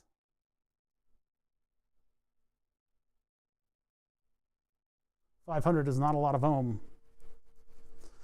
All right, so next we have a capacitor coming in. So I'm going to get the capacitor book, the great book of capacitors, which is just one of these. This book right there. It's like right there. Capacitors is right there. I really should order that 3.3 microfarad decoupling capacitor that the guy in the article suggested. Where does Bother shop? Well, we live like on top of an Amazon warehouse, like a fulfillment center. So if I order stuff from Amazon, and because I have Prime, and this isn't an ad, I wouldn't necessarily suggest that you guys do that.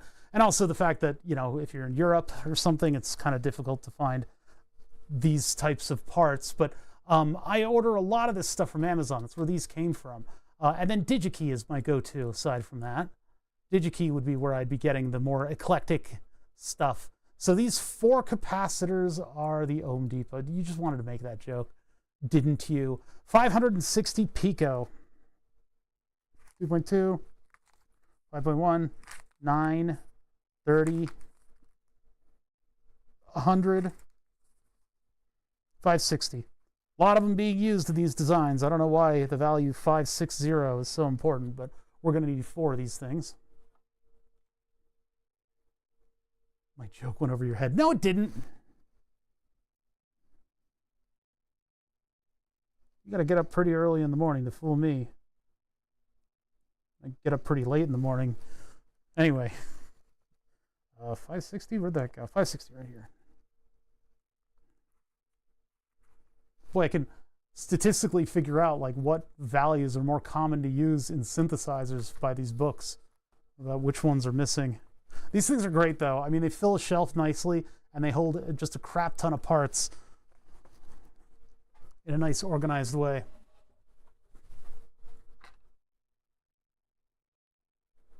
All right, so those ones on the fringe there, those are going to be the 560s. And it's all 4 of the channels being turned into the current domain as opposed to the voltage domain. That doesn't really look soldered, does it? I guess it is.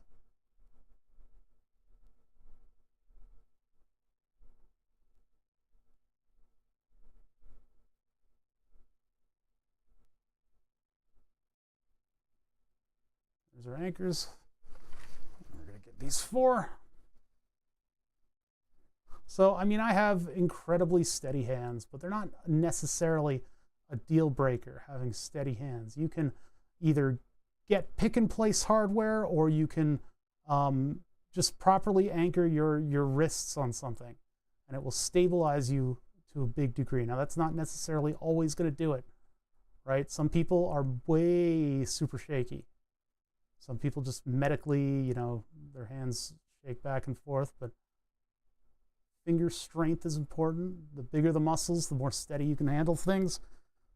Same goes for shooting. If you want to steady your aim in shooting, you exercise.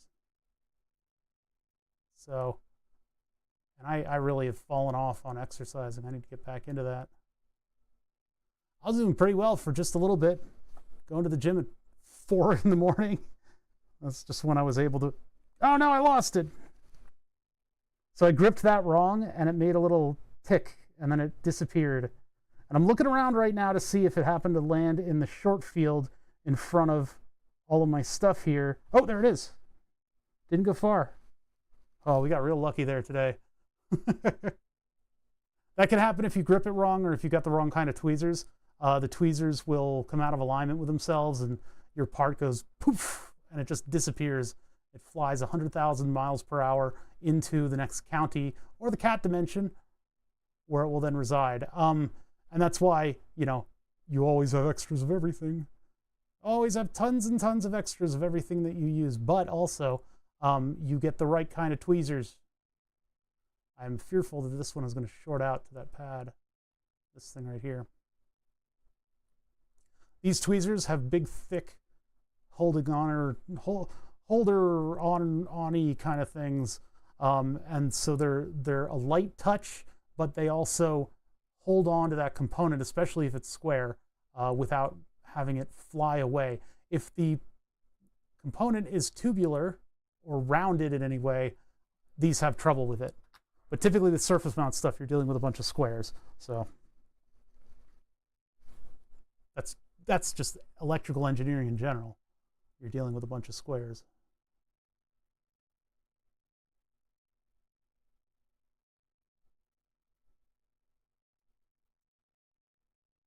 I guess that's not going to heat up through the capacitor, huh? Got to be careful about the amount of solder. That's way too much solder. Yeah, that's solder. Jeez. Okay.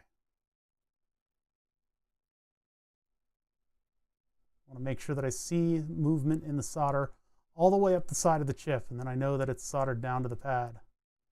This is not soldered down to the pad. Something's wrong.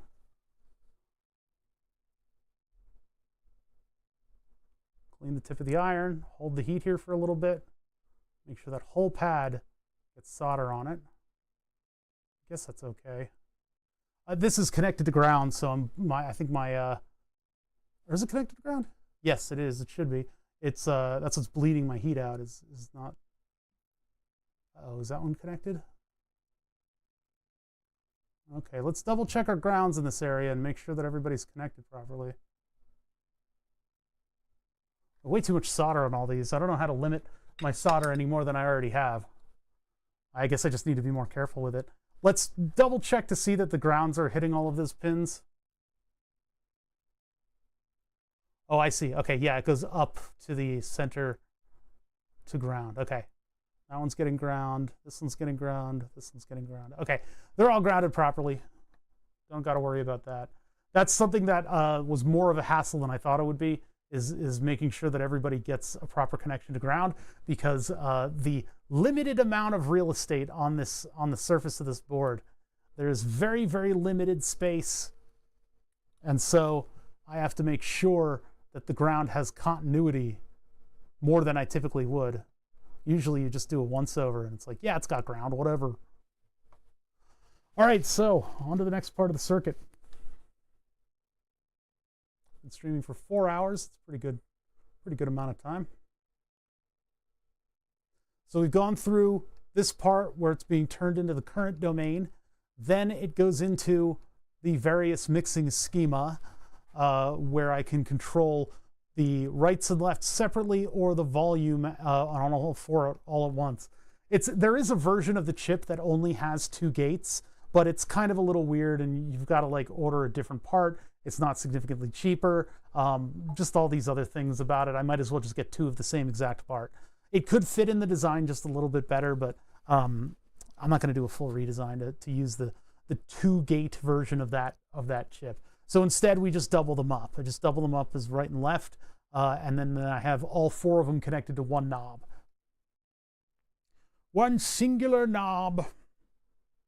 So on the output, this is being turned back into voltage domain, and then I also have a circuit here that inverts it. And by doing so, that gives me the plus and the minus signal to go into the headphone amplifier. So we've got a couple of components involved in that. We've got a capacitor and a resistor on this side of the op amp. So let's put those in. Those are decouplers. So we'll put those in, and so on the PCB, those are... Did it on a highlight? No, it didn't. Where's the other 2? Well, it's these in a line here. It like deselect. I clicked something and it deselected it, I guess. Back over to here. So that's these 4 right here. So what are the values of those 4?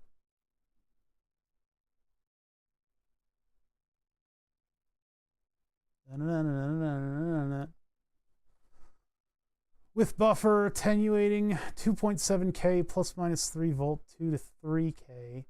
That's just an internal note for myself. And then the other one's unity, 100 picofarad. And then we got to figure out what the other one is. So that's why we have our whole test setup still hooked up.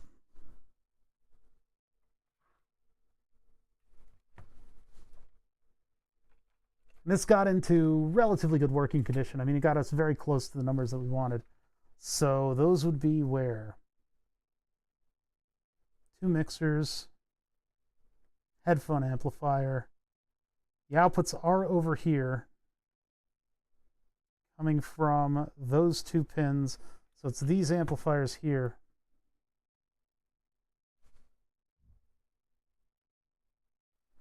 So 100K, 100K. Oh, did we get it? We got it wrong. No, those are the 30. Yeah, those are the 30s. So what are these? The feedback on the output is, that one's 100, and the input resistor is, come on, 2.7. What a weird value. So from the last mixer, it goes into here, where it goes into a 2.7K with a picofarad capacitor on top of it. That's as like a frequency filter. So as the frequency increases, that capacitor becomes more transparent to current, and so it ends up changing the gain. It lifts up the gain of the amplifier. Does it do that? Wait, what does it do? It doesn't. Maybe it lowers the gain. Well, so that's 2.7K, and then we've got 100 picofarad in the capacitor slot. So let's put that down before we forget.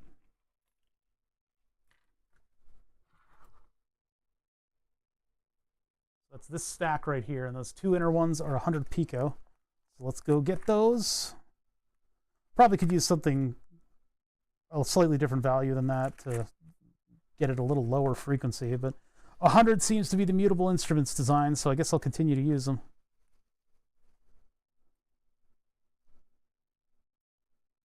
Because they're much, much better at designing analog circuits than I am.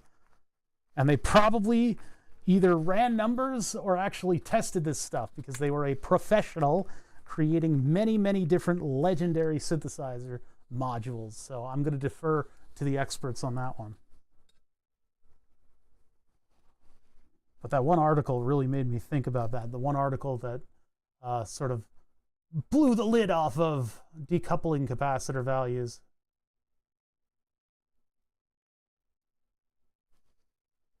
By just going, hey, why is this thing like that? Maybe I should test it. And so therein lies the rub for all of my science-denying friends. Do I have science-denying friends? Yes. I live out in the suburbs. You get a particular crowd out here. And I have some friends that are talking about, well, this is his thing, and it's definitely Joe Rogan that put this fucking worm in his brain about, well, they don't ever check over anything scientists do. They just do the whatever work, and so whoever's paying them, they just give them the answer they want. It's like, I really don't have the time to explain to you how stupid what you just told me was. But again, this person ran into something that's sort of both reinforces and does not reinforce that belief, is that through the years, decoupling, people just went, put a 0.1 picofarad on that, it'll be fine. You even get it down to like data sheets where they're not really testing it. But nobody accounted for the fact that, you know, we got better capacitors now, much better capacitors, and apparently having a larger capacitor there is a pretty big deal. It helps quite a bit with the decoupling. So this person did a bunch of math that I didn't really want to follow because it was a very long-winded article, but the conclusions that they came up with is that you know, there are equivalent larger value components that can do the decoupling much better, which I'm all for in this circuit. I might have to order some parts in order to make it happen, because if I do that, then I might get much more energy at the chips, and I can make up for not having the decoupling going on, which is what I might run into, because the test circuit, the one that you buy in order to test out the chip to see how it works, right? This thing right here. This is the same thing as that QFN headphone amp, and they've got a couple capacitors on it, but I don't have this many caps. That's a lot of capacitors. I don't know if they wanted you to power this thing off of like AC or something. All right, 2.7K. Come on, where's my kilo ohms? There we go. 1. 2.2, 2.4, 2.7. There we go. So let's throw in some 2.7s, trusting the numbers that we came up with for the breadboard. I didn't really even size these traces to the tasks they're performing. I really hope my traces don't cook. That would be both hilarious and really, really bad at the same time. 2. 1, 2. 2.7s. What time is it? Oh, geez. Okay, yeah. We'll put in the 100Ks and then we'll take a break, because all these are 100Ks. Because they're just inverting, unity gain inverting the signal. So we'll put in the 100Ks, and then that'll leave some of the more weird stuff to still go in. And we'll get to that on Thursday, and then we'll be able to test this thing out on Thursday. So let's just do a little bit of concentrating, concentraty work. I could have used this size pad for all of them, and I would have been just fine with it. Actually, even that pad's a little big. Boy, I don't want to, I don't want to do a big revision of this thing. That would be such a big revision, though, because it would basically redefine how all of the traces are laid out, because they'd all suddenly get a bunch of room around them. Unfortunately, it wouldn't mean that I could cut the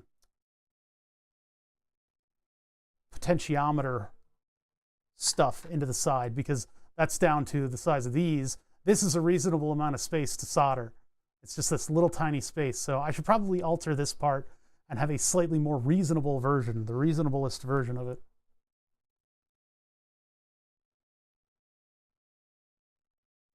Oh, I put too much force. I don't know why that happened. I might have broken the component. Did I? Or is it just, I just think that there's not enough heat in there. Because the iron turned, okay, so apparently the pace station thinks that you're soldering in bed at night, and you might fall asleep, and the soldering iron might fall onto the sheets and light them on fire. So what it does is it'll periodically just turn off the iron, and it's the IntelliHeat is what it's called. It's called IntelliHeat.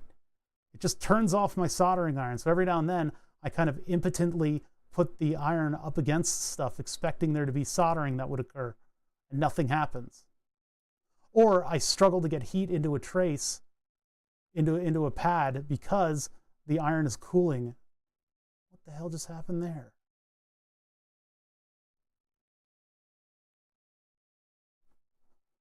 I'm close to the edge of the clamp, of the vise, so touching that metal means that I will lose all of my heat.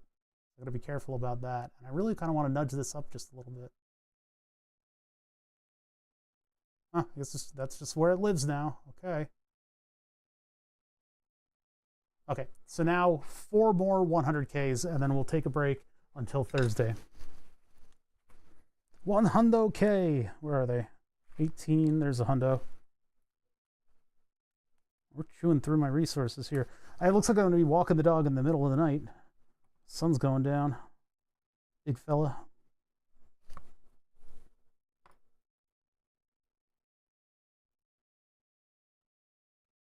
Unity gain!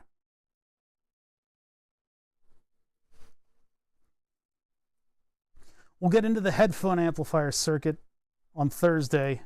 It is just another sort of op-ampy thing that's taking in differentials, and I guess it's got some other special features to make it headphone specific. That is why I bought that chip and put it in there instead of just having a generic op-amp as the output. I have something specific to headphones. Well, if it were up to me, I would be using vacuum tubes. But you can't get enough current for a vacuum tube in a synthesizer. There is a particular Korg that uses a modern vacuum tube. It's from Noritake e-tron. I think I can source one, but I don't know if I want to make it part of the product. I love vacuum tubes. It's a different sort of physics that affects your audio. And it makes, you know, obviously you can say it's total bullshit because you could just get something that makes warm audio, but it's just a matter of the physics being slightly different. I don't know. To me, it's just got better sound, warmer sound, and it does better with harsh music when you turn it way up. You feel like you're getting closer to the source instead of it getting sort of harsh on your ears. But that's me. Everybody has different opinions. The more knowledgeable engineers that I worked with during one of the, actually on a mixer, on a digital mixer, the AVIOM system, those guys there were saying, you can just, you know, you can do with transistors whatever the vacuum tube does. And they're sort of poo-pooing it. All right. Unity gain. And I triple checked this part of the circuit to make sure that I put it together properly. I triple checked this part of the circuit. I did not want to have any stupid mistakes about putting the differentials to the wrong thing. That's TX-RX error, where you put TX to the RX or RX to the TX wrong. Didn't want that. That's way too much solder.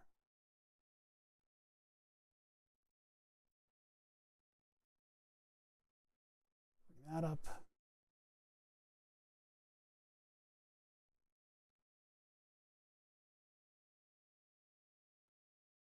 Whoa, whoa, whoa, whoa, whoa, whoa.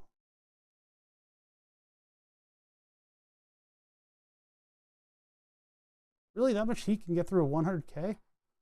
Nah, I just stabbed my finger with the soldering iron. Oh, I'll miss you, cells. It happens. You learn to develop asbestos hands for projects. Because I'm not looking at my hands. I'm actually looking at a screen that has the microscope display on it. So I am not aware sometimes of where the iron is. That's just how it is. That's just what happens here. Okay, so we've got a lot of the electronics in. We're getting there. It's going to be a bit of a slog to get the rest of it in. We have to do the entire headphone area down here. There's a bunch of capacitors and stuff that have to go in there. Then we have some decoupling stuff on the top layer. I have to decide what class of amplifier these things are by putting a resistor down. I don't know if I'll necessarily do that. I might just leave it open. And then we need to put in the biasing resistors for the potentiometers. We have most of the stuff in. I'll have to choose a decoupling capacitor to get on some of these things. But we're almost there. I mean, we've made steady progress in this direction. So I now need to sit on my hands for a day because I'm building this with you. I'm making sure that you guys are in tow with me. Did I, for some reason, oh no, I just missed that there's a guy on YouTube making an 8-bit computer with relays. That sounds awesome. Yeah, it's always nice to kind of know what's going on inside of the computer. I would love to do like an 8-bit computer, but put everything to LEDs. So you could look at this wall of LEDs that are sort of gyrating. I guess the LEDs might not display stuff fast enough, but yeah, so we're getting there. This thing is starting to look like an actual circuit. It is dense, it is small, it's going to be pretty cool. Hopefully I have the potentiometers for it. I think I do, but yeah, we're getting there. Our two panel mixer that's going to go into this just like that. Wow, I've got a lot of room above and below this, huh? What did I measure this off of? Oh, you know what? That's right. I'm only making it 100 millimeters because that's what the cheap PCBs are. If it's longer than 100 millimeters, it gets expensive. So I decided to keep it at 1 hundo, which gives us a little bit of excess height. There's a little bit of room above and below. I probably could have hung a capacitor from the bottom of this thing. Is that really real? Hold on a minute. Yeah, because these are 10 millimeters. So 100 millimeter, we kind of crammed everything down in there a little bit. I probably would have had a little bit more room in between the devices if I had gone full length. We're off by like 10 millimeters. That's interesting. Wait a minute. Jeez, this only happens when you order PCBs, huh? This thing is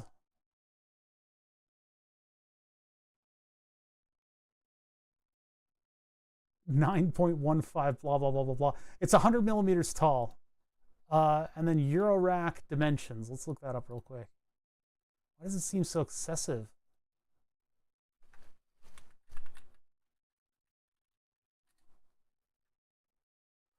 Oh, do I not trust AI for these things?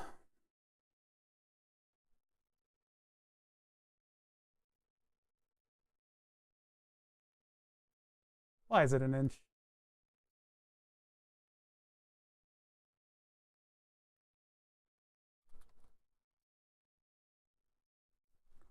$130. The opening is, they don't really give that dimension, do they? 110 from the bottom. I hate it when they make you infer all the sizes of everything. Like, yeah, measure this by measuring this and then dividing it by this and then subtracting.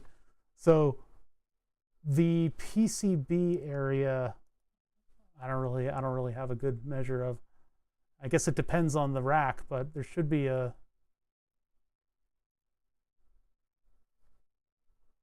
4 HP is that wide. Those are the dimensions in there. Huh.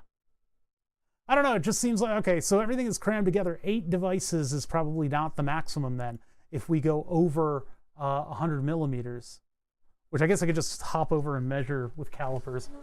We'll do that and then we'll break for the day. A lot of work today. I mean, there's a lot of stuff to do. I love PCB assembly day, though. It's always a hoot. Mutable instruments. That would be probably the maximum height of any given circuit board inside of one of these systems. It's way over 100 millimeters. Let's just see what that height is. This one, yeah, this one barely fits in. And it is 106. That's not too much larger. 106. So I could have made it 6 millimeters taller, but then the price bumps up by like $30. So 6 millimeters probably wouldn't have given me one extra plug, but it would have allowed me that 6 millimeters could have spaced everything out a little bit more. Oh, 10.5 centimeter.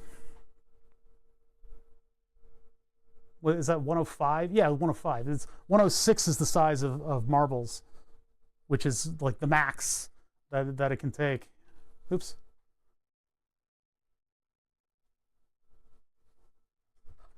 Why did those two change places again? All right. My scenes are all out of whack now because I misclicked. So like that's the maximum that you can fit between the 10 millimeter rails. Okay, so there's, yeah, this isn't exactly Eurorack, this little setup, even though I think it's 10 millimeter from the top. Should be 10 millimeter from the top and the bottom. This doesn't quite do that. It's a slightly different math. I don't know. So there's a little bit of excess room on this. All right, well, that was a productive day. We're getting there. Our board is not warped. We've got a lot of good parts on one side. We've got a couple parts to get onto the other side. The wiggle room that I think I don't have is horizontally. This is, I believe, 10 millimeters. And then we have something like 10.5 millimeter. So hopefully the leads for the potentiometers can kind of squish into that area and keep this within spec. It fits those potentiometers really well, though, so I'm happy about that. I think everything should be really, really good when we get this together. But we got to take a break now.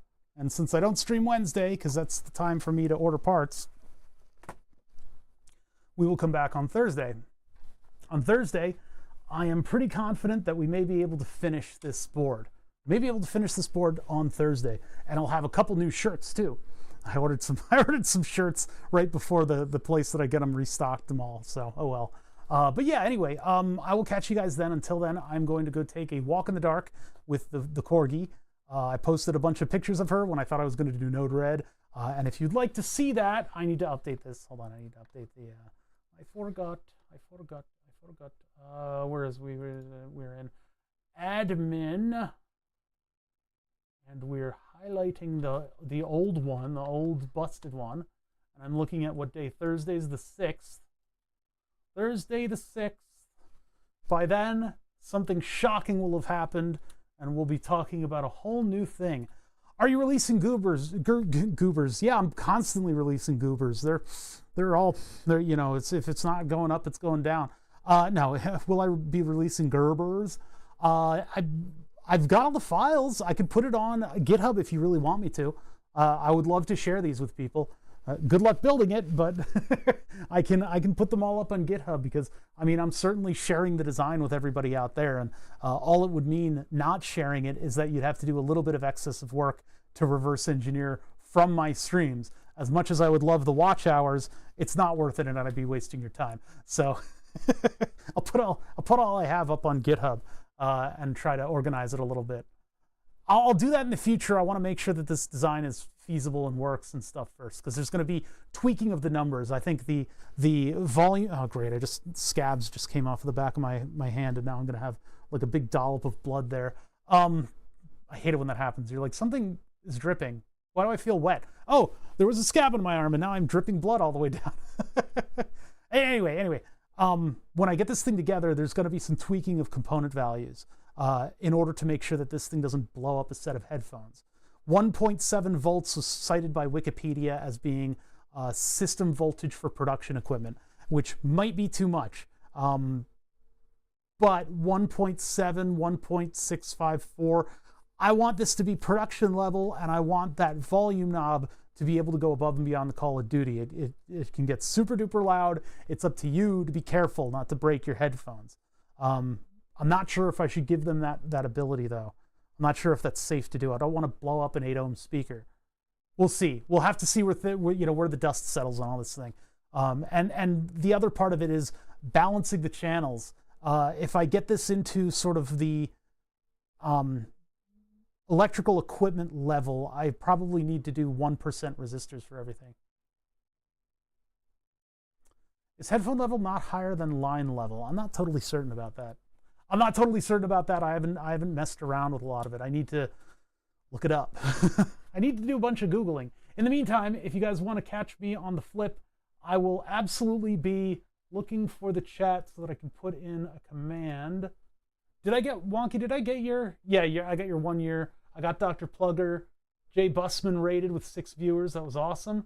And Wexo with a tier F3. Dat Dietz. And Joda Yololo was 3 days. Dat Dietz was 3 days. Yeah.